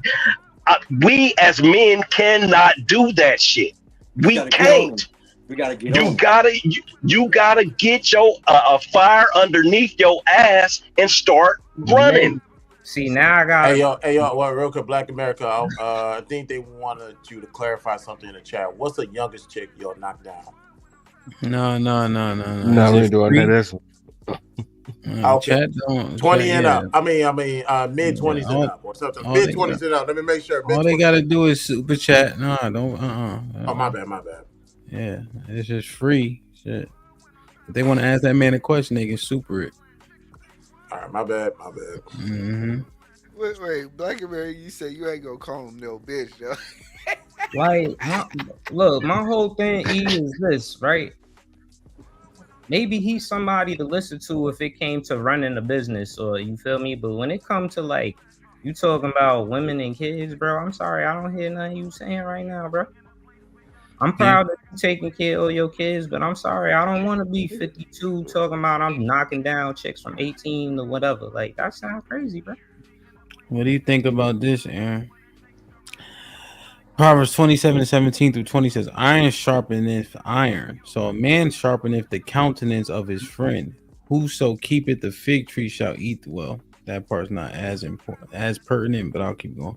Fig tree shall eat the fruit thereof. So he that waiteth on his master shall be honored. As in water, face answereth to face, so the heart of a man to man. Listen, like I just said before you read the scripture, brother, maybe he's somebody to listen to when it comes to other stuff, but right now, talking about a wife and kids, I do not hear you, bro. I hear I hear him, and whoever else is married that ain't out here 50-some years old talking about and calling his woman a broad. I'm sorry, I don't hear you, bro. You could say it sounds feminine or whatever. It's just a level of respect. I'm not calling my wife no broad. Not on live. It's more so the learning aspect more than what he's saying. You know what I'm saying? Like, so if you know better, you know what I'm saying, just follow that. It ain't gotta be exactly what he said. If you feel that way that ain't right, nothing he's saying is right, or none of his actions in the previous past is right. So that's enough. That should be enough, you know. The King Investor with the $5 says, I'm 30 with 2 kids, and Black America is right. Y'all young dudes too soft and ain't really went through nothing. This grown man talk. Salute. Are you married, bro? With me? Whoever just super chatted that. Are you married, bro? And Nikasu with the $5 says, he's not lying though. Our impact extends through family being the major part of that, as well as our social circles. So these are young niggas agreeing with Black America. Miss Parker with $2 says, it's the most high perfect will and permissive will. Mac Delts, appreciate the sticker. Perfect. Hope all is well. You heard? Let me see. I read that one. Marvin with the $5 says, Black America got his man training from street niggas, which is not man training. Oh, got his man training from street niggas, which is not man training. Bullshit. Honor with the $5 says, shout out to Aaron getting himself right before doing what the typical person does. Not understanding what he is doing or say is strange. Okay. Leon the Don with the $2 says, the OGs, the OGs we supposed to follow? Marvin with the $5 says, I knew it, ellipsis. Outside since 15. Got his man training from street niggas. I had a daddy, and I was there with him until the day he died. So thank you for that one. Papa was a Rolling Stone. Don't do that. No. You said it. I ain't say it. He said it. My dad told me to go out here and do this. Bro, come on. He said it. No. Listen. So, caveat, my mom and dad was married for 43 years until the day he died. Okay? My dad was a Vietnam vet. Okay? Listen, this is for people in the chat. Okay? This is not no This is not no street nigga shit. This is man shit. This is taking you fishing, taking you hunting, cutting up rabbits and shit at 4 and 5 years old. You learning to shoot and fend for yourself. This is rites of passage. This is what men have always been done, but this shit has fell off with you young guys. Yeah. You guys don't even want to get into fights no more. Y'all don't do push-ups. Like it don't look like y'all do shit that y'all. My uncles would say, won't bust a window in a ghost town. All right, let me. You know what I mean? Real quick. You said young dudes don't want to fight no more, but you said I get my young boys to stretch you out. He didn't mean it like that, probably. Nigga, it don't matter. I said I'm from New York. When you say I'm gonna stretch you out in New York, that means I'm putting you on the ground. That's true. So to me, nigga, that's why I said I'll boom you, nigga. Like, so now you took it there. I'm learning this shit from you as my okay, so but you gotta realize fight you, but you said nah, he gonna stretch you out. What you gotta realize is, like if Jay you're talking Prince, bro, I'm not gonna hold you, bro. Like, no disrespect. Yeah, like Jay Prince. I would be Jay Prince's uncle. You see what I mean? You look at Jay Prince as a I would be your father, and I would be Jay Prince's uncle. No, you would never be my dad. It'd be a disappointment. Like I said, I mean, it already sound like you was disappointed in your dad because he told you needed to go out and get some buns. It sounds like he told you need to go out and start and being responsible for something. He said go. Make so I mean, I'm sorry. Because he said go make a wedlock baby. And me and my dad had no beef, nigga. So what are you talking about? I said disappointment. I didn't say beef. I ain't know. All right, hey, him. I got people that I gotta make do some work, bro. I gotta pull out this thing. I'm gonna get with y'all later. Hey, love all y'all brothers. Hey, Aaron, do some push-ups, Aaron. Hey. Do some push-ups and some squats. Yeah, you stop get on, nigga. When they come to Vegas, as soon as they get off the plane, they looking for me. Okay. Just I can't help they like to get on the back of Harleys and ride around town, bro. I can't help it. I can't help it what them bras do. Okay, I'm trying to tell you some good shit. All right, man. Y'all have a good night. Be smooth, man. Be safe. Hey, Hamp, I gotta go too. But don't you gotta fight in like 3 days? Yeah. What you doing on up, man? Ain't you supposed to be getting your vitamins, getting your rest? Yeah, man. Yeah, I'm supposed to be. Work don't stop. I think I got a 50% chance of winning. All right, Hamp. You know, don't get clipped up, man. Hey, man. I need the link for that fight, man. Yeah, man. Man, Mr. Fantastic. He'll be all right. You know what I mean? I'm about to fly out in a little bit too. And you running the event too? Oh Lord. Man, you rushing there like Tyson body first on his ass. It's over. That nigga tall, man. We gonna see. We gonna see. Yeah. We gonna see, man. You know. See. Okay, there you go, the killer right there. There you go. There we go. Amp it up right now. Yeah, we're gonna live stream it. So it's the members. It's a member. The highest membership level is it'll be the members only live stream. So it's pretty simple.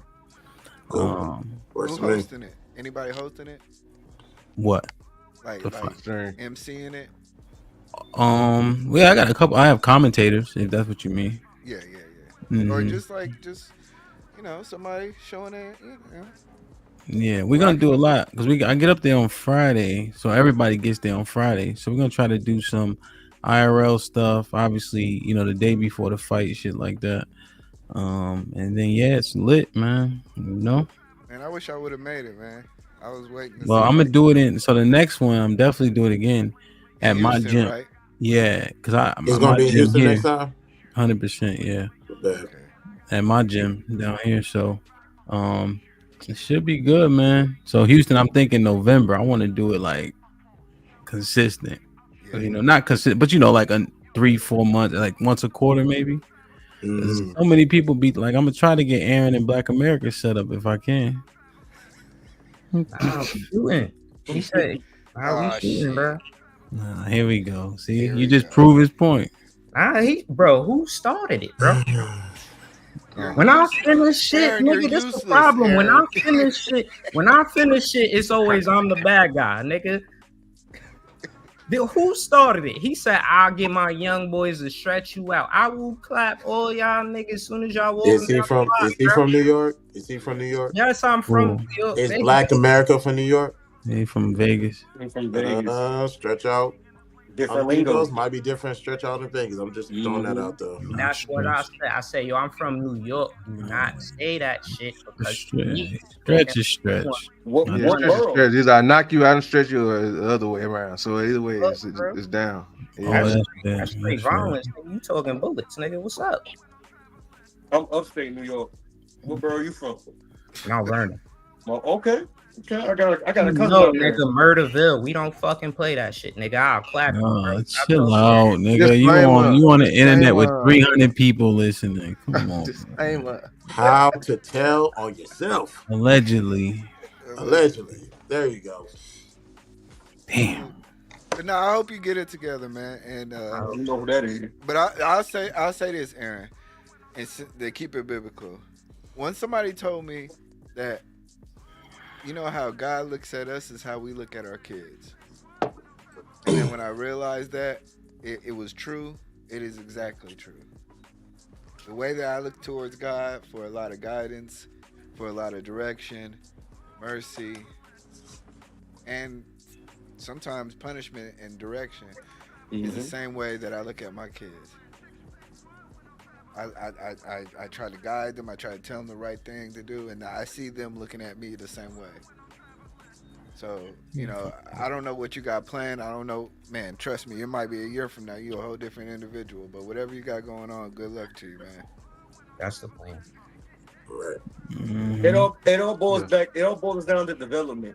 He's gonna, you know, people develop in how can I say, certain time periods, but you know, eventually everybody get back on their level, you know. So like Aaron gonna do what he gotta do. Eventually he gonna get right.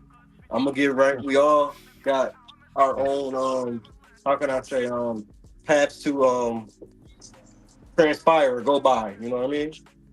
Yeah. One thing, you're right. One thing Aaron mentioned, financial freedom. Entrepreneurship is, and I did a stream on entrepreneurship. It does not go how you think it's gonna go. I'm gonna tell you that now. You see Black America working 80 hours a week for that so-called financial freedom he got. He working drug dealer hours from the first to the third hours. You do not get a break. You do not get vacation. Everybody problems are your problems. So when people start talking about that, just understand it's a heavy burden. You know, in terms of just being an entrepreneur. And I would argue that it's only about 10% of people who built for it. You can work for someone and gain a level of financial freedom, right? You also have different freedoms and luxuries working for somebody that you don't have working for yourself. I'm glad you said that. That's what I meant. It's not entrepreneurship, more of a sense like just saying like I'm happy with what I'm doing. I get up every day to say like I can't wait to go do this shit. Like, following the passion.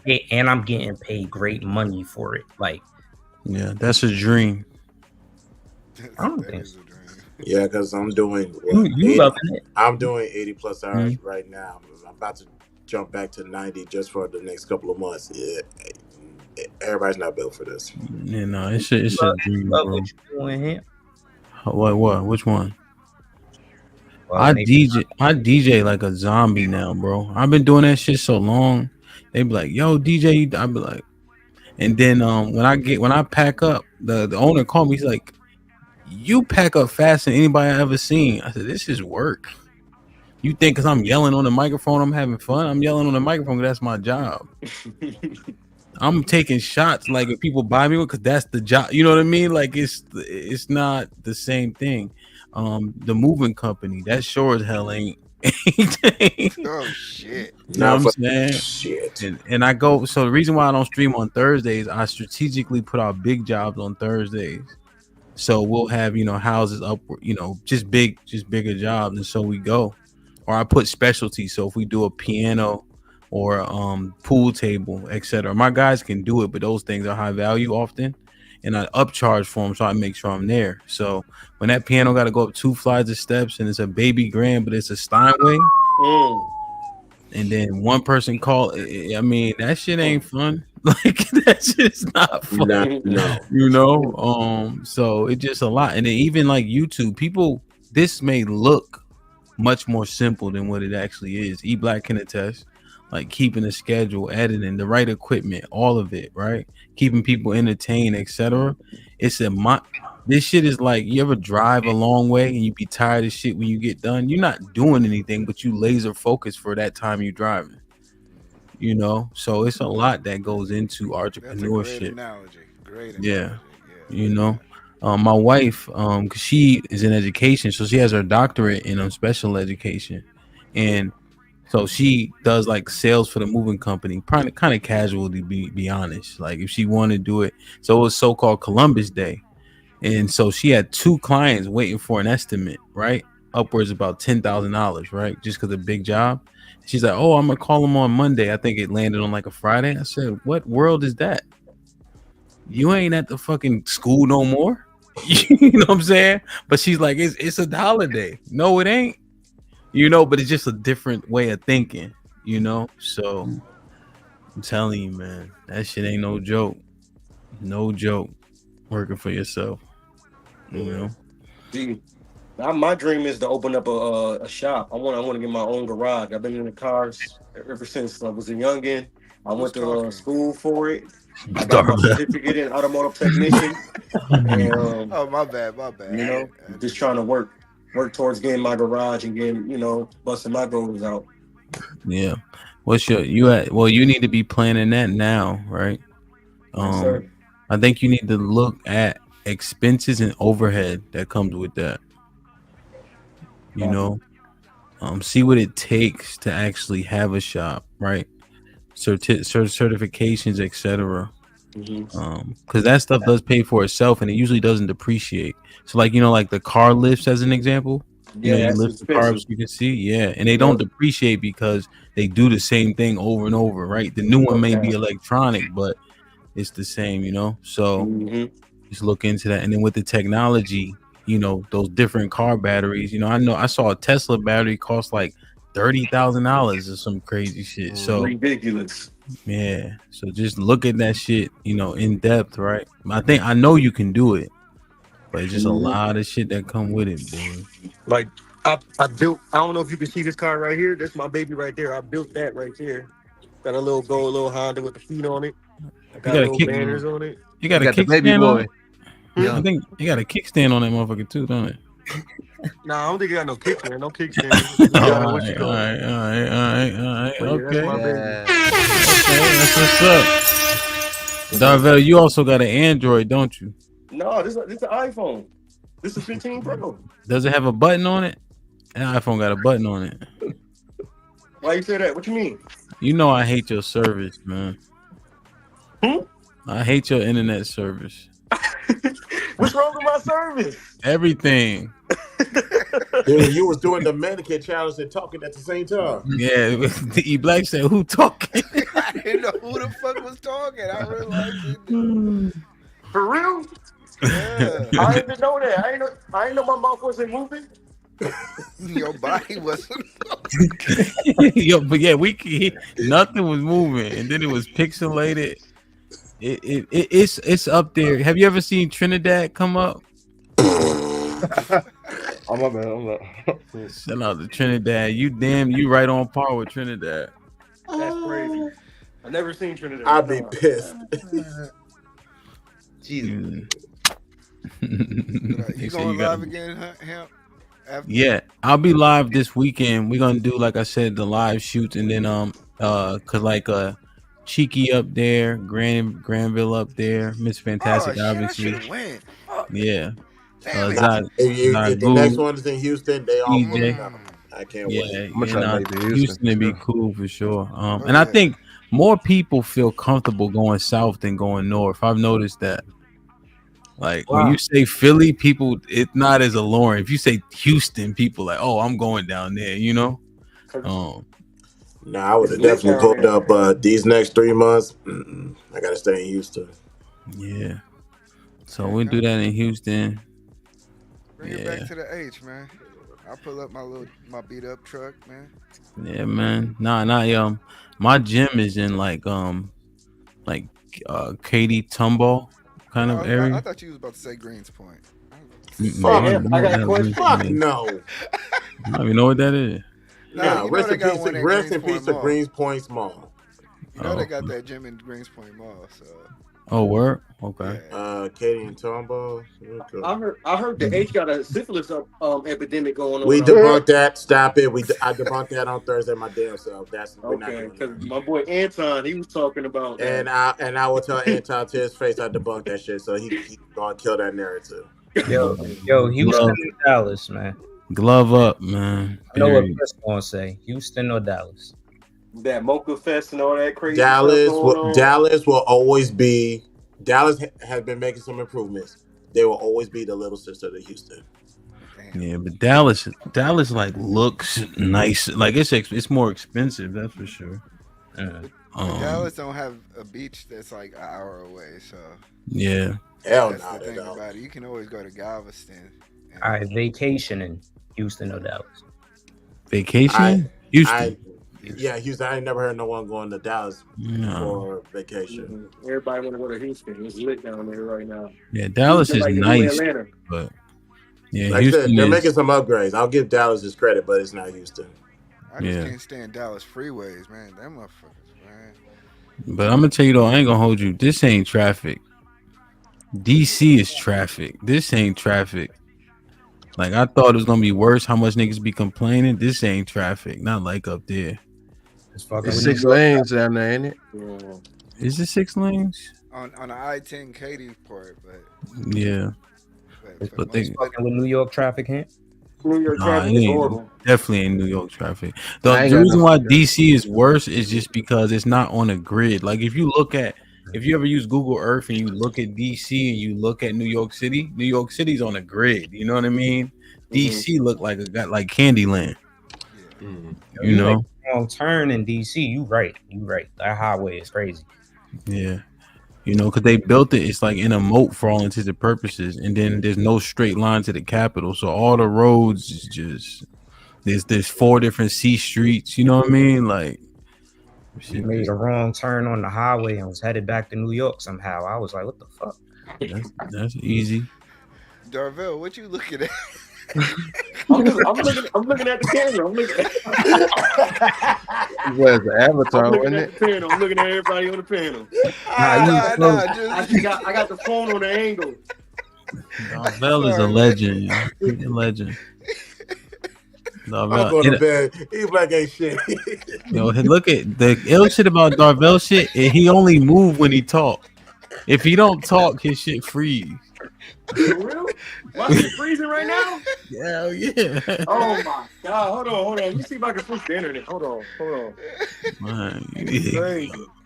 you might have to just hang your arm out the window, man. Yeah, I'm gonna go outside. Hold on. Let's see if I can get a better reception outside. I I need some air anyway. Hold on. I think the chat been kicking his ass for sure. Where my keys at? Listen, you turn that Wi-Fi off, man. I'm about Go to turn ahead.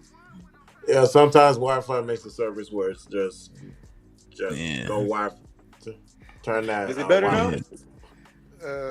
Yeah, It could be. It's TBD, man. You know, you second to second with that internet, man. Where's my keys though? This is hilarious. Darvell, you still live in Buffalo? Yep. Or That Yes, shit sir. mad far, bro. Still here. That shit mad far. Yeah, Buffalo far as shit. All right, yo, I gotta go to work tomorrow. All right, E-Black, be safe, man. Yeah, same here, man. Salute All right, to y'all, Like, man. it's easy. I'm about to get out of here. So I gotta finish packing my shit up. All right, man. Hey, y'all be be easy, safe. though. If I don't talk to you before, DJ Ham, good luck to you. What's the Yes, sir. odds? You said it's The, 50-50? I think. Well, that's what I said. I think the majority of people picked Mr. Fantastic. I think just because like sheer like size difference. Yeah. Oh, you fight know? Fantastic. Because his opponent couldn't fight. That's why. Yeah. So. Okay. You get 3-1 odds, 3-2. Yeah. 3-1. Yeah, we gonna see. We gonna see. I don't know, man. You being too calm right now, man. You know why? E-Black, I've been beat up before. Everybody be up here acting like they been in a bunch of fights and never lost. You ain't been fighting. You know. I tell you what though, I'm gonna give it all I got. You heard? Y'all, good luck to y'all, man. But like I said, I'm gonna be recording the screen. I'm gonna be like, he got knocked out. Nah, I ain't gonna do you like that. But good luck to you, man. No doubt. Be safe, E-Black. Yeah, you too. Yeah. You know, me and Mr. Fantastic gonna put on a good show, man. I just told him, man, you hit me with some shit, nigga. I'm hitting you with some shit. That's for damn sure. I play ball, man. So yeah, I'm going to DC tomorrow, then I'm going to Philly on Friday. And everybody will be on Friday. Good luck. Yeah, it's cold up there. Nah. Yeah, it's chilly. It's like in the 60s right now. That's crazy. Yo, it's 100 degrees. It's 80 degrees right now. Y'all lucky it's freezing up here. Word. So y'all gonna get snow next month, nigga? It's been raining. It's been raining since like Monday. On and off. Yeah. Yo, let me see your card, Darvel, before we get up out of here. All right, I got you. Walking up to it now. My little baby right here. 2,000 Yeah, that's that baby boy joint. Hell yeah, yep. Yes, sir. Yeah. Okay. Said I built this. Salute, my dog. A little feet on it. With a little banner on that joint. I don't play. That's what's up, man. That's what's up like that for the little turbo. I put a turbo Yeah, it on was it. 98. Oh, Shaquille, you in Houston too? Yeah, it was 98. It's supposed to be 101 tomorrow. Nah, yeah. Okay. Out there. That's too hot. A little baby. Custom emblem on front. Yeah. When you in Brooklyn tomorrow, Chris? So is a storm passing through the north right now? We had a tornado in Buffalo. The tornado came through. We never had a tornado here. But now there's a storm though. I think it's in like the DMV right now. I don't know nothing about that. That's crazy. That's it's gonna rain till Saturday. Oh, Friday? Okay. Hey man, look, man, I hope that everybody enjoyed this show. Obviously, it was situated differently.